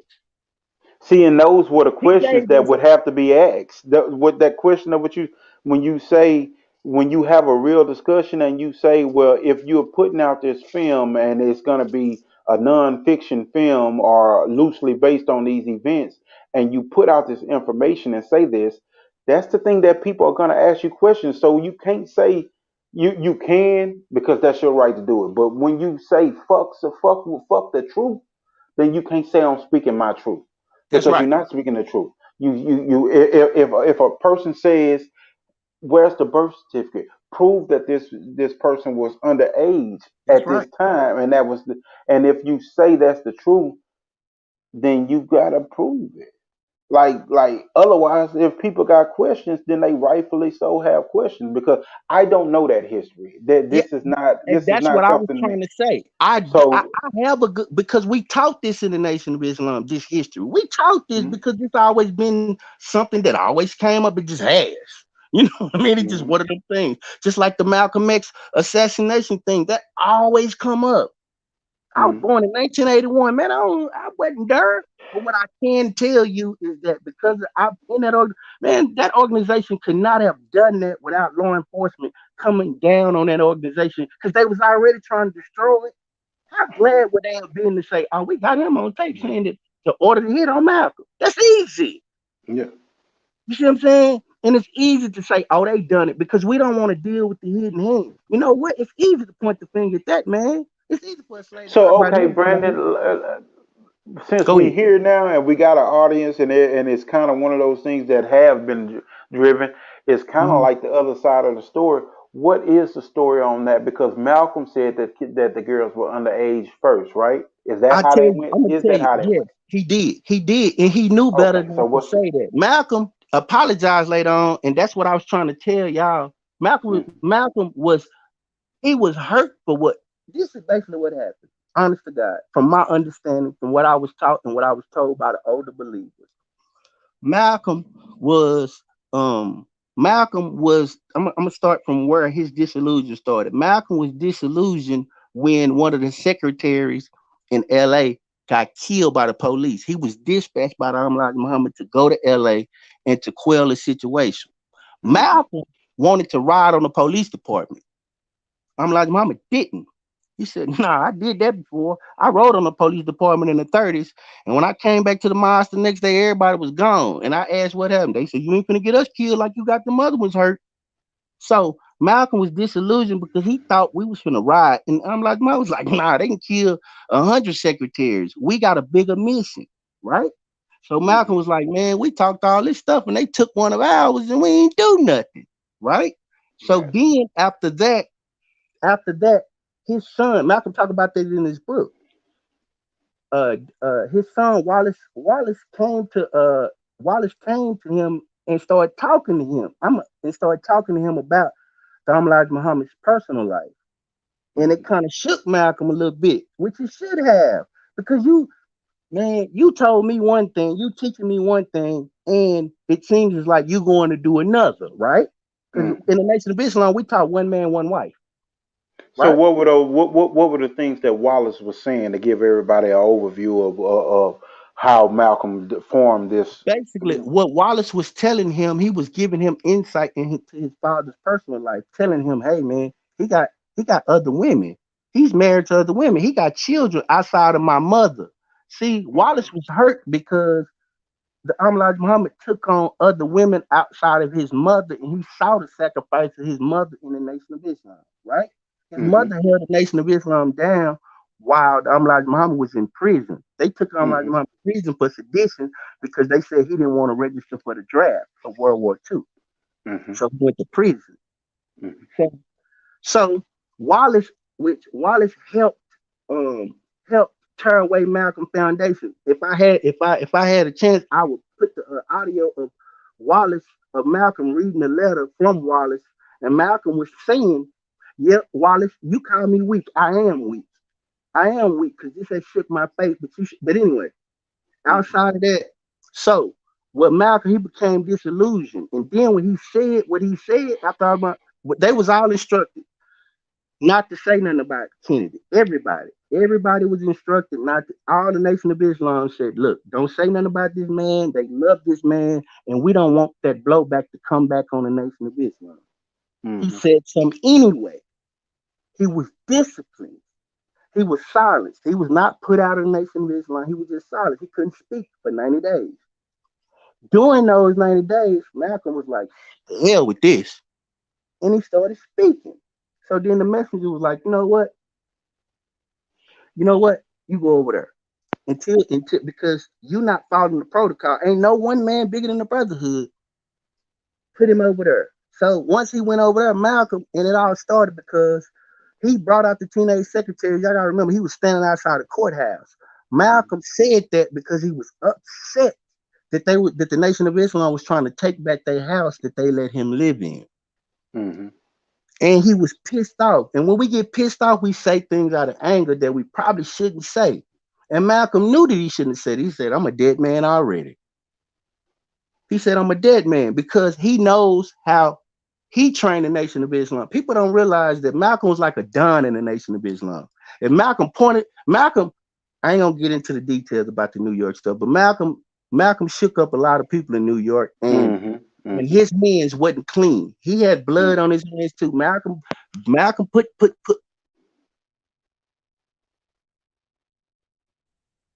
Hello. Yeah, I'm Oh, here. I'm okay. listening to you. So after that, what happened was he became disillusioned inside the Nation of Islam. He left. He went to Mecca.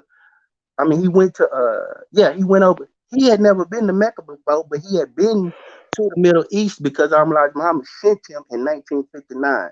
So when Mm. Malcolm said he never seen white Muslims and all that, that's not true. He's seen it. The thing about it that he needed to start his own organization, so he had to come back and say, "Look, I ain't with that no more. I see everybody as equal people, and I need to start my organization." And that's what he did. And not only that, he kept talking bad about the Elijah Muhammad. So what happens in the Nation of Islam? Elijah Muhammad didn't have to. He told us leave him alone. He told them leave him alone. But what happens is you got people that's zealous to say, I don't give a damn what he say. He gonna die for what he said. So the government saw that opening. They plotted with them conspirators. They pulled his security. The government locked Malcolm's security up the night before he got killed. They locked him up. So they Mm. wasn't searching on the door. The government let them slip in and they killed the man. That's And why it was so they, little of a security.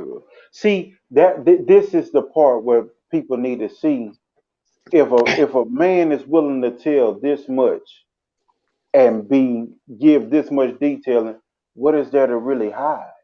right. Yeah, cause let me just interject something because I wanted to add something to that too, Brandon. Mm. Yeah, because that's a story that I've learned over years. But I have talked to some older members of Nation of Islam. They said pretty much the same story, and what they how they explained to me is like after that situation happened, and basically he got caught up in some family shit that he shouldn't have been caught up in. That's how they explained it to me. There's And like that's how when he shouldn't have been when in that Wallace, man's household. yeah, when Wallace came to him with that shit, there's like that was their family business and that shot because the older members I've talked to, there's like because Wallace was close to his mother.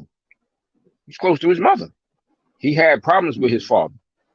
His mom's boy type. You know what I'm saying? He loved her. He was with his moms. He rocking with his moms, like you said. His mom's held that shit down when Honorable Elijah Muhammad was locked up and so on and so forth. And when he got put out, because a lot of people don't know, the Honorable Elijah Muhammad put him out the house He did. before. He put him out. And the mother, she wanted him back Um, in. Claire, she wanted him back in there. So she was like, yo, just do what you need to do, and she wanted her son there. So he loyal to his mom more so. because his mom Clearly. tried to save him and keep him in the house, Yeah. and his daddy. So Gotcha. so those type of things. Well, and they told me that said basically Malcolm got caught up in some family shit, and they said he shouldn't have just got involved in that. That's how they And explained it to see, me.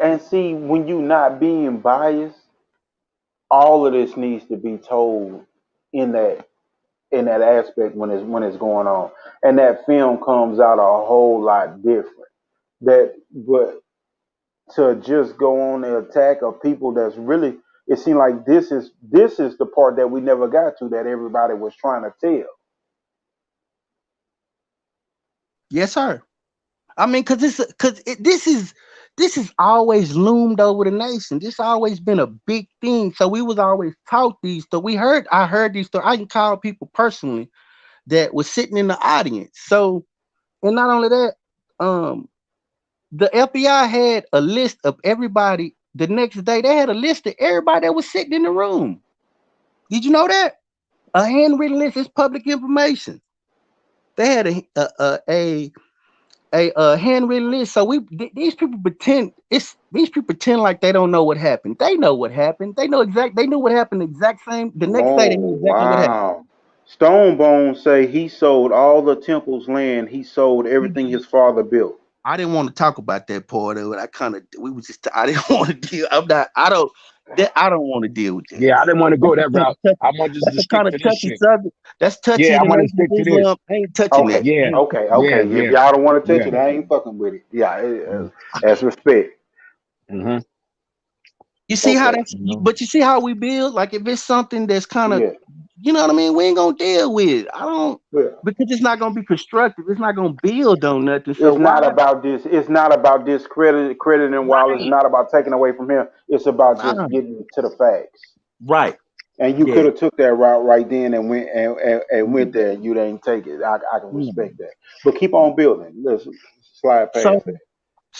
so the Nation of Islam has always had to deal with the stigma of y'all killed Malcolm, and then Minister Farrakhan did a election in 1993. Who killed Malcolm X? And he broke down and he went into the history of all of that. He talked about how him and Malcolm, because that was one of his closest. Malcolm basically had affinity for Minister Farrakhan. He talked about him in his book. He called him a talented, young, dynamic minister that was in Boston. Hmm. So he had affinity for him because of so he was basically his mentor, basically. Minister Farrakhan learned how to pray, I believe, through Malcolm. We learned through each other. Minister Farrakhan learned a Muslim household by watching Malcolm's and learning from that man and learning how to study and learning these things. So when when that man is gone, when that happened within the Nation of Islam and people had to choose sides, that kind of tore the nation that kind of tore the nation up a little bit, even though it still rose, even though they did better after Malcolm as far as with they program as far as land, as far as accumulating things. They did more after his death than they did while he was alive. It prospered more. So a lot of this stuff hung over us. But yeah, it's like I'm gonna give you an example. It's like Things with the I hate to liken it to. It's like the mafia. The mafia they killed the mafia killed they killed just think of any mafia they Lucky kingpin. Luciano. Yeah, but ain't nobody finna get in their business because they handle their own, and that's the way it rocks. The thing about it is they want to destroy and discredit the Nation of Islam, so they gonna hang that murder on us So and let me say, ask a question real fast. I don't mean to cut you off. nah, do your thing. When you say I'm gonna ask a question and I'm gonna phrase it myself. Because Ask when what you you want, say Eli, bro, brother. when you say that the nation did better when Malcolm was gone, I take that as because Malcolm was all over the TV and it was more being said in public. It was quieter when he was no longer there, and the nation could operate on nation time That's versus. possible. That's a way you could look at it. That's Okay, I possible. was just wondering if was that No, the that's thought process. possible. That's possible. That's definitely possible. I just looked at the nation heyday, like started from, I mean, where it was really popping was like, I think from like 67 to like up until like 75. That's when the Yeah. growth happened. Because I Where you, noticed the thing was Elijah kept trying to tell Malcolm he didn't have to be so public and didn't have to be so much of a figure. yeah, he didn't like that. The Ahmad Yeah. Muhammad wanted us to do what we wanted to do in the background. He knew that if they shined the Okay. spotlight, it was a documentary done. It's called A Hate That Hate Produced in That yes. 1959 that introduced the Nation of Islam to the public. Malcolm is the one that wanted to do that. Elijah Muhammad told him no. He No. begged Elijah Muhammad, let us do this, let us do this. And Elijah Muhammad said, okay, go for it. But he didn't want to do that because he knew the scrutiny that was going to come with it. And it came. Hey. It seemed like that's a recurring theme in their relationship where Mhm. honorable where Elijah tell him if you do this, this is the result. But Mhm. Malcolm is so brazen and so bold to not say a word that's really taken away from everything he did. Because Malcolm did do a lot, but He he's did. so bold in what he did till he stepped out too fast or he stepped out in a way that brought too much light. And it was like, Mhm. I can't, once you do this, we can't take it back. So therefore, you put everything in jeopardy. Right. And not only that, Malcolm, I don't know how it would have went, but I would say this. I believe, I'm just going to speculate. Hmm. I believe that he was in line for the leadership position. I do too. It's just that his tenacity, he couldn't be quiet to just hold it and just it was just he started reading them newspaper clippings. He started feeling himself. He started seeing himself as this person, which most men look at the position Yes. they put him in. That's hard for a man not to Yeah. do that. I'm It's going around the it world, I'm crisscrossing it's the world. You know what I mean? So he it's had a lot vanity. going It's on. the vanity of it all, Yep. and then it's the philosophical. art of war type thing. When you Yep. look at the art of war of Sun Tzu, it's like Elijah is practicing the art of war, letting everything come to him, and seeing and surveying the land for what it is, and making his move as needed, where he should strategically. Hmm. Whereas you have Malcolm, who's bold and tenacity. His tenacity is pushing him to jump out, the young bull versus the old bull type Facts. deal. And that's Is the it way safe? it ended up playing out. Period. Is it safe? Is it safe to say that Malcolm was probably more just upfront in your face with what was on his heart Oh, of versus course. Hmm. Unlike Elijah Muhammad, Muhammad he didn't being talk. more methodical? Yeah, Elijah Facts. was it's probably more yeah, methodical Yeah. in playing chess. yeah. Because if It's you What you hear not feel that about Malcolm Muhammad needed speak, any. Because it's not that Malcolm meant any harm. Malcolm yeah, was for the for the movement, people? but it Yeah, was just like you saying, his his tenacity, and like zeal. you're saying, in your face. Yeah, Look, they yeah. both was needed. It's the They reason facts. why that both were existed. needed. Exactly. They both were needed. See, the Honorable Elijah Muhammad is a religious leader. He Hmm. wasn't trying to, from what he practiced from his point of view, as I was taught, he preached from the position of spirituality that God, Allah, was going to help certain things come into Mm-hmm. play. He Mm-hmm. wasn't Malcolm trying to got be more political. involved and Malcolm got more into the political aspects, but they was both needed at the time. That's what was needed. Hmm. That movement was created by the divine force that created it, and it was needed. What happened, happened. Like I was taught by my other spiritual teachers that the Honorable Elijah Muhammad's job was to turn the hearts of the fathers towards the sons, and he did that. Yeah. That's what he did. That's what his job was to do. At that time, he was his as a messenger. That's what I was taught by one of my other spiritual teachers. I finally said, the Honorable Elijah Muhammad's job was to turn the hearts of the fathers towards the sons, and he did that. Like he brought a different something that was needed at that time, because time don't stand still Hmm. for none of us. And the part he played, he did that. You understand? Yeah. He did that. That was his job, and he did it. He did a very good job at that. He made a lot of fathers. He made a lot of people like you hear everybody. You hear so many people say how he took people out of the gutter, and a lot of those people he took out of the gutter was fathers that Hmm. had kids. You understand? And he Hmm. turned them into better men. Like he helped them get their lives together and put their hearts towards the towards their sons and be able to uh, live as a strong, decent man. Because You if understand you what I'm if saying? you get the sons, then you got the next wave of leaders that are gonna be Yes, leading households and getting Yep. that. that's how it's supposed to been go. That's Mm-hmm. how Hey, it's hey, supposed to go. CJ, hey, C. Jones, that is the perspective that we talking into. We acknowledging, how other people that may have been victims per se, or how they may have felt, and we're acknowledging how Malcolm's side may have came across, how Elijah's side may have came across, and what could be the perspectives. We're not really just talking about it from one side where one person is right or wrong in Right. in, in, Nah, in any aspect. We Because it's just historical. telling the We can story. give a synopsis of it now. We can look everything historical. We can look back Yeah, at it in 2020 hindsight and put it in a historical perspective and give it. yeah, You know what I mean? So yeah. um yeah, that's because the that's the information is all there.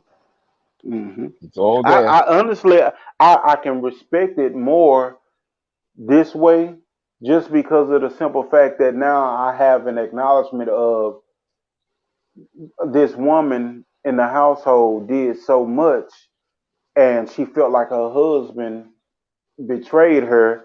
Her Hmm. son, who was kicked out, he felt like his father betrayed him, and they're having this moment of weakness, and his anger presents this issue where, okay, my daddy doing this. Well, Hmm. somebody else who's feeling like they're on the house right now, like, well, I'm being outed too. Well, I'm being outed too. Now it's like, okay, it comes to light where all of this came from. Now, what's the real truth in ages and all of that? That's the thing that when you say, okay, did this man have extramarital affairs? Yes, that's been already established.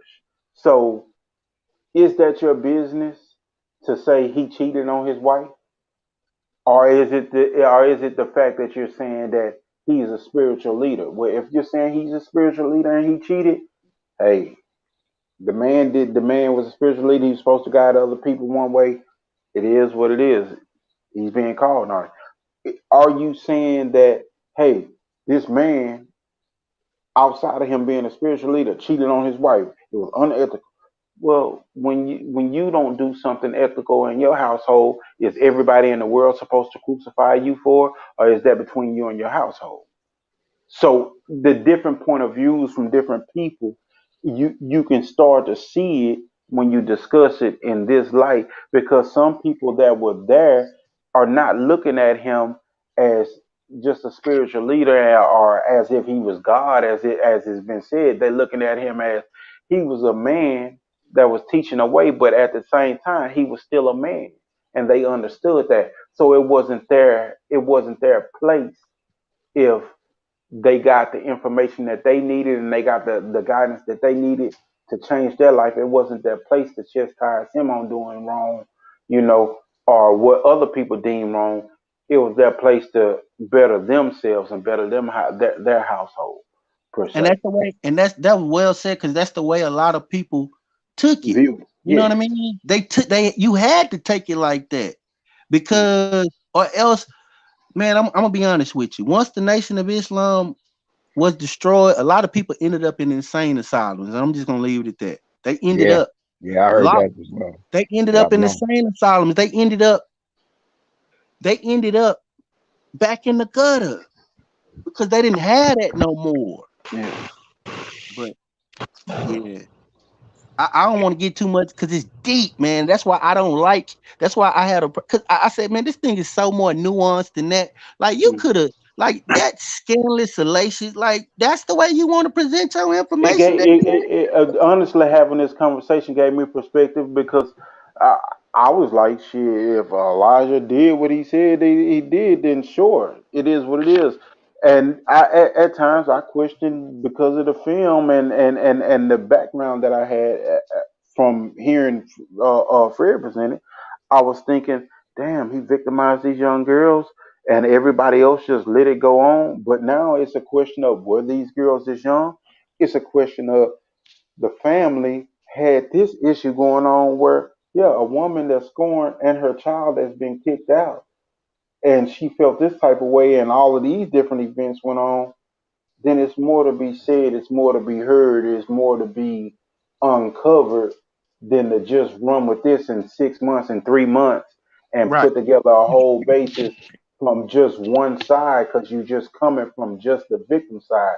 Like, if the plan was to say, here's the victim side of this, now let's go back and do this unbiasedly, it wasn't an unbiased representation of it. It was the "I gotcha" moment, Right. because I wanted to get you anyway for Malcolm, and now I got you. I'm gonna destroy your whole character. So it didn't, for this man having this impact historically on our community, on our people. It deserved more to that, to say that you had a whole nation of people that were influenced by this. It deserved more than a gotcha moment. It deserved the integrity and unbiasedness of, this is what it is, because you affected more lives than just the ones that you consider victims right now, and not really uncovering the whole story. Because the For it to be Nation of so quick. Islam is broad. It spins in Yeah. so many different directions and influences. It will be surprised if we really uncover the roots of what we think and where it all lead back to. It come I, from this tree. I'm not You know what I gonna I'm mean? not gonna lie. My whole hang up wasn't with the story, because from the story, until you just said what you said, the story was cut and dry for me. Like, damn, he fucked them young girls. Yeah, that's fucked up. Same thing. I put it in the same realm as Pastor Eddie Long. Then, yeah, you needed to be. I ain't gonna even say Pastor Eddie Long. I don't even want to say that anymore. That's Eddie Long. You know, I put it in the same realm as that. Like, there's nothing honorable about And that. And then So not only when that, you, Eli, did you know that the children that he had from different women, they running the Nation of Islam right now? Did you know that? I He did not said know that. that. See, but he told you that that man wasn't in his children's life, but his sons. One of his sons is the assistant minister, Minister Farrakhan. He's the number two in charge, basically, of the whole Nation of Islam. His other son that he had was a minister in Detroit and in Florida. His other son sit on the New York Stock Exchange. See, From all these these, the genuine questions that need to you be see asked that? when you're going through something. I had to ask that. This is genuine questions that need to be asked. Cause now it like I was running with that, bro. I'm not even gonna lie to you. His film and his conviction that he told that story with, no matter how I felt about the attack on the other people on Elijah's name, my thoughts were, damn, shit, that's what he did. Yeah, but he'll And have you believe that these children scattered somewhere. yeah, No, man, come and on, they dude. don't care about their daddy. No, They don't like their daddy. It was no, they. no. His children help run the nation. A few of his children help run the Nation of Islam right now. I but C Jones, you I think you're right. I don't know. I don't know the specifics of the Eddie Long story. If there's no proof, it is what it is. But I'm saying for the allegations that were put forth, it's like it all meshed the same. If for R. Kelly being accused of when I accused, convicted of messing with little girls, for Eddie Long being accused of for those accusations flying, you start to question the character of men, and it's like it all meshed in the same pool for me. You're being accused of messing with underage kids, and it was like shit. You start to question the integrity of everything when it's presented like that. But when it's presented from more of an unbiased view, and all the questions are asked and the sides are examined, it's like, well, the perspectives are more what it's about, and the people and the issue that they held with individuals are more what it's about. His Wallace, his son, and the issue that he held with his father is more what it's about. The wife who saw the outside marital relationships and her feelings towards it, her emotions towards it, is more what it's about. If you take away the underage part of it, the underage part of it is what kills it. And then when you think of spiritual leader, and if you look at him as he's a man and he made a mistake and he did well, you can say, hey, he wasn't no perfect man, but these people, he didn't misguide these people. He just didn't do. You can look At at that all. as that And event. what he created helped his nation. That he what he Yeah. created, what he started, his children have taken on the responsibility of that. You know what I mean? So So even there, yeah. That this is it opens up a whole other view of it for you to examine. It doesn't point the finger at nobody. It shows how everybody got caught up in that situations that's a and fact. that yeah. It That's a doesn't point fact. to because for Malcolm to be like, damn, I was ambitious and y'all just gonna do me like this. Like you can see the emotion that can come from that, you know. And then to be presented with another person, two people basically comforting each other on my father outs me, but your father outed me too, and we all meant good towards him, you know. Well, my mother, I love my mother, and he gonna do my mother like that. He don't expect me to say nothing. And yeah, I can see where you're coming from with your mother. You know what? We can't let him get. You can see how the stages of emotions could flow, And guess and who right there watching this all play out and pushing it and making sure that it play out like this? the It's a hidden government. hand in this. Remember, somebody listening to all these conversations, they Oh, know that this is about this. John Muhammad.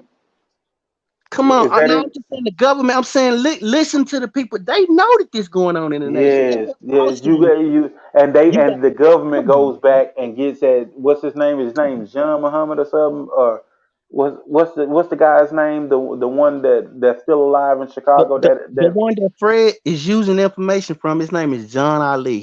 yes, yes, He John was Ali. the national secretary of the But Nation the of Islam. government used him to Yeah, he uh talked about that. Yep.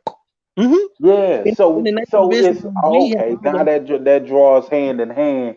The government is listening to the division that's creating. They're putting cameras in front of Muhammad, in front of own. Malcolm right now for this reason And to they hit him. asking him Say this. certain things to exert certain emotions from him. They playing on these. That's Yeah. how they do us. They sift us. They watch us. They listen to us, and then they play on us, and That then watch makes us sense. self destruct. And then you got John Ali who's being pressed in the background and being flipped to yeah You see how I sad mean it's sad? it It's may sad, not ain't it? be the absolute truth, but it's another side and another perspective that could have been examined and could have been brought up. Just Yeah. when you say you're making a film and not a documentary, meaning I'm not saying that this is nonfiction. I'm saying that this is based off of, then it could be it can be much broader. It can be a much larger paintbrush used to paint that picture. Yeah, yeah, yeah, I just think it was more nuanced than he gave it. I mean, that's a trashy way to present the information that you come across. That's trashy and salacious. And if whoa. we more intelligent people than that, I mean, I Mm. just think it could have been presented better, and it is out there for what it's for. You know what I mean? And I that's got how I some feel. I got some better understanding. I'm not necessarily I'm never gonna know the truth because I wasn't there. But I can appreciate now I can appreciate that film and the story that he got, and I can appreciate the perspective of the nation, and I can look at the two and say, I'm not bothered on a level to where I gotta draw a side. It's like, wow, that's an interesting history. It's not divisive in that manner Right, for me. right, right. So I can appreciate knowing the information that he got and knowing the information that you had and seeing the two kind Yeah, of you mesh just up line together. it up for yourself. You line it Hmm. up. Like we all do with all information. We sift it, we put it together and we line it up. Oh, okay, I can work with this. Okay, I see how this Hmm. can go. That Hmm. but the thing about it is you can present it like I can present information and I can make it seem horrible and bad and try to skew certain things. I can do that. But what's the Hmm. point? Is the point for the people to learn or is it for me to give them my perspective? And this is too big. This is too big to play that type of role on because it's Indeed. a whole That's a fact. community, a whole nation of people. Facts. That yeah, yeah. I got you. Damn, DJ. Lomachenko versus Comey in December. Is Yeah. Comey? Is he really a? No, come on, gonna get a body shot and be sleep. Yeah, yeah. I'm like like I don't know if Comey even is competitive enough with Lomachenko on that level, skill wise. And oh, This just an appetizer for Lomachenko. What to call it? Part two. That's all. yeah, That's that's all what it is. exactly. Just a little It's a stay appetizer. busy. It's a stay busy fight for Lomachenko while Teofimo fights Kambosos Because if they we can know ever that. get that shit together. Yep. Because we know that fight is just a little holdover. Because what if he fight? If what's his name fight in a couple weeks this Mm. October, and then he fight in December, they'll probably be lining that fight up for May. Hey, I'm gonna tell you something though about that Kambosos and Teofimo fight. I I'm like Cambosis might surprise Teofimo. I don't know if he just makes it a rough fight or if he actually takes it, but he does not seem like he has any fear factor. He doesn't seem like he has any type of respect that's gonna make him give any ground for Teofimo. He seems like he's ready to come in here and go to fucking war with Teofimo, and like he plans on trying to take this fucking fight. And nothing says that he don't have a skill set to do it because Teofimo he fought his best fight that we seen him fight against Lomachenko, and And Lomachenko could Lomachenko, have got him in the ninth round if he wanted to. he was We coming all on saw that. strong. So I'm like, ooh wee, like Biz Pews, you there? I think everybody done clocked out on it. Centos clocked No, out. I'm Centos, here. you there? I'm still here. What do you think about Comey versus Lomachenko and Teofimo versus Kambosos? What do you see? Where do you see that fight? Those fights? Cohesiveness Lomachenko. I guess good work for Lomachenko just to stay active. You know, Comey, strong, aggressive, but it's going to fit right into Lomachenko style. You know, and you know, I see him. See, Comey ain't fought in a while. When the last time Comey fought? He I just don't beat a know. guy. He just knocked When the was guy the out. last? He just knocked the guy out last month or a month before. He knocked the Yeah, guy Oh, out. yeah, about 3 4 months. Yeah, so you know, it's a good match. You know, but I don't expect that. I don't expect that. Comey should beat him. You know, Lomachenko right now he driven. You know what I'm saying? He Uh-huh. want to try to prove something, just like how he fucked up Nakatani. Beat the You know, dog like shit he out of did. Nakatomi. Yeah, Yeah, he, he did. which Yeah, I he knew he did. was gonna be Beat him driven to bad. do. Beat him Yeah, bad. you know, handled him real easy, had him looking crazy as shit. So he motivated right now. It's a good fight for him to get him back in there. where's it at? Um, Vegas? Where they putting it?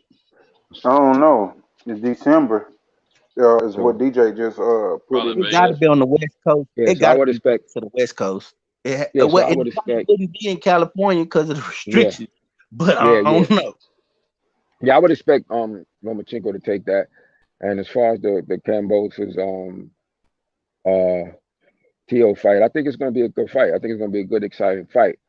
Um, and Tio he going to have to be on point, like because I know Cambosis don't seem to have no fear of him. I Oh, agree it's with in you New on that, York. Eli. It's in New I agree York. with. In Hmm. December? It's in Yeah. December. It's December 11th in New York at Madison Hmm. Square Garden. Madison Square Garden. Yeah. Yeah. Wow. Hmm. Yeah. So so I would expect that that fight should be a good fight with Tio and Cambosis because like I said, he not showing no fear, and I know he gonna come bringing in his best. But I think Tio should be. I think Tio should, you know, overall, you know, I'll give him the upper hand slightly in a surprisingly competitive match. I think it's gonna be a little bit more competitive than people might think, Hmm you know, because like I said, Cambo's a hard worker, and like I said, I don't see no fear. He's very confident, like, and he getting more time to prepare. Sometimes it's not good, man, when you don't take them fights when they supposed Yeah. to, because sometimes you know you give your And opposition. you hot and you got all the good energy behind you. Yeah, yeah. You give your opposition a better chance to be prepared for you. And like you said, you lose some of that good energy behind you. Because he's been off for a while now, Tio. So You know? Tio, so we at first when Tio won when he did what he did on the purse bid, he was bragging about how it was a business Hmm. move and how he did all this. So now in hindsight, that wasn't a good thing that happened to him because Bob Arum probably would have had him two fights already. Yeah. Mm. He But would he have didn't been on complete it. ESPN. He would have been on ESPN twice already. And Yeah. so was it a good thing? It was a good thing, but it ended up not being a good thing because he didn't complete what he started. Yeah. Right. You know what I'm saying? If he completed it, it would have been a good thing, but he didn't complete it. You know? So you ended up being basically in the same boat or less, and you end up re-signing with the guy and you ain't fought since. Yeah, what was the perk? I think Bob Arum offered him like $1 million to fight, and he wanted more. Man. What did he get? 1.6 from Triller, 1.3 or something. So he only got $300,000 more than He what was got offered to him. Or the Triller was 600,000. offering 6, right? 6.2 million 6 million. for the Yeah, whole Triller was fight, offering 6 and for the whole How fight. much he went to him? Teofimo gets 65%, and Cambosos was getting 35%, and Okay. Okay. it was Yeah. gonna pay Teofimo like 3 point some odd $1 million, and Cambosos Yeah, got the rest. 3.5. Yeah. Okay. Cambosos getting over 2 million. Yeah, it would have been a good move if he would have went through with it and it would have completed. But by it Right. not happening, So is it it over? turned Is out not it to be. done? Is it done? I mean, are they gonna fight or what? I mean, is it still up in the air or what? They Do they? supposed to It's fight up in still, there. but it's It's up in the still up in the air. air. It's kind of up in Supposed the to. air right now. Yeah, it's supposed to kind of be up in the air right now. Hey, Yeah. goddamn, what's calling? He claimed he had COVID, and then went on vacation to Italy, and then now we seeing him this week at the fucking UFC fights in the crowd with no mask on, just chilling. Mm, yeah. Hey, he probably don't have to wear a mask, and I just leave it at that. I ain't gonna say nothing there. you right. Mhm. Like, it's shit Mhm. crazy. It's shit crazy. You know, most people they in the bubble right now in camp trying to miss everything that's going on because shit. For $1 million, goddamn it, shit here, I'll fight you in the goddamn in my goddamn pantry. Shit, like Right. goddamn, what like you motherfuckers are getting paid millions of dollars and you going out risking it? I just don't. I don't get it. How can you go risk millions of dollars and say you didn't do it on purpose? That's negligent as fuck. If I was the opponent of somebody that was seen out like that, I would be thinking of bringing up a lawsuit on them. You know, it's one thing if you're in the bubble and somebody from your team brings it in to you, but for you to be knowing what's going on and for you to be that negligent and cost us all this damn money, that's crazy, bro. I think Ken Moses did question it in an interview. He wasn't sure. I thought I saw read something that he don't know if he truly had or not. Like he was stating like he didn't believe he had, and because Campos was like, hey, man, let's just fight in Australia and get this over with. Because Australia you can still make money with his name Australia on the. closed, right? Excuse me. Australia's closed, right? Well, where was it? Is it new? I think. Well, I don't know No, the way they you were was right. talking. Yeah, you right. They I were just talking think that Australia Camboza. closed.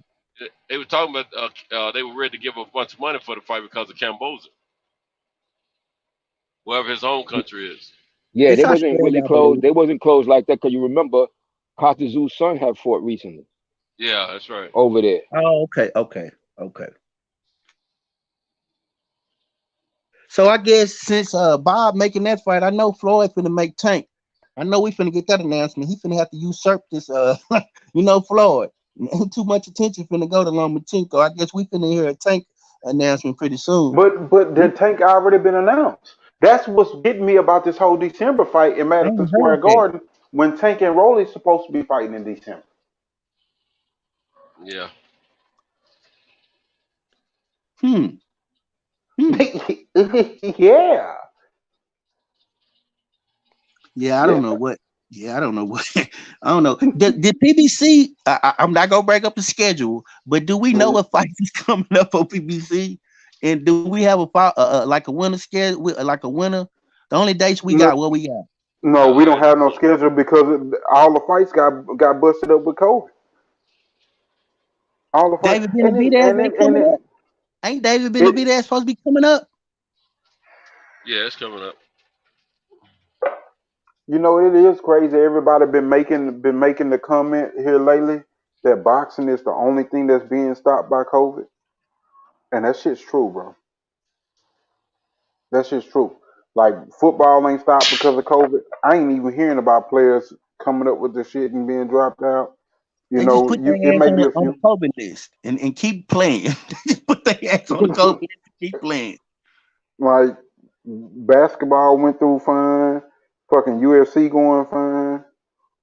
Baseball, like it's just boxing, bro. Boxing can't get it to fucking together. Boxing I can't get it together. I think it's that gate revenue, and you got to think of what's happening in California and New York. These main boxing states that's putting restrictions on a lot of people. So that's I But think. why is it just boxing and not UFC? Hmm, He's talking about the effect that COVID has had. A lot of boxers coming yeah, up with that's what I'm COVID, or they saying. lying about having COVID. Yeah, I'm trying to And say it without using because Mm, they ain't playing on YouTube these days about that. So I'm trying to, you know what I mean? gotcha. Um, mm, I'm with you, man. I don't know. I just think that is it that they can't get the insurance for the venues, or it got to be some type of behind the scenes where you may have to prove certain That could things. be right. You know what I mean? It has to be that where the venues say, yo, the people who coming to watch this fight have to be this. And if they not that, then you know what I mean? So I think I think it's that business part of it. I don't think it's the fighters themselves. I think it's starting to be the venues in these states with different regulations in each state. And based on I yeah, don't I know, but mean the USC still using them same venues. Just Well, Dolan, the owner of the Knicks in the Madison Square Garden, he was pushing some shit up here in New York that if you're not vaccinated, you can't come to the Garden. He's been oh pushing yeah, that they shit. was pushing that shit. You right. You right. don't Yeah, use them okay. words. Don't use them words. Don't use them words. Oh, Don't use them words. Oh, None black of them. scene. None of them. Facts. Yeah, Yeah, but don't use none the of them. jab. But yeah, he basically yeah. on it like that. Well, Yeah, he I think basically last on it. Friday night, the governor of New York was stating that if government employees She up here wild. and nurses and all that type of stuff, medical stuff, if they don't have the vaccine by Hey, midnight Tito, that don't night, say that, The, Tito. the jab. huh? Tito, don't say The that jab. word. The jab. Say the They got jab. Who? they got an algorithm on these channels that if they Yeah. if they pick up certain words, don't use them Say the words. jab. Say the jab. Say something else. Yeah, don't say that. Okay. Yeah. All right. Well, if they were saying if they don't take the jab, that they are gonna be terminated. Yeah, That's that's going down, that's going into effect today. Is that really happening, bro? Best Yeah, friends, they that's trying to really happening. it no, it's went going into went effect. into Wow. No, effect it's going into went into effect effect Monday. the night of. You Wow. sure? I thought it was supposed to be the end of Matter September. nah, it's going into effect on Monday because I before I got on the panel, I was on the phone with one of my exes. She a nurse, and she was asking me. She said you ready for what's going down on Monday? Wow. She just asked me. I was They like, was nah. I they said was that's talking it. about I, I was like, it don't deploying affect me. I said it affect y'all. they were talking about deploying the National Guard, but I'm like, how you gonna replace all the medical staff if I Exactly. mean Exactly. if a lot of them walked off, Yeah. um, They A lot of them have have. started hurry up. walking They off. have. A lot of them Yeah. have. They have already. That's what man was talking Because they about. can be contracted other places Let me tell and you make something. Yeah. more money. Let me tell you something. The nurse I was talking to, I told my ex, the nurse, she was telling me she turned down a job at Jamaica Hospital because of that. And she took a job at the school, my old high school instead.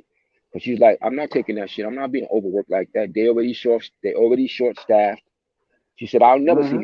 I'll never see my son. But she got a young son. She's like, I never. So she turned it down. She got hired, but she quit. She quit and she took the job at the high school instead. Yep. Know what they- Yep. And then they didn't they so really, Brandon, you was right on par because I think in California the governor just passed something too Yeah, I saw that he that. was Mm-hmm. yeah. Yes, sir. On the news break, I was looking on news break and it was saying something about I can't what did you see? I can't remember exactly what it said. I saw that basically, if you want to go to see some sports or you want to go to any of these you want to go to these indoor arenas, you have to make sure that you taken care of. If you ain't taken care of, you can't go to these spots. They even making it with the restaurants that if you ain't taken care of, you can't go sit down in these restaurants. You gotta make sure that you got proof that you taken care of. So they basically just isolating a lot. If you ain't taken care of, you can't go. I'm gonna tell you what. Did you see what Draymond Green? Did y'all see what Draymond Green said? Beautiful, man. Man, Mm-mm. y'all, I didn't see. What do you say? man, Draymond Green was like they asked him about Andrew Wiggins, and Andrew Wiggins was trying to get a religious exemption from getting taken Hmm. care of, and they denied it. So they was trying to press Draymond to say something to him, and Draymond said, "I never say nothing to him. That's his personal decision. That's like he said, that's like your baby being born or something, and me deciding, and he even said, why y'all pushing this so hard? It makes me think that this so-called America, we don't have freedom. He's like, I never tell that man. I tell that man, I don't give a damn. I'm the leader. As one of the leaders of the team, I would tell that man, you do what's best for you and your family. I said, that's a man. That's a man. When you can stand up and say that and not let them push the narrative like Shaq, get his ass out of there. And what What, happened to Kareem? Oh my God, Kareem just hurt my heart when he what did just he do? Because people been talking about it, but I ain't really Kareem caught broke it. my heart. Kareem just hurt me because Kareem was a revolutionary. Yeah. The way that they treated Kareem is the way they treat Kyrie now. Back then, Kyrie Mm-hmm. a is a thinker. He's eclectic. That's what you call it was. But he spoke on Kyrie and basically like the greater good of the team. If they don't want it, then trade their ass. It's like, whoa, man, hold up, brother. As a Muslim, that's shirk. What you saying? Because you putting a guy, but I ain't finna get too deep into that. But Yeah. he should be an advocate. We should be, if we don't have nothing good to say and positive, why can't we just want to be quiet and or say something like each individual has to forge out their own path and they got to go their own way, and we should respect people for doing that, and that's the way we should. But to be to be vilified, you even got Shaq vilifying. They just piling on Kyrie. They really and they just using their voices. As a matter of fact, Andrew Bogut said the other day, he said about these celebrities, he said that they paying them to say this. He said they came to him. Andrew Bogut used to play for the Warriors. He said they came to him. He said it on social media. I just saw it in the article because I don't have social media. But he said that they paying your favorite celebrities, they paying them to push this agenda. He said he That's turned on the crazy. back. So when That's you see these people in these positions talking, telling us what we should do, you should do this because it's the team. Man, the hell with that team. This is bigger than this team. This is the idea. Just think if we really end up being wrong on this factor and how much of the public it's gonna affect. If what they telling us to do end up being wrong and they come back and say, well, we probably didn't need to push that like that.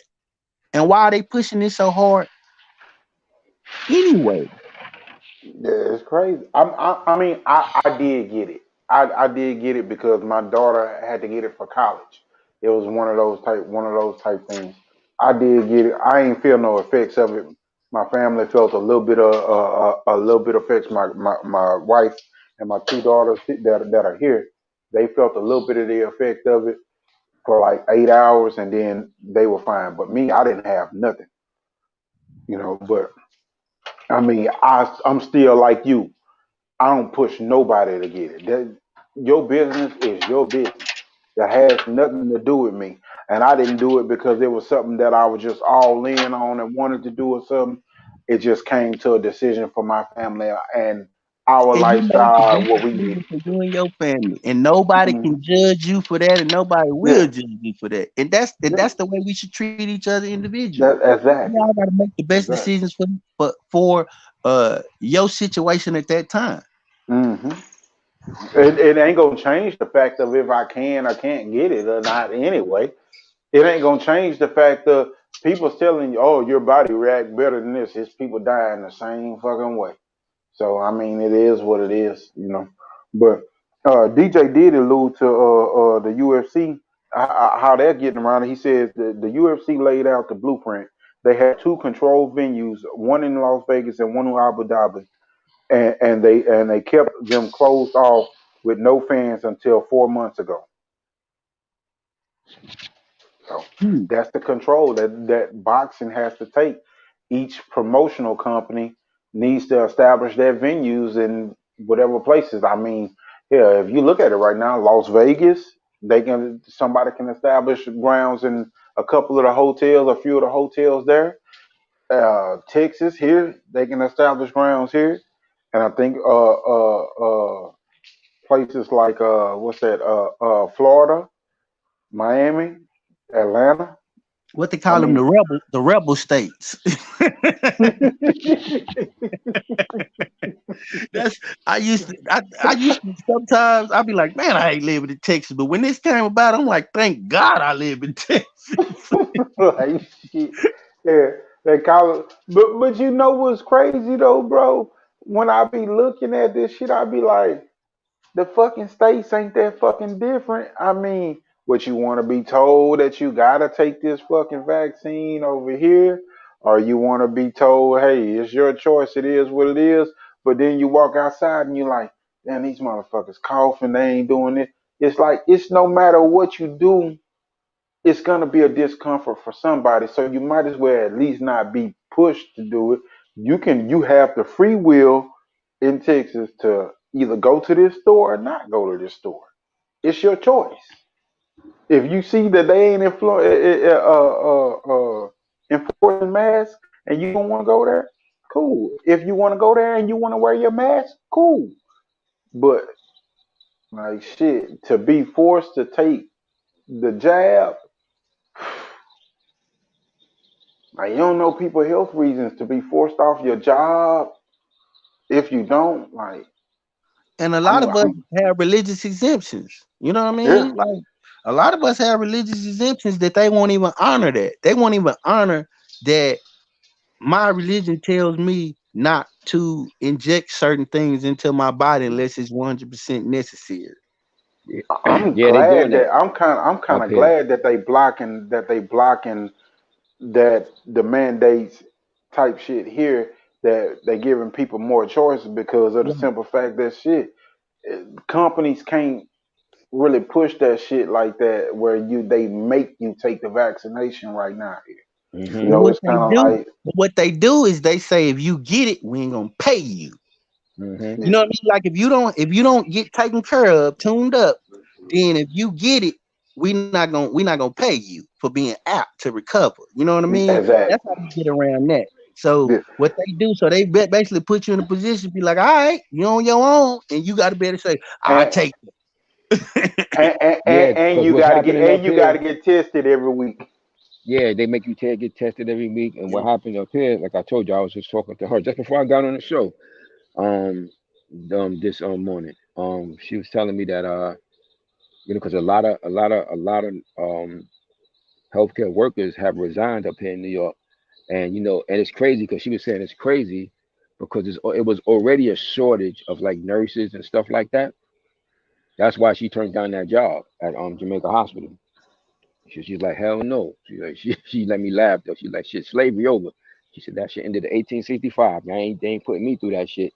So she took the job at, like I said, at my old high school, for the nurse at the school. And she a lot of people have resigned. And also too up here, there's a lot of cops that's not trying to take that shit either. really, really. Yeah, yeah, They in New ain't York. talking Yeah, about that. See, they not Yeah, talking about that. That's yeah. what yeah. they not talking about. They Hell just yeah, talking about the it's a lot healthcare of workers. cops. It's a lot of cops up here. They like hell. They ain't with it. They fighting with De Blasio and all that shit here in New York City. And And y'all a lot got of them strong don't. unions. What do the unions say? I know y'all got You strong know? unions Hey, because we Yes. got hey, Yeah. Yeah. real fast. DJ trying to get on. DJ, don't you got the link, the code to get on? Now, if he at work, he probably can't do it. If he at it, home, he might could do it. But I it's think it's on the pinned. computer. Yeah, yeah. It's It's Yeah, you got to pinned. be pinned. on a desktop or a laptop. But he got to be on the desktop. But if he at work, he can't do it. He trying to get on. He in the back. He in the He backstage. in the back. He in the All right, background hold trying to on. get on. Let me try Kyle again. Okay. Hmm. But Wow. yeah, this shit crazy. Yeah, it's a It's whole lot of scary. police, nurses. It's a lot of military people. If you look at the videos on here, it's a lot of military people making videos and saying like they finna lose they pension, they finna lose they benefits, and they've been in the military 17, 18 years, and they came all of a sudden and told them if you haven't taken it by the end of the month, you're out of here. Which the end of the month it was yesterday, but these people retire in like 3 weeks, and I retire in 3 weeks, and you telling me I have to make a decision right now, and I'm gonna lose everything that I worked for 18 years. You ain't got that much respect for me. That you Wow. can examine my case. I fought for this country. I fought for the freedoms of this country, and you ain't got that much respect for me that you can examine my case and examine what's going on with me, and that I am finna get ready to leave the military. My sister in law, she had to take it. Yeah, he should be getting on now. Yeah, I had to wake Kyle up. I hate to keep Wow. waking him up, man. He was sleeping shit. I hate it. Yeah, But my he told me what to do though. He told me that if people need to get on, just call him. I could tell you to sleep. So he should be putting DJ on any second, man. yeah, my sister-in-law in the military, she had to take that shit. Hmm. They pushed that shit in the military, I and they can't even and remember the last time. I can't remember the last time we were put in this position. I don't remember this happening during polio. I don't remember Nah, ever but being put in this position. During yeah, polio, never. this didn't happen, did it? But you know what's crazy with all this shit? Cause like you talking about the religious exemption and stuff. Like my youngest daughter, Mary, my Hmm. youngest daughter, she ain't vaccinated. She never been vaccinated her whole life. Mine neither. And she been in school in it now, and she don't, I think cause they. cause what I practice, she I had documents, and my daughter 11, Same here. Mine 12. Never, and never, she ain't never never been been touched. vaccinated, Same nothing, here. Same nothing, here. I, that's and the she Same same been way to here. school. my cousins are. They mama and daddy don't believe in it, and their kids are not vaccinated. They haven't been, And my son but ain't, and it's their my son choice. ain't, and this I ain't saying that this is part my son has never been sick in his life. He's 12. The most he's ever had is a sore throat. When he was a baby, nothing. Never. He's never been to the doctor for anything other than just A random checkup. physical. Just a physical. Hmm. That's it. He's never, ever been sick in his life. He don't even know what being sick is. He You might know, have now feel that you like said, if the weather changed, he might be he might be like, man, I don't feel good for like an hour or so. But other than that, as far as being down, like sick, never, never. Yeah, now my that little you daughter, said, my I don't daughter, she remember been these sick kids being twice. sick.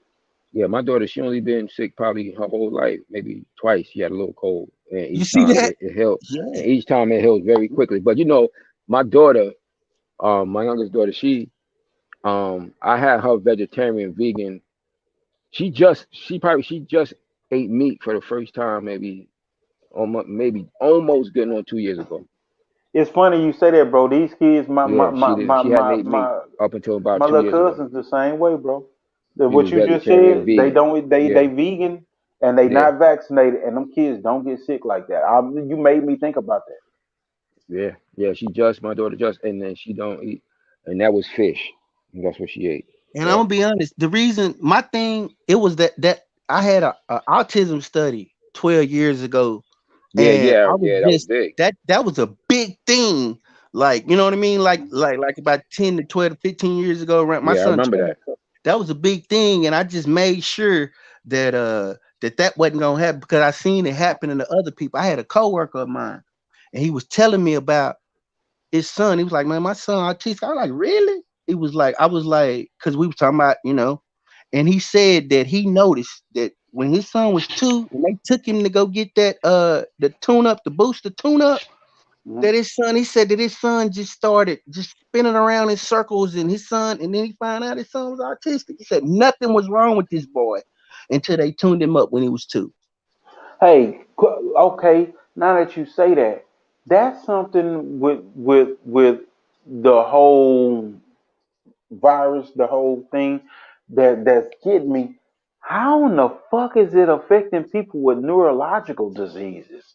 Like, like what the fuck, bro? It's a virus that immune system I could get, your blood and everything, but people with neurological diseases, like it's fucking with them more than other people, like people with handicaps and shit like that, autism and like that shit crazy, bro. I just like this virus is weird as shit. What it seems like to me, you damned if you do, you damned if you don't. Either Yeah. way, if you do, then you don't know the side effects. If you don't, then you can't move around and you very restricted depending on where you at on the earth. And It's then we got crazy. like what? We got like four variants. Yeah, because it's Like, crazy because you got countries like I think it's Taiwan or one of the Asian countries like they had a low this whole time they had one of the lowest percentages of they closed that bitch off. sicknesses with it, COVID, yeah, in the world, and it's been low. I mean, very low, like single digits, 2, 3%. And Mhm. over there, they're not forcing them to wear masks or none of that shit. They're not They doing just that. closed they just closed it off. They just stopped letting people Yeah, come. yeah. They're Yeah. not. They letting them. They're not making them forcing them to wear Jamaica masks. had did the Social media. same thing for Jamaica had did Hmm. the same thing for the longest. Hmm. But Africa wasn't reporting as many cases either. And I ain't gonna Hmm. lie, I just knew it was gonna just blow up in Africa.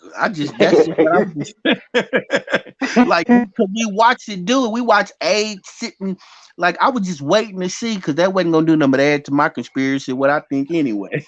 And that's what fucked Hmm. me up. I'm thinking, damn, Ebola went through this motherfucker like crazy. And then you telling me Corona, like they ain't reporting cases like that. Now maybe they just not reporting it, but it's not like that. I don't know. Nah, they would Hey, show us if them people was dropping left and right over there, they would make it their business to show us that. Oh, DJ, yeah, did you make it on? that's for sure. I Nah, don't I don't know. see. He didn't come on yet. Cause I called Kyle. I Ain't don't know. that That's ain't why. that? Oh, That's what. That's why That's I asked kind if he was in the back. That's why I asked if that's he was in. Kyle still up though. He sleep, but that's his what's it called? Yeah, I called him. But I but talked to him. DJ had I been told on him. underneath that this week. DJ been on with one of those icons this week Yeah, because cause he had the code. yeah, when he Oh, at okay. home, he could do it. But he on the computer. On the Oh, okay. phone, he can't do it. Well, DJ, shit, we was waiting on you, brother. Yeah. But yeah, that bro, this shit is weird as this shit weird as fuck. Like all these variants, bro. Like And I don't know like where it come from. Where do it? Had they told us where it came from yet? Do we even know where what? it comes from? Well, this is what this is supposed to be the mutated, and Corona has been around for years. When you used to look at like the 7-in-1 shots for dogs and shit like that. Yeah, yeah. I know what you're talking Yeah, about. yeah, like animals used to have farm animals and dogs and shit and coyotes and all of that. That shit used to it been in those, but it wasn't a something. Viruses don't jump like cross species like that. Is what they say. So it's like a lot of people thought that that was the big conspiracy at first, that it was manipulated for it to be able to jump cross species from animals to human beings like that. Mutations do happen, but like that shit was like weird. And then when it came from China, the first thing everybody started saying is, well, shit, they eat all kind of animals and they keep the markets like bloody Yeah, that's and what and, Trump and, and shit. And that's what said. everybody was saying at first. Trump said Kung flu.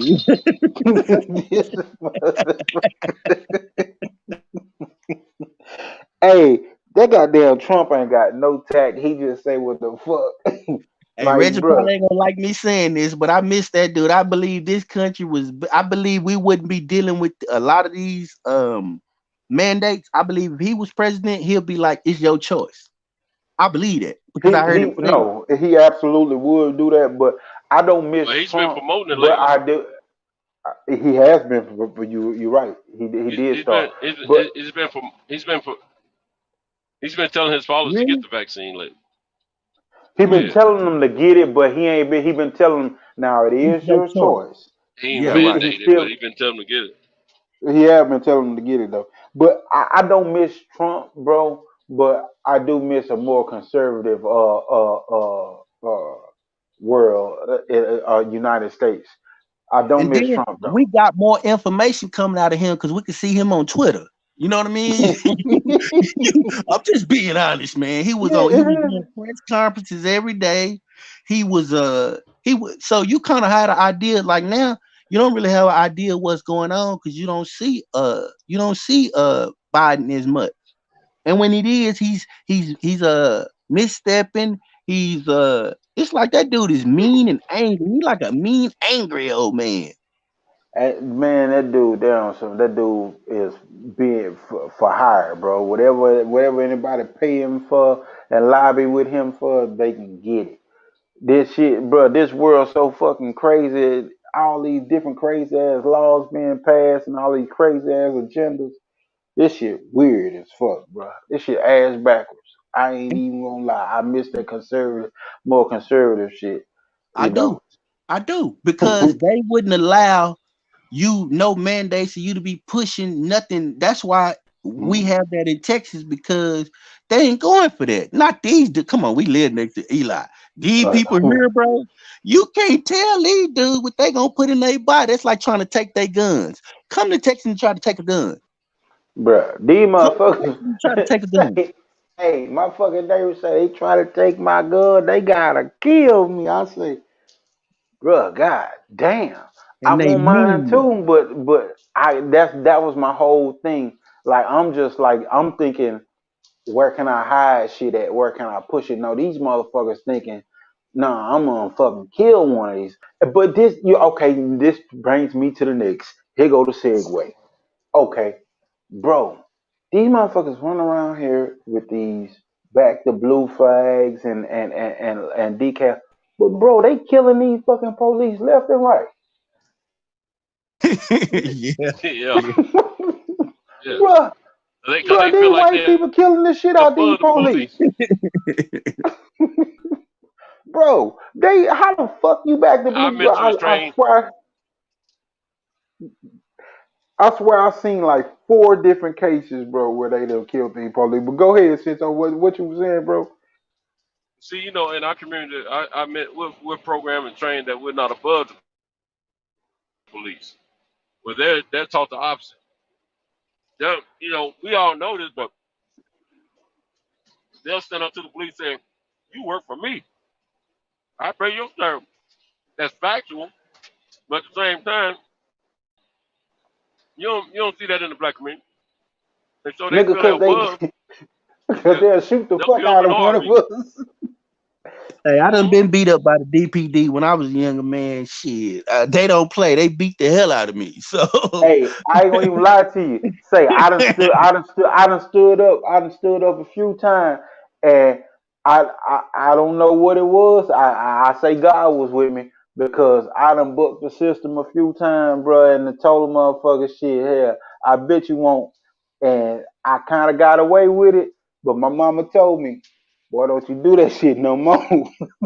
Don't you do? Hey, I did that shit behind a little boy. He was finna pull his gun on a little boy. The little boy pants fell. He was playing with a toy gun, and his pants fell, and he went to grab his pants. They had them all lined up, but they had this little black boy in the middle, like just by itself. It was white kids and this little black boy all over running around the apartments playing. Man, when I seen him grab that gun, bro, I didn't think. I just reacted. I was like, "Hey!" And when I said that shit, it spooked him, man. He shoved his gun back down, but he looked at me. When he looked at me, "Hey, you motherfucker! This ain't your goddamn business." And he told me, "But come down the stairs." When he told me to come down the stairs, I hit every motherfucking window that I came back past. And by the time all this shit was like in a matter of seconds, it was a reaction. Say, everyone I came back past from the end of that stairway to coming back down to the flight of stairs going down, I hit them fucking windows. People started coming out, but before they can get out that motherfucker, my mama came out and shit. Everybody come out before they can get out that motherfucker. He say, "Bring your ass down here." That motherfucker looked down at that first step and looked back up, and I was in his motherfucking face. I told him, I said, "Bitch, what you gonna do?" I say, "You look like a bitch that have been picked on when you was in school." I said, "I'll whoop your motherfucking ass. You got me fucked up." Bro, my mama say, "Boy, is you out your goddamn?" She stood there and watched me, and she was like, all right now, and but she was watching when I got back up them fucking stairs. He told me, he say, "You go back up there." He didn't want no parts of that shit. That's what he did. He kept his best authority voice on. "You go back up there." When police have business going on you, I said, "You were finna shoot that young man, and he ain't got no gun." I said, "The thing got an orange dot on the end of it, and these kids was around here playing, and I'm grown. I wasn't number 20 years old, but I'm grown, motherfucker, and I'm telling you that these kids just run around here playing, you know." Man, when I came back up the steps, my mom said, "Boy, what the fuck is wrong with you?"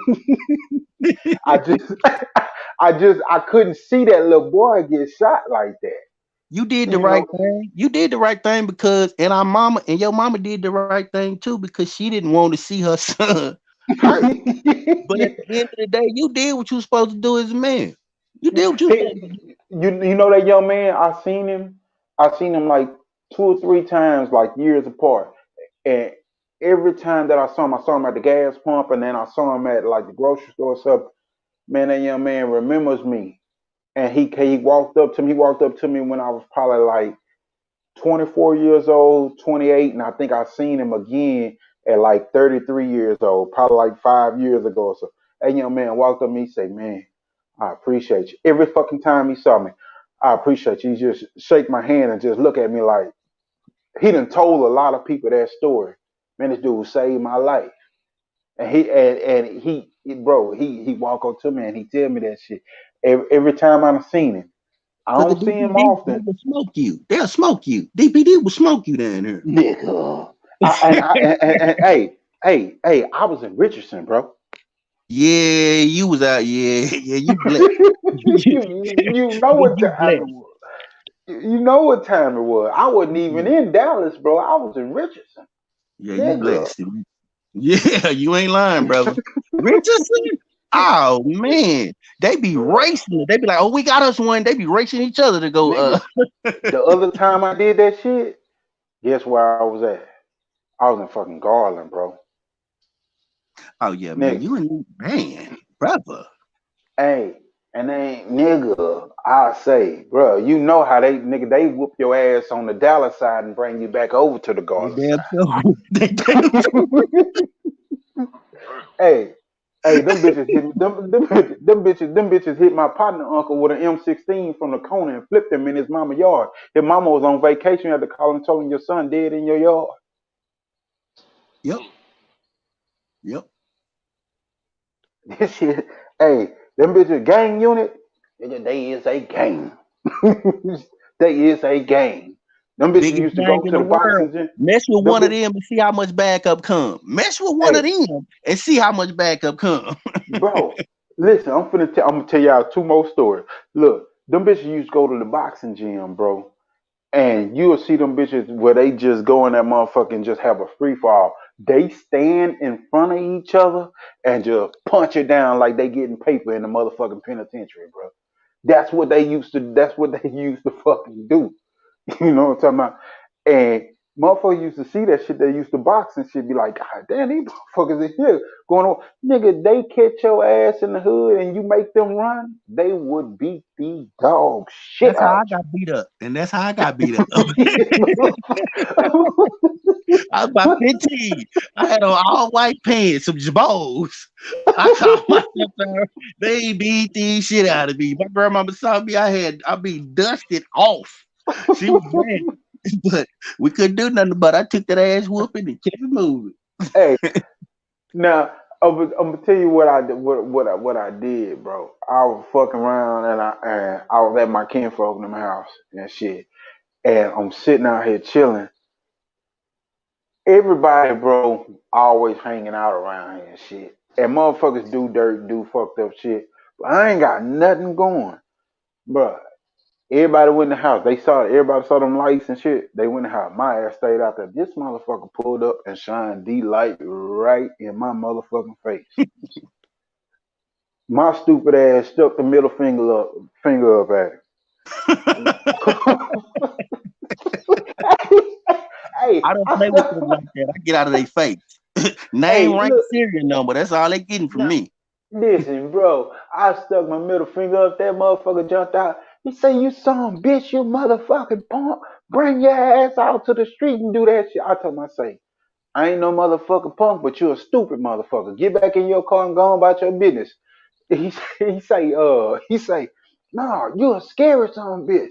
He say, "Bring your ass out to the street." I say, "Why? So you can jump on me, motherfucker, and lock me up and take me to jail?"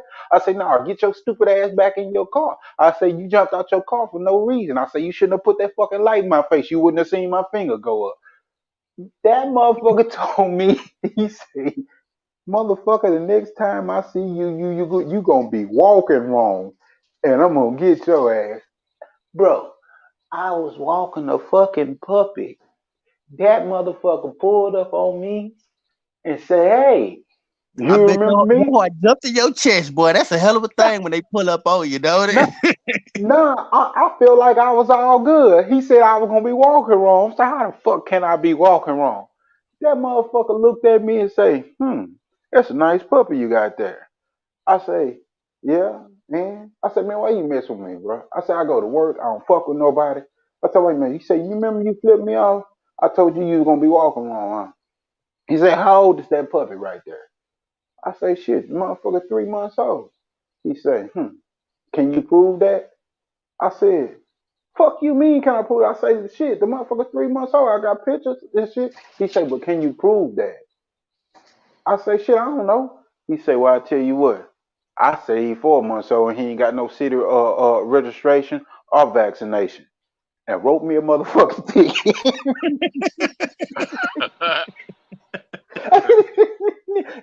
Hey, I went to jail behind that shit, bro. Hey, They went to jail because of a puppy. hey, that shit turned into a warrant. I went to jail behind that shit. The motherfucking state trooper pulled me over. The state trooper said, I be goddamn. I can't fucking stand them motherfuckers. The state trooper said, I'm sorry. I wish I hadn't pulled you over. I'm going to see what I can do for you. I was in jail for 2 hours. Them bitches came and let me out. They said, we can't do this. This state trooper was That's messed mad as up. a motherfucker. He said, I can't believe I had to do Cause he had to paperwork do for some this unnecessary bullshit. paperwork. Yeah. Yeah, he was mad. He was mad the motherfucker. He had to do that paperwork because I told him the story. I said, he said he was gonna get me and he got me. And I wasn't paying for that shit. Now what I did do that was right. I went down there and I caught the chief coming down the hall. I went to the police station. I caught the chief coming down the hall. And I explained that shit. I say, do I need to go talk to I or can you handle this? And he looked at me. He said, man, I can handle it. And I never got fucked with by him again. That's good. That's But good. them bitches used to harass a motherfucker like a motherfucker. But hey, matter of fact, the same motherfucker. One day, me and my fucking wife was arguing when we was young. We was nothing probably like 22 or so, and we was arguing, and we had just pulled out the driveway, and I had drove up like a house, and I just jammed on the motherfucking brakes like, God damn, stop talking. And this motherfucker was right behind me, damn near ran into the back of me. This motherfucker pulled me over and looked and seen it was me. I said, God damn it, man. He looked at me, say, he say, brother. He say, calm down. I say, man, look, we was having an argument. I don't want to hear this shit right now. And I know you finna fuck with me. He say, I'm not gonna fuck with you. He say, listen. He say, you got your family in the car. I know in the past we had an issue. I know you were working. I know you're a working man. Yada yada yada. He say, look, go on about your business, but y'all can't do this. The motherfucker let me go. I said, boy, God is on my side. Hey, he had me dead to rights that time, and he let me go because he know he had fucked with me in the past, but he let me go. But them motherfuckers say, yeah, they done whooped some ass, boy. I done seen some busted. I done seen some niggas' eyes looking like goddamn the chameleon or something. The motherfucker eyes be swollen a bitch, boy. No, I my look leg. like it's growing another person. I took a nice ass whooping too. Good do that. I'm talking about a nice one. they beat me good. I'm not gonna, only thing I can say they didn't do is beat me in my face. They beat my body, beat my legs, beat my arms, and beat my ribs up.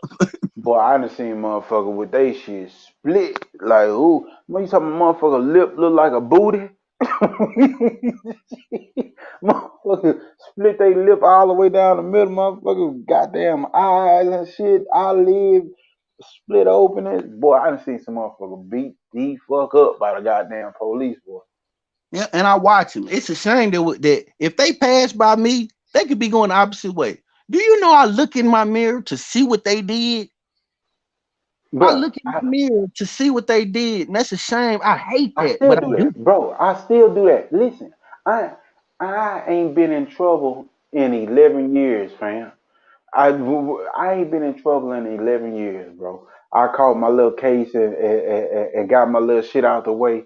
Bro, I still, in the neighborhood that I live, I still look at them bitches and look in the mirror, and I still, when I go by and be like, oh shit, oh shit. That shit makes me feel some type of way, fam. Like, why Yeah, the fuck? Look, I hate that. I hate it. and but you know what's even better, even worse? If you tell somebody that shit, they'll be like, dude, you're just like, they're just doing their job. It's nothing. But when I went to the tire shop, I had my 26s on my truck, and we were coming up on the winter time, and I'm like, man, shit, we gonna get ice storms and shit. I'm not gonna be sliding on these bitches. I'm gonna go get them, take off, put the factories back on. Man, I went to go get the factory back on. The dude told me, he say, that's how you should be riding. Now you can ride incognito. What the fuck do you mean? Nigga, I ain't doing nothing. But in his mind, I'm thinking all these fucking jacked up ass trucks on these 24s and big lift kits and shit that's running around here that these But white you boys know, we in driving. Texas, so you could pretty much gauge who's driving what. You know what I mean? You could be Yeah. like, oh, that's a Hispanic person. That's his truck. hmm Oh, because you can look. You know what I mean? Because there's certain accents that hmm we do that most of the time you can kind of differentiate. I was So like, bruh. Say that man told me that shit. He said, now you can drive incognito. I'm thinking to myself, like, bruh, I I wear a suit and tie every goddamn day. The motherfucker, he couldn't fathom that.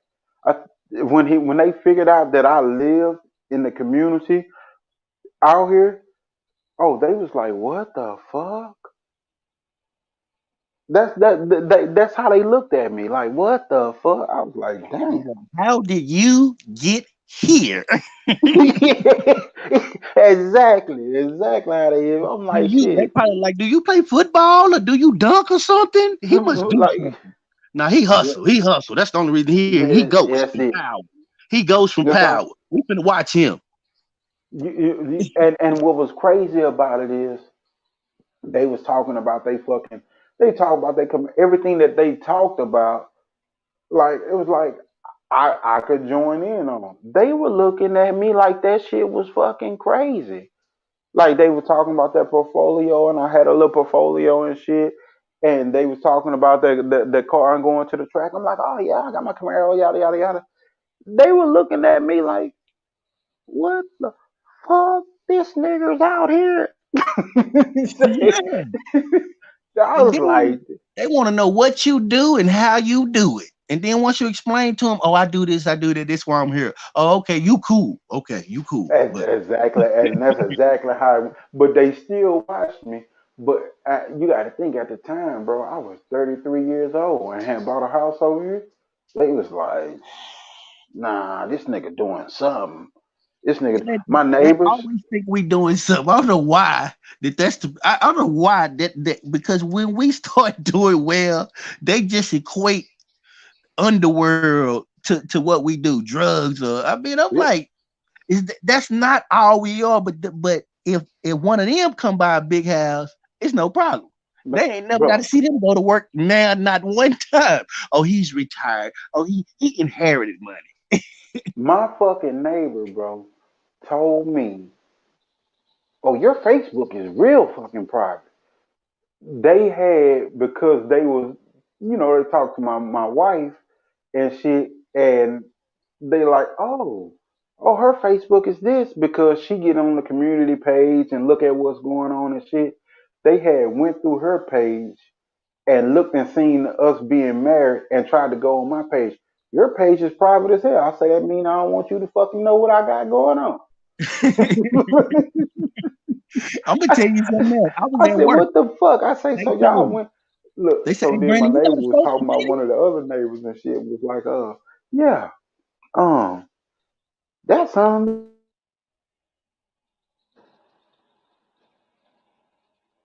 Y'all hear me? I can hear you, Santos. I don't know what happened to Eli. Eli, you cut out. You just fall off. I don't know. His phone just quit. I can hear you, Centos. Can you He's hear still, me? he's still, yeah, I can hear you. He's still there though. You can go ahead and see. He might be able to hear us. Eli, if you can hear us, your phone, you cut out, brother. Was it Eli? He was at home, wasn't he? He wasn't I out working, believe was I believe so. I believe he was at he? Yeah, home. Yeah, he said he was laying in bed earlier listening to us when Ricky was at home. yeah. Ricky was Yeah. speaking the truth. Well, Ricky was speaking. We need to ask Kyle to cut that up into hot fire I need to lava. go back. I missed some of it because I had a phone call come through, so I gotta go back and listen to the rest of it. And Ricky always Nah, speak that real though. yeah, I enjoyed it because I learned something. That's why I'm here once again, Cento. That's why we out here because I learned something, and it inspires me, shit, to get on my Yeah, business to make sure right, that I'm in them areas that he's absolutely. talking about. Yeah, so But he done inspired me. I'm gonna go call my son in the morning, be talking to my son in the morning. we it's half the people. It's where I'm at is in the 5 o'clock a.m. hour. Some people it's probably 6 a.m. hour, and some others it may be in the 3 a.m. hour. But the thing is, we were the views were in the as far as people watching now was in the 20s solidly for hours. And I just checked it just now; it's showing like 12, which is still pretty much almost half of what we had. So it's been very inspiring and motivating, and it's captured the minds of some individuals a lot. What we expressed over the night and what we're talking about now.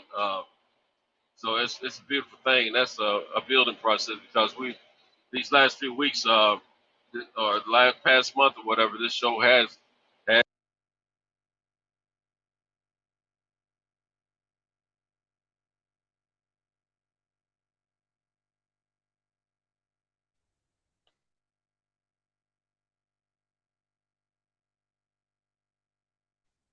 You cut out Centos, I believe.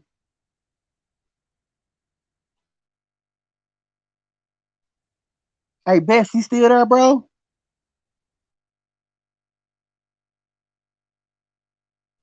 Yeah, I'm still there.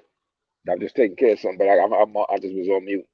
Yeah, yeah, I think Centos got knocked off. Centos got knocked off, and I believe Eli got knocked off. No, Santos is there. You know what He it just is, he just Brandon? he just Can in you a hear me? bad area, but Oh, we can hear you Santos now. there. I can hear you now, Cento. Yeah, you know what? I looked. I went to the other page for the front side of the YouTube, and I forgot I had it over there, and I left it over there too long, and that's what it'll cut your voice out. That's right before it cut you all the way out of the panel. Oh, okay. That's what happened to. But yeah, what I was saying, we've had some great numbers between 20s and 40s, solid to hang with us for a few hours, overnight for the past month or so. That's been good for the show. That's a building process. It's building organically, no tricks, no gimmicks, none of that. So that's a good thing. This is a panel where you can come and you can get some some comedy.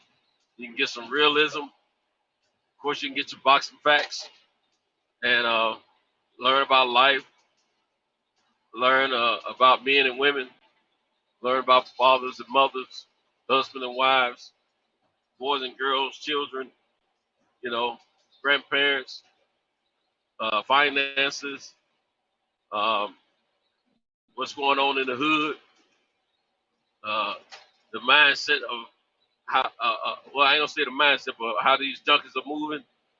I mean, think about it. We talk about it, man. You know, and we just try to keep it fortified, and that's a good thing because we try not to talk above anyone's head. We try not to disrespect one another. Try to give everyone an opportunity to hear each other. So it's good. It's a good panel, man, and I mean it's great for us third shifters because we need it, and I'm gonna claim it. I need it more than any of y'all. That's what I'm gonna say. But we all probably need it just as much as the other. But it's life or death for me out here. when I whether or not I get to chop it up with you brothers and sisters. So I appreciate it. Yeah, I So we just gotta appreciate it keep too. on doing whatever we do. I thank Cal for leaving this platform open for us and letting us build. You know what I mean? Because Absolute, he could absolutely. he could just be like, you know what, I'm taking my ball and going home when it's time for me to go to Right, sleep. So right, I appreciate him for that. And we touch so many different subjects, man. It's just a yeah, beautiful thing because once you get the building, you just build on this, and then you build on that, and then you build. But the building come understanding. That's the right. beautiful part. Because we spoke on the subject really tonight that we ain't never got to touch again. Right. Unless it's in Exactly. private. We ain't never got to touch that again. No, Because no, we don't everybody have to. know where We don't have everybody to touch on it. stand. Yeah, we don't have to touch on it online. We just Nah, that if it need private. touched on, it need to be offline. Yeah, that's right. Yeah, Brothers private. getting understanding. That's what it's all about, and supporting each other. Now we got to. I got a little public announcement I want to make. I haven't checked the count as of last night. I know we were 980 or something like that, but I think we're still short of our the 1,000 sub goal. And one of the reasons it's been a little harder for us to reach the 1,000 is because we're not in the best time slot, and the fact that we don't have a phone number for folks to call into, because people are more engaged when they're able to call into the panel. Some people don't want to get on the panel; they rather call in.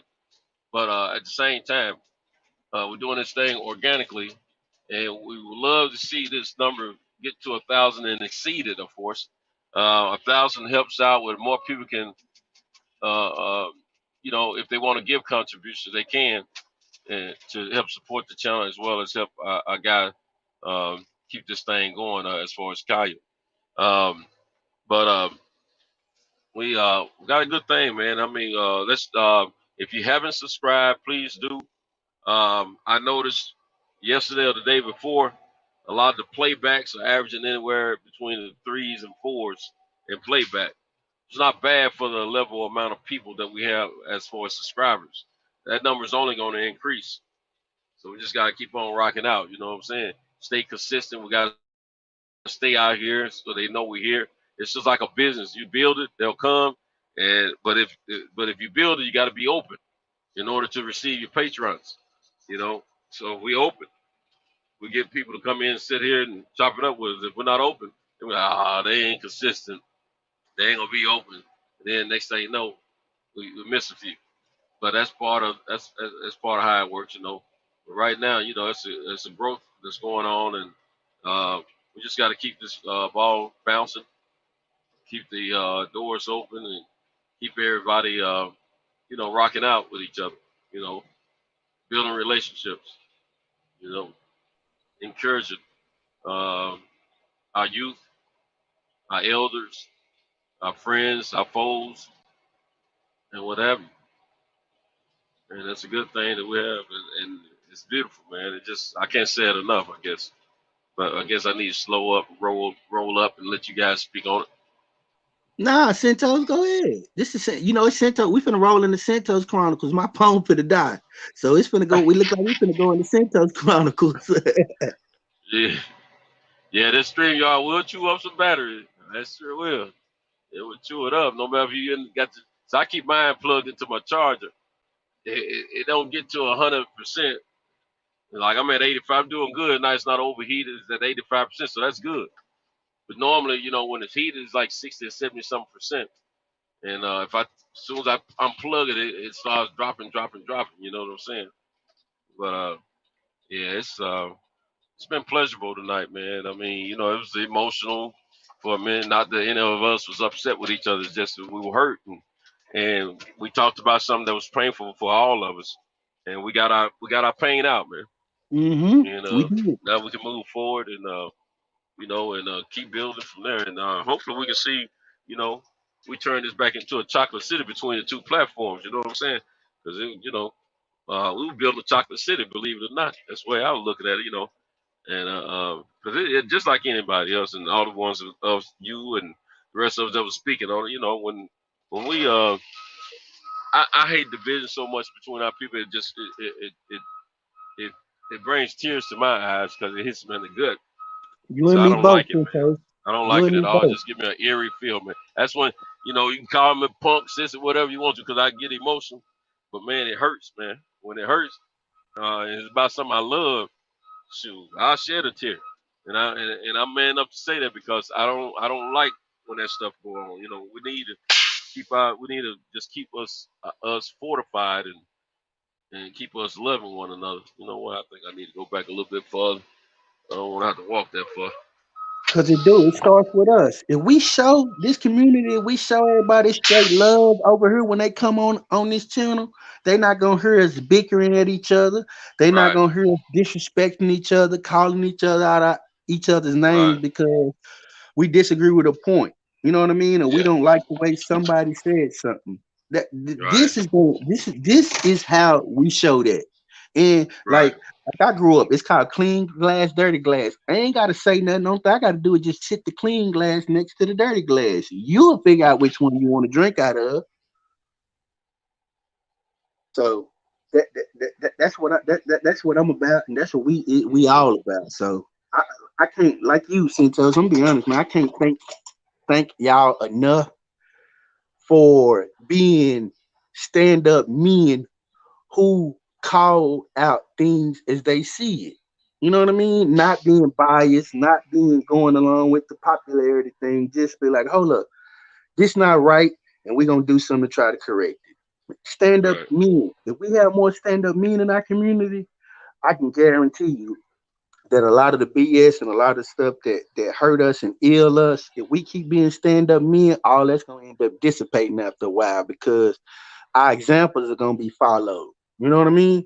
This right, stuff is gonna be in history forever. So maybe your grandchildren might want to not know what your voice sound like. They get to listen to their grandfather and listen to what kind of man he was and what kind of thought process he was. They not gonna hear you on here calling men B's and H's and none of that. They're gonna be like, damn, my grandfather spoke with some sense. My grandfather was a man and he had was a real one. morals and he stood by principle. You know what I mean? So Right, that's the way I absolutely. carry it. Like, I don't want my son to hear his father on here acting other than himself. I'd be so embarrassed if my son heard me talking a certain way because I don't talk like that in front of him. I represent Right, manhood in right, front of right, my son and how to solve conflict without getting mad. That's one of my biggest things with my son. Hold your composure. Hold your right, composure, son. Hold your right. composure. That's what I try to teach. Not do It's not wisdom. think. I always tell him. I even touch his head. Think, son. Think. hmm So beautiful thing, Cintos. Yeah, yeah, absolutely. What you're saying, beautiful too, man. That's what we got to be like that. In our kids' lives, man, especially our sons, because our sons are trying to measure and understand what it is to be a man, and they're looking to us first. And so I remember one time my son told me when I stopped going to the gym religiously years ago, and I started growing some titties and some extra belly because I wasn't going to the gym as much. Had my shirt off, walk around out. My son said, "There, Dad, I used to idolize you. You always had chest and abs. He said, yeah, you ain't looking like you used to." And that he don't know to this day. That still plays on my mind, man. But because I was religiously, I don't care how late I stayed out at night, or how tired I was.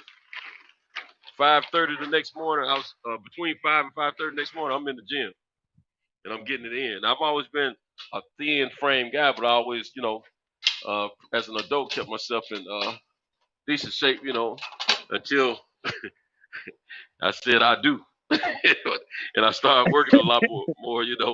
And shoot, because man, as a single man, I was never out of shape. I had to be ready for action, uh, in case something go down, or action in case someone's about to jump off. With a lady friend. But as I got married, man, I put work above all, and I was got more busy work wise, So I was missing the gym because I was working so many hours. And staying up late, kicking it with a female, or staying up late watching television at home, or hanging out at some friends' house, it's a little different than just working a whole bunch of hours. Because work, it's a different type of tiredness. Sometimes you work, you get physically tired, but that mental tiredness plays more on your body than we realize. It And just then working the it's grade shift, working third shift yeah, ain't no better because it's unnatural for your body to right, be working at night. And right, people don't right, and that understand how changes. hard it is working the graveyard shift, how hard it is on your body because It is everything is flipped. While people is at work, you sleep. And then other right, people who work those hours, they don't understand. They're like, man, you still sleep. I'm like, dude, right. like, Man, man, let me this is tell you hard. something. I started this route 2 years ago, and around the time Fred was cranking up, it was around the time Fred was cranking up his show late at night on the barbershop, and I've been listening to it ever since, just like the rest of us. But man, let me tell you something. When I started, I was in good shape. Since I've been on this route, man, I've been too tired some mornings to go to the gym. I'm on a little break from the gym right now, going on a month, man, and I got to get back in there. But man, when I first got here, I had gotten myself back in the gym, had gotten great shape. I was tight about my diet, everything. My chest had turned to a chest again, and my abs had came back. Man, I was looking good, man, and little gals, recognizing what they were seeing. You know what I'm saying? And I wasn't hollering enough, but it made me feel good. You know what I'm saying? Man, and what did I do? I started this shift, and it changed my whole dynamics of how I was living. Because And you don't eat as much. Because you don't eat as much because you don't right, want that on you. While I already know because I live the same life. I done lost so much mass, but see, I muscle gained mass. it back. I wasn't eating in the truck as much, but I was eating uh, a lot of sometimes wrong things. I changed my diet. I changed my patterns, and body just changed, and I got back to the old me. Stuff where my pants were too tight and the waist and all that old bull crap. You know what I'm saying? And wasn't looking. My shirts didn't look right on me anymore. And I got back in the gym recently, and I was feeling good, looking better, and I was on the path to get everything just right again. Then recently, some things changed at the house, and job wise, I had some opportunities come before me, and shoot, man, I'm trying to get some stuff straightened out, and shoot, dealing with this same discipline issue. It's a discipline issue at that point. You know what I'm saying? And I'm gonna get You back. know, Like Cinco, I should have went to the gym today, man, but I I didn't keep the because same schedule on the weekends when I'm not working, just not to throw my body out like tonight. I was out yeah. tonight, but I was Oh, up wait, with y'all because man, I we keep that appreciate that, same man. schedule because Yeah, it's hard for your Yeah, you body. got to. Yeah, you do yeah. the same thing, Bass. I know, Yeah, right? I'm off. Yeah, because I'm off today too. I ain't shit. I could have been 100. resting. 100, And you know bro. what? I've been telling I'm myself finally I off, need to do the Santos, because same I've thing. been working all those crazy hours. I got Mhm. somebody. I finally got some. I finally put somebody. I told you I was training this guy the other day to put in my other Yeah. position. So yeah, I finally got my off days back. Oh, cool, cool. Well, see, I was been telling myself I need to keep the same schedule 7 days a week. But I haven't because on the weekends, man, on Fridays and well, this Friday I didn't have that energy, but mostly on Fridays and Saturdays I have a boost of energy. I'm not sleeping when I get home. I'm ready to do this and do that, and I try to run errands. I try to help people out and stuff like that, especially on Saturdays. And I don't go to sleep until later on in the eve, you know. And the thing is, a lot of times I be wanting to, I need to be getting that sleep during the day and be ready for them boxing matches on Saturday evenings. This is what I need to be doing. You That's know what what I'm I saying? do, Cinco. That's Yeah. what I do. I go to And sleep that's during the day and I wake up yeah. just in time for the Saturday night boxing match. I 'Cause I wake up be at 9 o'clock when they going into the ring or 10. yeah, I just man. I try to be keep. falling asleep. I be falling asleep on the main events and stuff, man. See, And I don't wake till the main event. I got it backwards. I mastered that. I figured real. See, I be experimenting with my body, and I learned. I said, man, I be more sluggish and tired when I try to go back to a regular day. But when I keep my third shift, because my body is already used to that. So if I keep that on Fridays and Saturdays, then I don't have to transition. You know what I mean? It's only when I try to do normal like everybody else and try to, Yeah. you know what I mean? I can't. And So I've been trying to push myself to go ahead and nap during the day on Saturdays, man, instead of late, when it's too late. And cause it's so easy for me to step in the middle of the night. Cause see, a lot of time when I doze off in the middle of the evening, man, I wake up and I can't go back to sleep. And then I'm trying to find stuff on television, or find stuff on YouTube, or something like that. No one to talk to, because everybody's expecting me to, not to be available to talk to. And then I still can't bring myself to go to bed. My wife, she wants me in the bed with her. Not that she's planning to thrill me or anything. She just wants me in the bed with her. You know what I'm saying? And so a lot of times I find myself, she work on the weekends.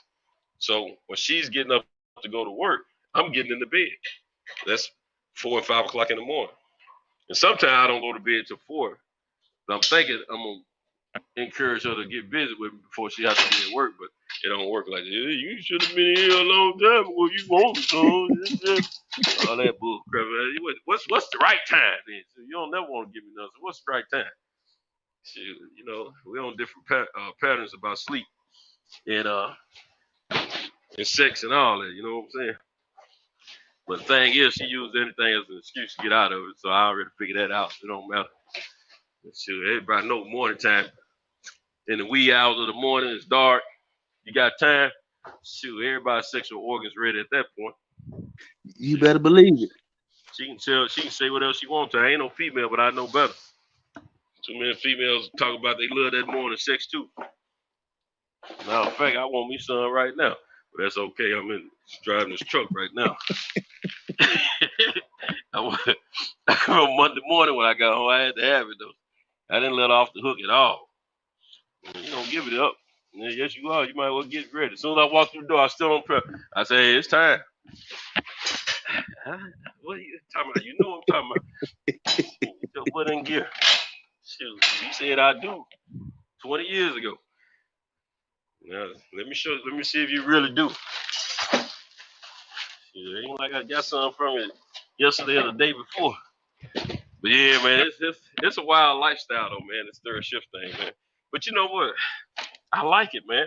I didn't like it at first.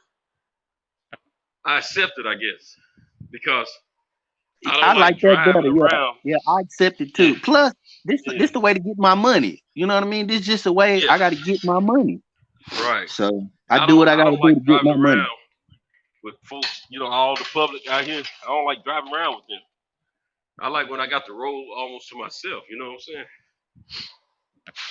Shoot, there's no way I can be dozing off like I do. I be dozing sometime during the day when I'm driving home in my car, but it's a little short run, a little bit different.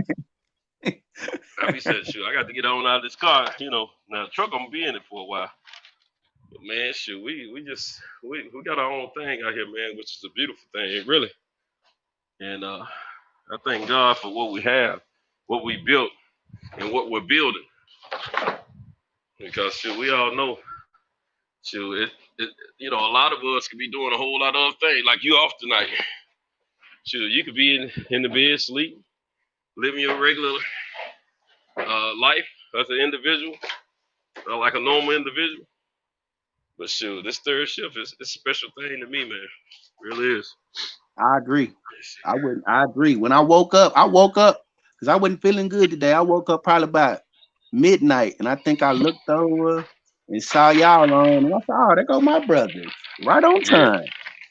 See, when I be seeing your name in the chat and a few others, that's all. It's gonna be a good night because see, we got a select few before you start getting back out here. On a regular basis, we got a select few names that we were already accustomed to seeing night in, night out. Those are like the core. But when those other names start popping up, we're like, oh yeah, they coming on over. Yep. I get excited.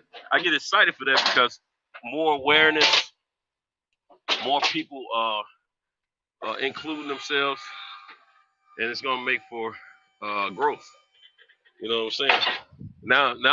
Now, your name is gonna be synonymous with the chat on a normal basis. We ain't gonna be looking at this. I'm gonna be looking for somebody else's name now. Yours gonna be a norm. You see what I'm saying? Yes, sir. Yes, sir. So it's a good thing we got going. And I like these nights when I can sit back a little bit and listen, and every now and then add in, a word or two. Because I know y'all know I'm long-winded. I can talk, and I know some other people want to talk sometimes. But at the same time, man, we have a beautiful thing, man. And I'm just ever so much encouraged every night in, night out. I ain't gonna kid you. I be wanting to lay in the bed during the third shift time on the weekends. Well, a lot of times I get out and I work. I haven't been working on the weekends here of late, but I probably start back this weekend. But the thing is, man, when I'm laying there, I be wanting to listen, and I be trying to sometimes. My wife, she laying there and says, "Hey, can you turn that down, turn that off, and all that other bull crap, I understand. I got to respect, the fact she's trying to get her rest in. But man, so a lot of times I just go ahead and shut it down and rest because sometimes it's like an addiction, man. I be needing it, you know. Then sometimes I have to pull myself away and just go ahead and shut down and sleep that night. But it's good to probably more or less live the lifestyle 7 days a week where you're up at night and doing whatever you do during the day. I think your body will function better that way. I know that's one of my biggest problems. I'm trying to live like a normal person on the weekends versus how I live the other 5 days of the week. And so it affects me in a negative way. So I just got to get an understanding me and my body as to what I need to be doing to balance it out. But yeah, man, it's beautiful, Yeah, I man. figured that out. And something else I don't do at night, I don't eat at night. Like Now, tonight, I haven't ate a I piece do. of food. I haven't You're ate doing the nothing. right thing because the I body don't eat does at a night. lot of growth at night. I don't eat no Let's see. food. Now I I eat try to one eat time, healthy. and I eat one time. Well, most of the time, I eat one time every day, and I eat when I get off of work. So when I come in, I'll probably eat in between 8 to 12 noon, and after that, I'm sleep. And then I don't eat Oh, okay. nothing else no more. I don't eat Now you nothing. well rested too. Then I you might, want to be yeah, yeah, yeah, as yeah. I'm well. well rested because my son is at school. So I drop my son out when I get out of work. I go get my son. I take him to the bus stop. He goes. I wait for the bus. We get him on the bus. He goes to school. I try to get home, get whatever I need to get done. As far as I try to make sure I don't have a lot of errands. All my bills and stuff is online. Everything. I try to shorten my life up where I'm not out Yeah, in the yeah. streets. When I'm not out in the streets having to do a lot because I know I need to rest and get my proper rest because it's hard on your like this third shift. And we probably ain't gonna realize about 6 or 7 years down the line how much it tear your body up. Right, So, right. well, what I do, And your I body is take designed him. to rest when it's nighttime. It is. It For just sure. is. It's just designed for you to work during the day, sleep at night. So, what I Mm-hmm. do, I eat that one time, and then when I get up and I go, I hit the shower, whatever I do, and I go straight to work. And then I make me Mm-hmm. pots of coffee. I let that coffee kill my appetite. And then I use Mm. the restroom every night, flush myself out, drinking water, and then I start the process all over again. Well, see, I do snack all night when I'm driving, off and on, all night, whatever you want to call. I try to have healthy snacks that I snack on. A lot of time y'all probably hear me, like I got something in my mouth. That's because I do. Uh, but then I keep nothing but water to drink in my truck, and that's most of what I drink every day, all day. Very, very seldom do I drink. Well, I might even drink some cranberry juice here of late, but other than that, it's just straight water. Um, and Now, I try to make sure that whatever I'm eating at night is not affecting my waistline, especially when I'm not working out like I should be. And I check my weight periodically, and so far, even though I've been out the gym, everything's holding up okay as far as my weight. Um, but at the same time, I don't eat as much during the day as I normally would. But I try to make sure I keep plenty of vegetables and fruit in my system, and I'm always That's what snacking I on need to something that work got on. nuts in it. You I know, need to work on that fruit more. That's a yeah, thing that I man. lack. I know I'm lacking. I got to work on I that fruit. love, yeah, I love both vegetables and fruit. The only thing about the fruit, a little, sometimes depending on what you're buying and where you're buying it from, can be expensive, But sometimes you got to tell yourself, hey, is my health worth it? You know what I'm saying? So I do those. I try to eat the right way so my energy is right. And my diet so far has been okay for this schedule that I'm running. So I had to waver from it because it's not hurting me right now. But one thing I can say, my body when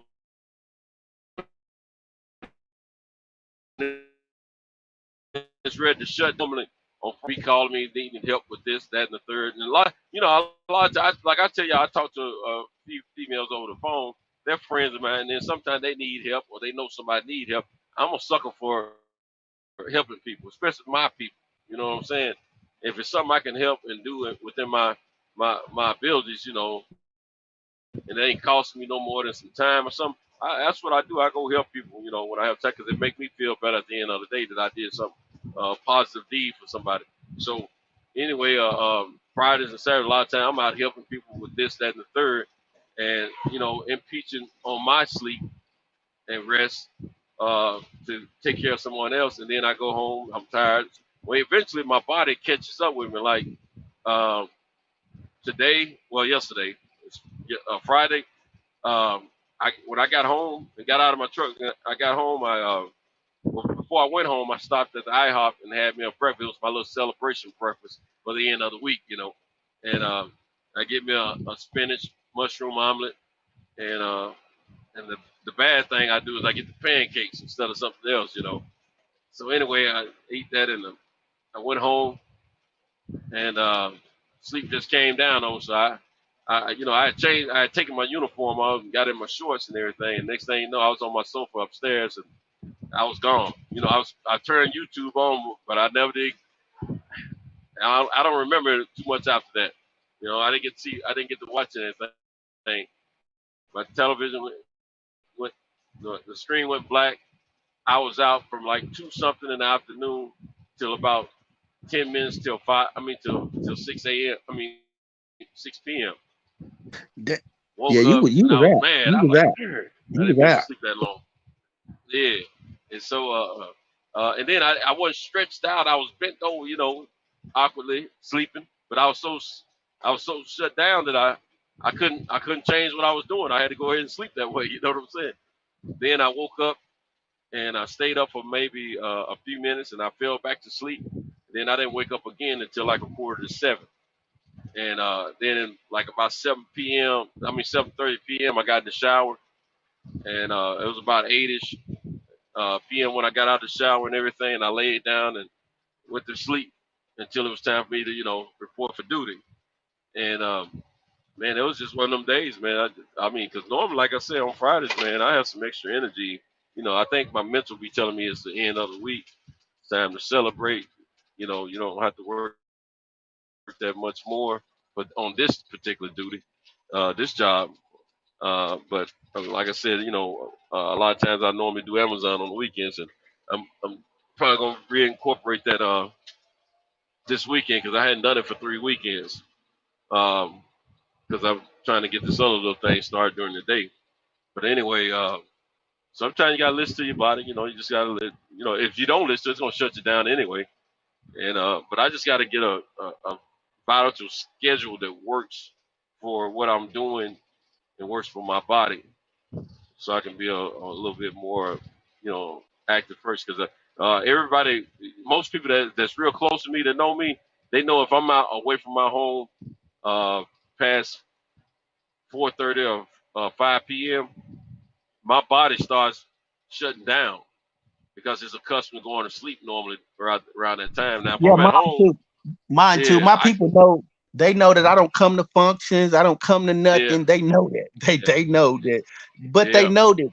in the middle of the night, they like, man, you pretty much catch that dude in the middle of the night. You might not catch him during the day, but in the middle of the night, he gonna be up. So, Right. and then I get a lot of, because I don't watch TV, so I get a Right. lot of reading and stuff done. I just that's all I do. That's good. Uh, I get a That's lot of good. stuff done because I got to keep my mind active, man. The older I'm getting, I'm seeing I got to just keep my mind active because I don't know about you, Yeah. Centos, but I'm 40 and I see slippage in me and I don't like it. I used to be No, a short it's younger part of man, getting older, and I man. don't like it. I'm I 54. don't like it. So I've been slipping for a minute, but like you said, you got to find ways to stimulate your mind. And I'm a little lazy about stimulating my mind consistently, but I do find ways to stimulate it time, every now and then. But you doing Yeah, something that's this good consistent, which is enough. great. This good enough for you. This good right here. This does the Yeah, trick too. very, very This good, this is very this good. this is like either if I'm not reading, I'm not. I gotta just push my mind to learn. So if I'm not doing that, I'm finna come on with Right, y'all because I know I'm finna get engaged in conversation. right. You know what I mean? I know I'm finna be engaged. Hmm. I know that I'm finna get a perspective from you that I don't, you know what I mean? I know I'm finna get a perspective from DJ. I know I'm finna get a perspective from Kyle. I'm finna get a perspective of all of that. So if I ain't Yeah. learning nothing on my own, I'm finna go jump on and see what y'all talking about to see if I can learn something to add to the conversation. But that's what I try to do. What I need to do is work See out. I you. suck at that. I suck Man, at that's working out. good, man. That's what you should do. But that's good though, man. You Yeah. gotta stimulate the mind, man. She And it's start off good with for your mind, calisthenics at the house. especially with it's good to stimulate your mind, especially when you're getting older, because that's how a lot of people go into like Alzheimer's and dementia and shit like that. It's because their mind wasn't stimulated enough when they were younger. You understand what I'm saying? You got to keep your mind active, like because we constantly feeding our bodies throughout our lives, but you got to let your mind be stimulated. That's why you see, if you notice a lot of older people from the past, like I noticed a lot of like my grandparents and great aunts and the people that was born before the TV was invented. They all had good ass minds until they was old. Like their mind was sharp.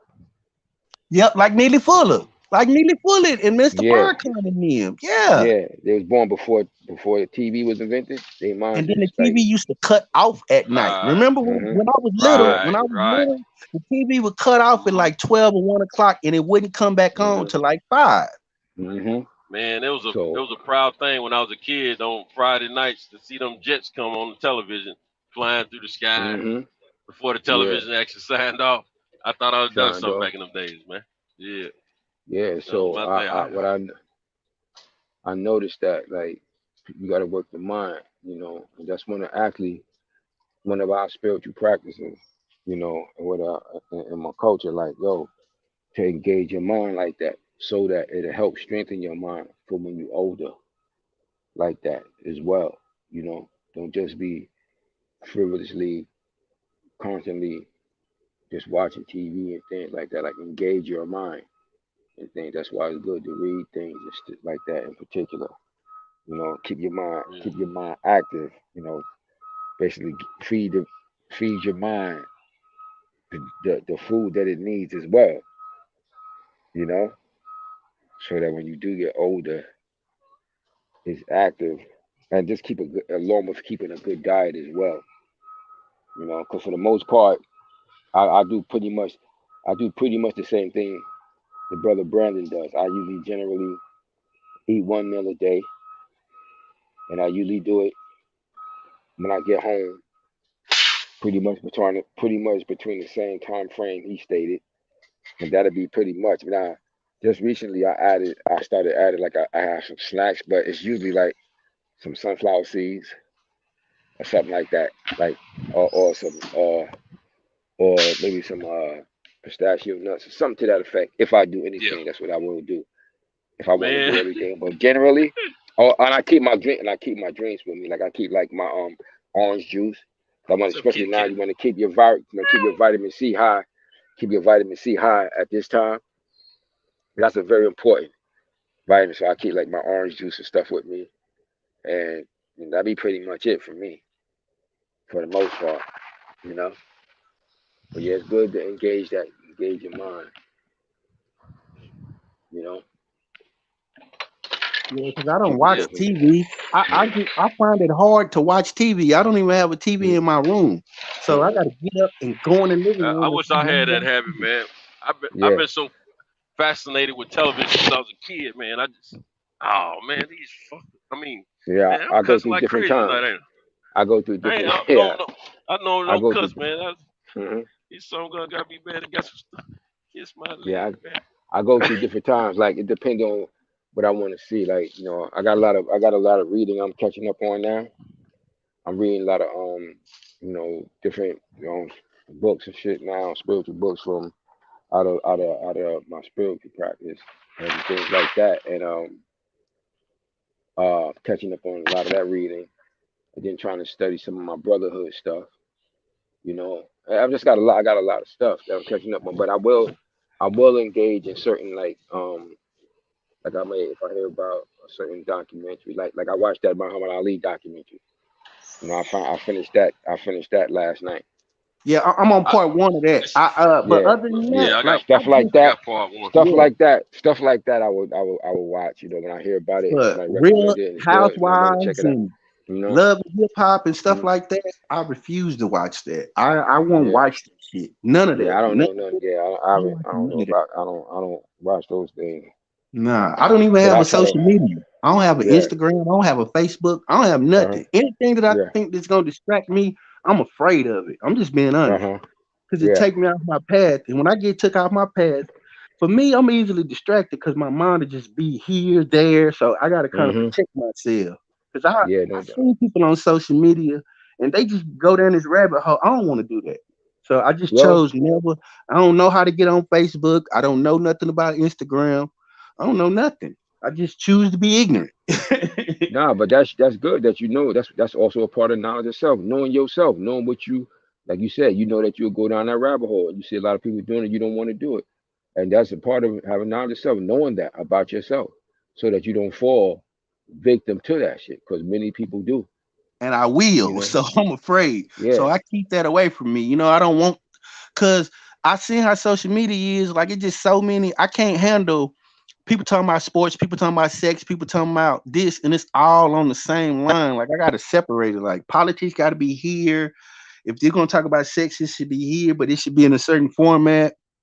If you're gonna talk about politics, I can't process all the information that social media be throwing at me. You know what I mean? Like I can't process that all at one time. It just be too Hmm. much. I can't process Oh, that. that's Then you definitely look a up this lot. ass everywhere. It's so much Uh ass huh. on the internet. It's ridiculous. You know what I mean?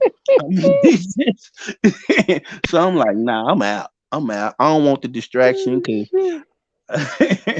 because I find myself being a distraction. Yeah, Uh huh. I'm addicted to IG. I must say, I won't Yeah. do it. but I shouldn't do it. But television. I haven't watched television. Well, the only thing on television I've watched in the last 3 or 4 months has been like football. But I'm staying away. I for some reason I don't got away from when I turn my television on, I turn it to either YouTube or I turn it to um Yeah.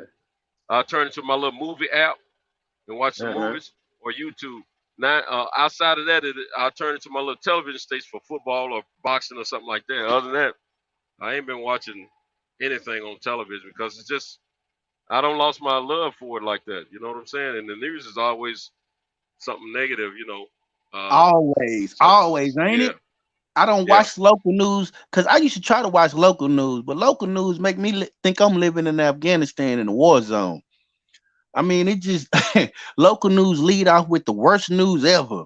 It was 10 people shot over here. And it's like you not getting informative news of what's going on in your community. They just telling you about crime. So Um, I don't. And something else I do. I read my news. Like if I'm gonna go to CNN, I rather read it. If I'm gonna go and I poke in on Fox News, on Yahoo, and all of it, because I stay online, but I read my news because I don't like when they giving me my news. You know what I mean? When I don't like the news anchor because it seems like it's skewed. Even though the article might be skewed, I could just take from what I want and keep it moving. So that's what I try to do. I try to always read my news. if I can.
Hey, Pierce, can you hear me?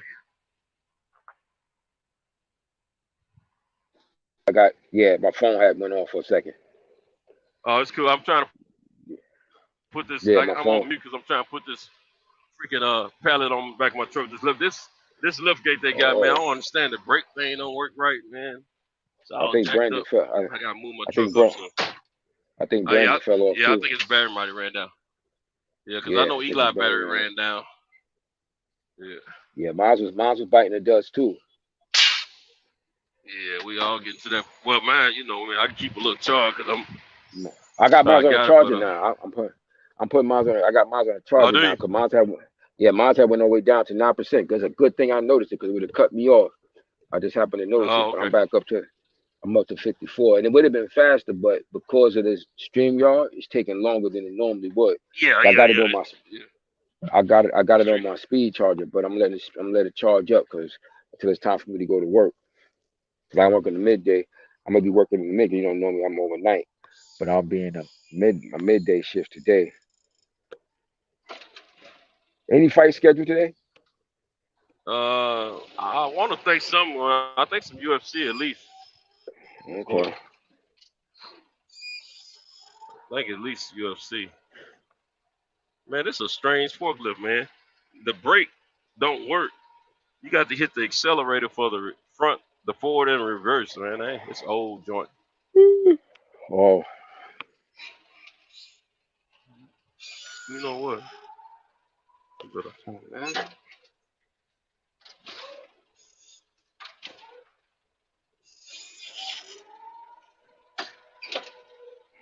I'm tired of bed.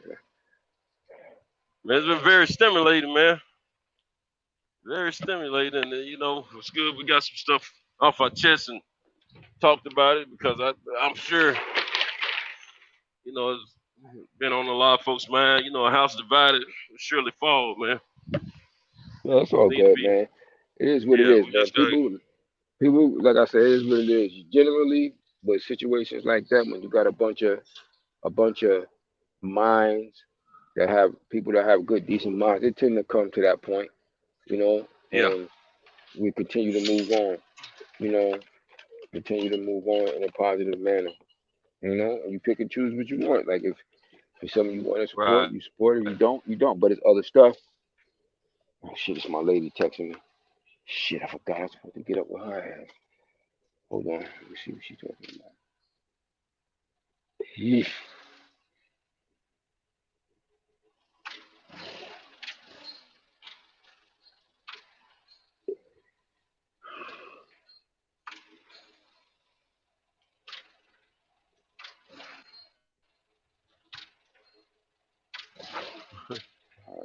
running late to work today because I wanted to do something.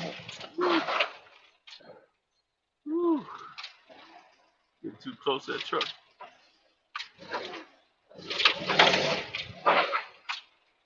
Try not to break my truck.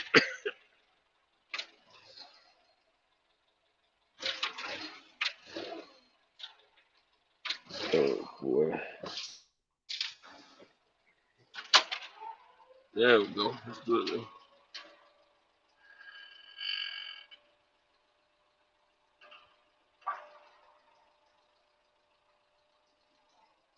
Yeah. It's all good though, you know. It is what it is, man.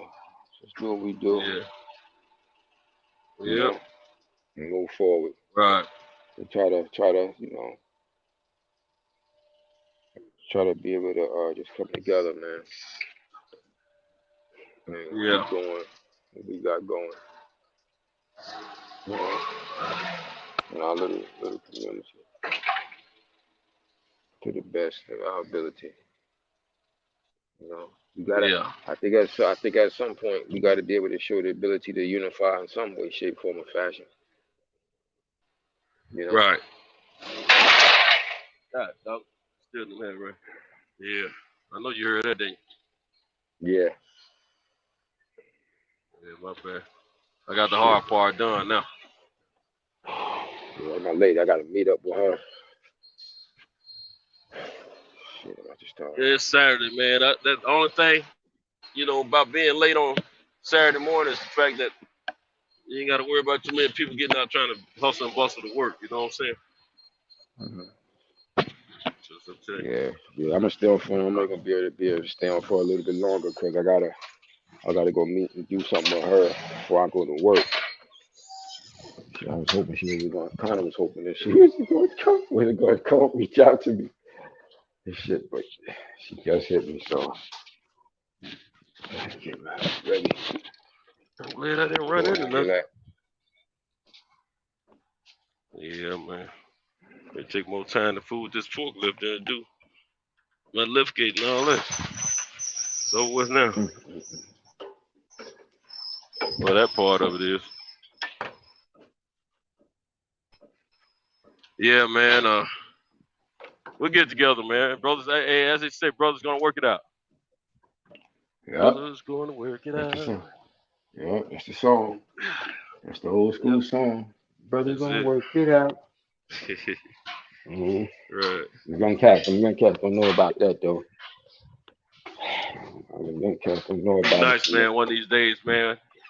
If the majority of us were able to descend all at the same time on one place, one fight, a boxing match or a boxing part or whatever, and it's gonna happen. Just get to know each other physically, you know. It's gonna happen. Yeah, it's gonna man. happen. I have faith that it it's will, gonna happen. Man. I have faith that it will. Yeah, because I always say because of what we established, it's gonna happen. Right. And we all want the same thing. Yep. You know. So it's gonna happen. Yep. Right. It's surely gonna happen. Right. That's right. Yeah, DJ was trying to get on. I called Kyle. DJ was trying to get on, but I guess Kyle fell back to sleep. He fell back to sleep. You know, Kyle be tired, man. But you know what? He was tired. He caught the first half of the show, but the best shows that he has on his platform, he unfortunately he'd be asleep because his work schedule and he's tired or whatnot. Yeah. You know? But yeah, for the most part, man, he be missing out, man. It's all good though. Yeah. It's all good. He get to hear it later. Yeah. Yeah, we'll check it out later. Yeah. Yeah. We'll have a little bit of everybody here tonight. Yeah. A little bit of everyone, you know. And that's a beautiful thing. It's a beautiful thing. I love. Yeah, I got on late. I got on late too. Yeah, I remember when you came. I was in the background listening. Yeah, they had already. I was in the back. I started listening yeah, they were already engaged when I come over. Yeah. About 10 minutes to 1 is when I came over. It's like I said, I Yeah. slept in because everything that was going on with Mm-hmm. with this truck coming in super late tonight, so I slept in, and it is what it is. But yeah, I saw you come because when I come over, it was 3 of them. It was Yeah. Cal and one guy I didn't know his name, You had and you had you you came had on with that guy. you had Ricky Williams, the brother Nah, Ricky but Williams. I don't know. I think this was before William got on. Ricky Williams got on. This guy had on glasses, I thought. Glasses? I don't remember who that was. I remember Ricky being on when I got Yeah, I on. think he had the dark skinned brother. Because Ricky was Ricky Yeah, Williams was because one of the ones. Ricky Oh no, Icon. that's right. You're right. The other brother from Oakland. Yeah, the brother was Oakland, from Oakland. yeah. Yeah, he was on. Yeah, Yeah, it was them. Cat. It was him, Ricky, That's right. and He said Kyle from on Oakland. when I got on.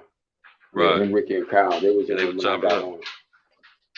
Yeah, I remember when you came That's on. what it was. I was checking it all out. We I went on. was in observation mode, getting ready for work. Mm-hmm.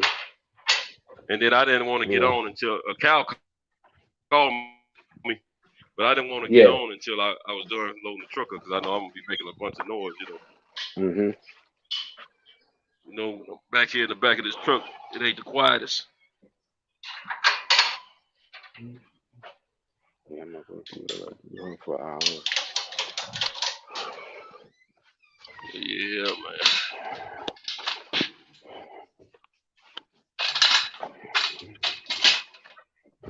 All right, get on to the next one. Everybody getting their stuff late this morning. Well, on the Tennessee side, anyway. Well, one of my stores in Alabama, I thought gonna get there late today, and they're an hour away from here. Mm-hmm. So it is what it is. Ain't nothing I can do. Just be safe and try to get these deliveries out. Yeah, I deal with a lot of little country stores, and so you know, these folks, they get up a little early around these parts, man. Yeah. And I noticed, man, some of these little cities, the country meets the city. You know what I'm saying? So you might have the hood right next to some country. Now I'm gonna tell you, it used to be sort of like that in Nashville too. You know, where the hood wasn't too far away from the country. Or like I said, you know, my neighborhood where I grew up at, you know, we had the projects on one side of the little section, then we had the houses on the other side, but it was all the hood. And some of the people in the house, they had livestock and everything. Like I said, I remember some folks had a pony for a pet when I was a little bitty kid. Yeah, You you know, was telling me. and yeah, and I remember folks had billy goats, and they had chickens and roosters. A lot of them kept them for years, man. I remember this one little house, man. I don't know if it's still there or not, but I can't remember. I don't think I've seen it in quite a while when I went through there. But I go through this.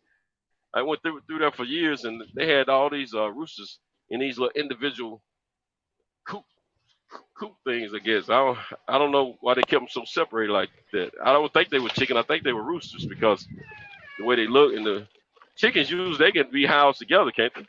You know, a few at a time or whatever. Yeah, for the most part. Yeah. Yeah, they be keeping it for the most part. Man, it's You know, super. fucking roosters. It is The super roosters funky be right off the fighting. hill, man. The roosters Yeah. be fighting and shit. Man, it's yeah, and they kept the dudes apart, man. But yeah, man, it's all different. But yeah, man, it's funky through here. I ain't used to it being funky right off here. I mean, it's gonna be real funky when I hit that highway area after I leave from this next spot. But yeah, man. How many more? How many more spots? How many more Panel, stops you said you man. got again? How many more stops you said you got again? Man, I got this one, 2, 3, 4, 5, 6, 7. A lot. Oh wow. I got Wow. about 7. I had 12 for the whole total night, and I've done Oh, okay. 1, 2, 3, 4. I've only done 4, so yeah, I got 8 more to go, man. Oh, wow. And look, usually I be laying down on my accelerator. Mm-hmm. I ain't even doing it like that now. I'm just chilling tonight, man. This morning rather. I ain't just causing no. I ain't trying to tear up the streets right now because I'm like, sure, it's gonna be late regardless. Ain't no sense me trying to kill myself, take a risk on a ticket and all that. When it get daylight, man, I can't.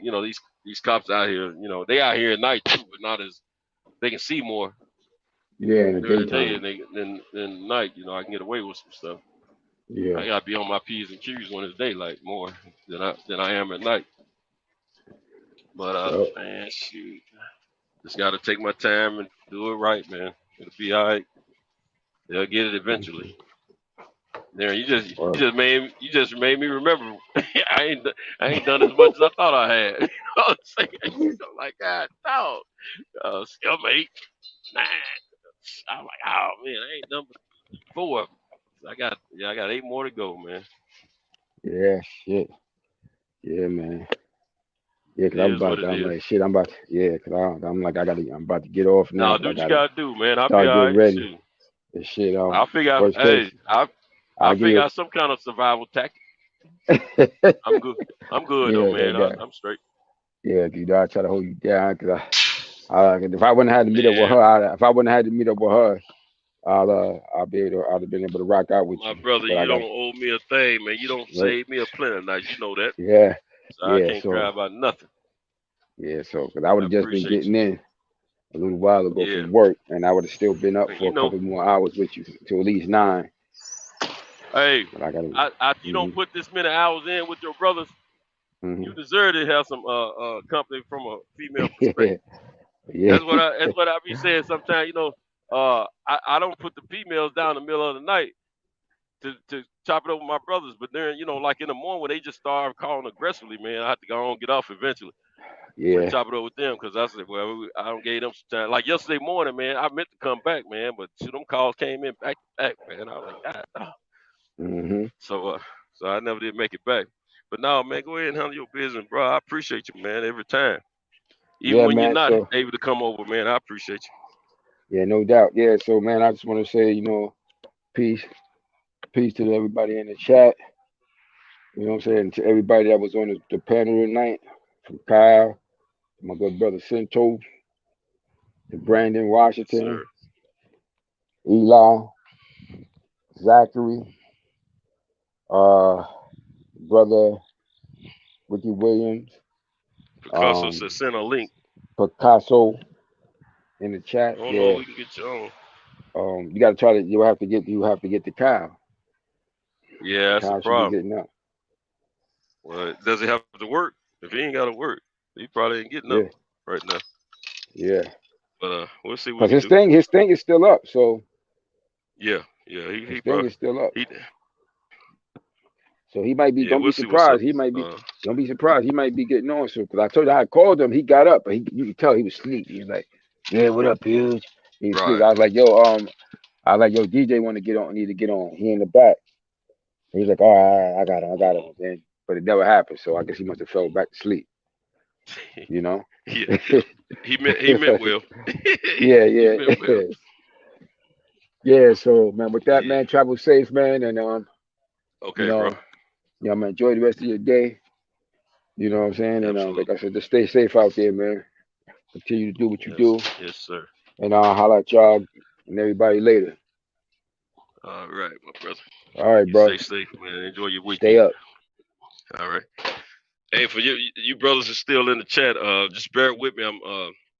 I'm at one of my stops, and what I'm gonna do as soon as I get this situation kind of straightened out over here, I'm gonna get back in the. I'm gonna be keeping up with the chat for as long as y'all want to party, and we'll chop it up that way.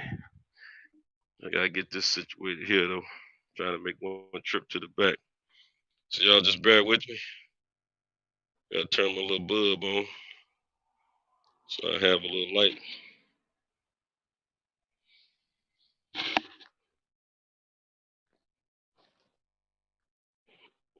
Sure, that ain't gonna work.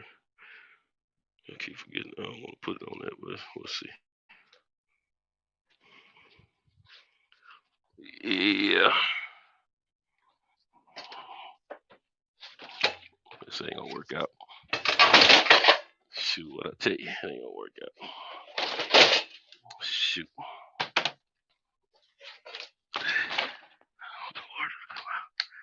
Okay, I'm gonna have to make it 2 trips. That's what we're gonna have to do. Uh-oh.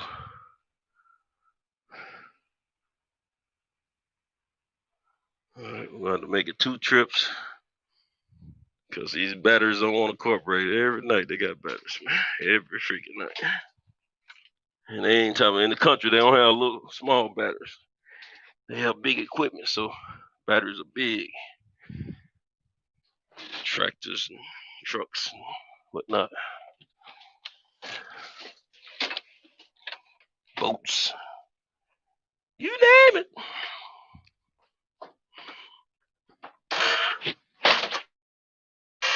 Okay.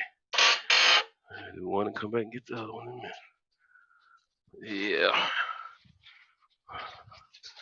Y'all just bear with me. Let's get this thing going.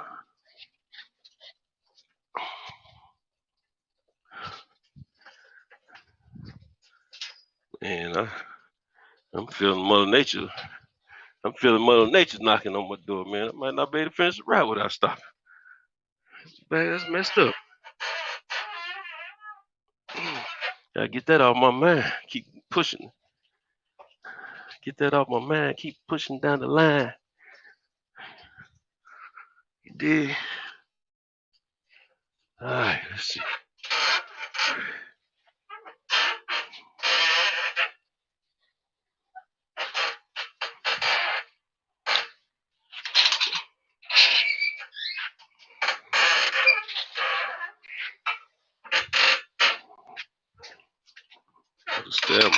I just stab myself with a screwdriver.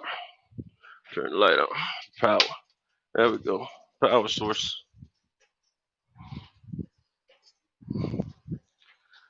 There we go. Bear with me.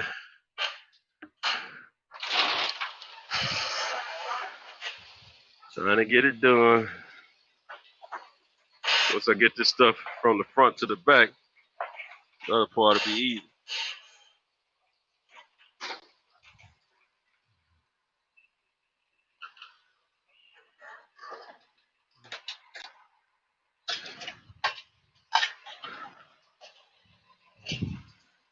I ain't worried about using a forklift. Forklifts kind of slow me down a little bit. But this forklift here at this store better than that last one. That last one, you got to play the brakes with by hitting the accelerator forward or backwards. I don't understand. It makes sense.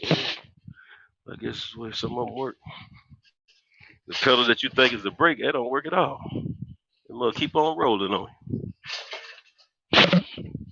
It ain't gonna be tearing my truck up trying to. I got another battery they ain't gave me. I'll take it and turn it in. Since they got a tag on instead of waiting next week. Okay, this one here.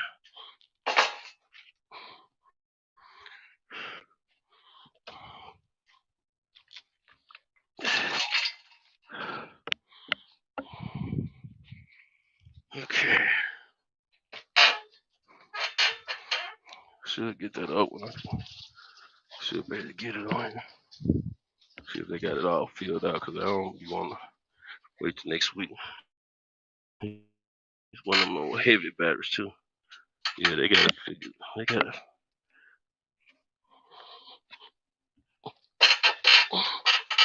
There we go. Get them all. Get them all. Don't leave none till next week. That's more work I have to worry about. It's one less I have to worry about now, though. For next week.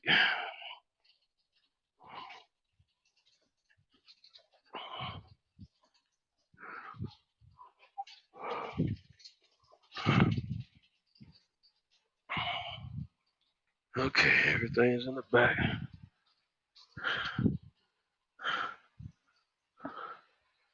We'll turn this light off in just a minute. Okay.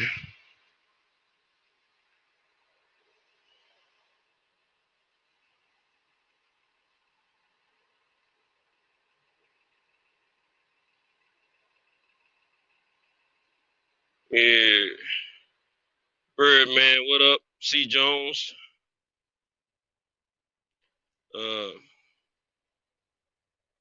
Yeah, enjoy your day and your weekend too, C. Jones. Picasso, I'll see. Give me a few minutes. I'll see what I can do. Highwayman, what it do? What it do? I've been seeing you off and on all night, bro. Appreciate you. Tay Walker, what's up? Eli was in the chat. Probably still is on the background with my brother. You know what it is. Champion Hard as always. Ace 1200. Rob G Film, always my brother. DJ, if you're still there, what up? What up? And on and on. And right now, I'm going to pause for the calls to get this. Let's see. Picasso, backstage 6:30. Okay, just bear with me, Picasso. I'm going to pause for the calls to get this load out and get this stuff situated until I can get back, finish with the truck or whatever. I normally would mute, but I'm going to leave it on so y'all can see I'm still here while I operate.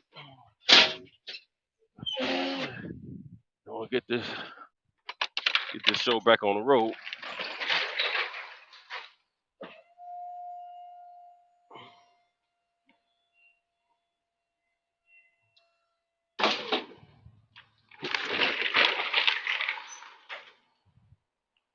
Yeah, man.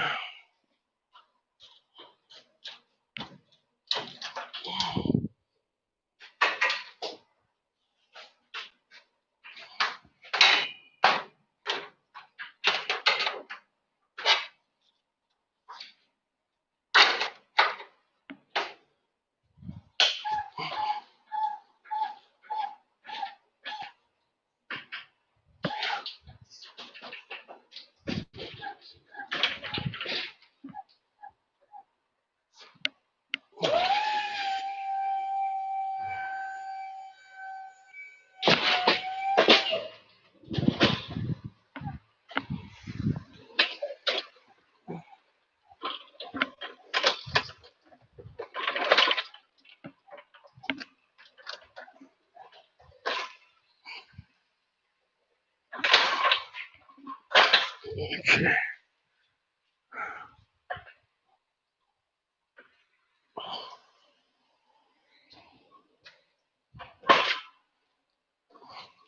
Okay, got the load in.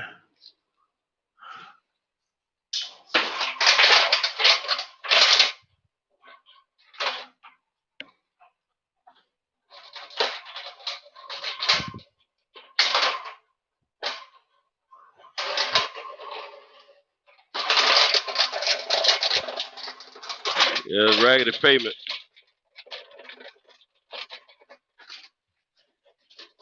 Raggedy pavement makes for a loud pallet jack.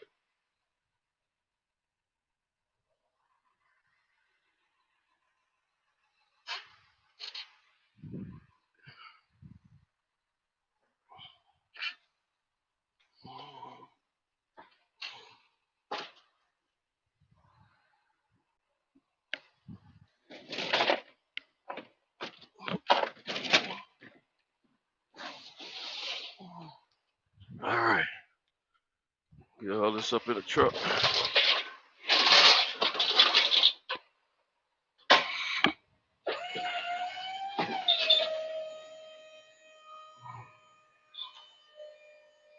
would be good.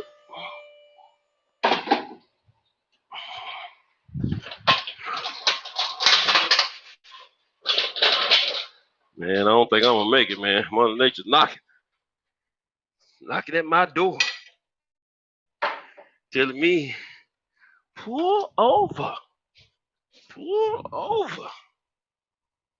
Gotta talk to you. Come on, Mother Nature, go away. To another time, another day.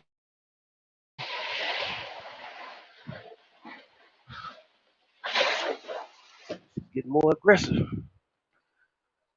She's getting more aggressive.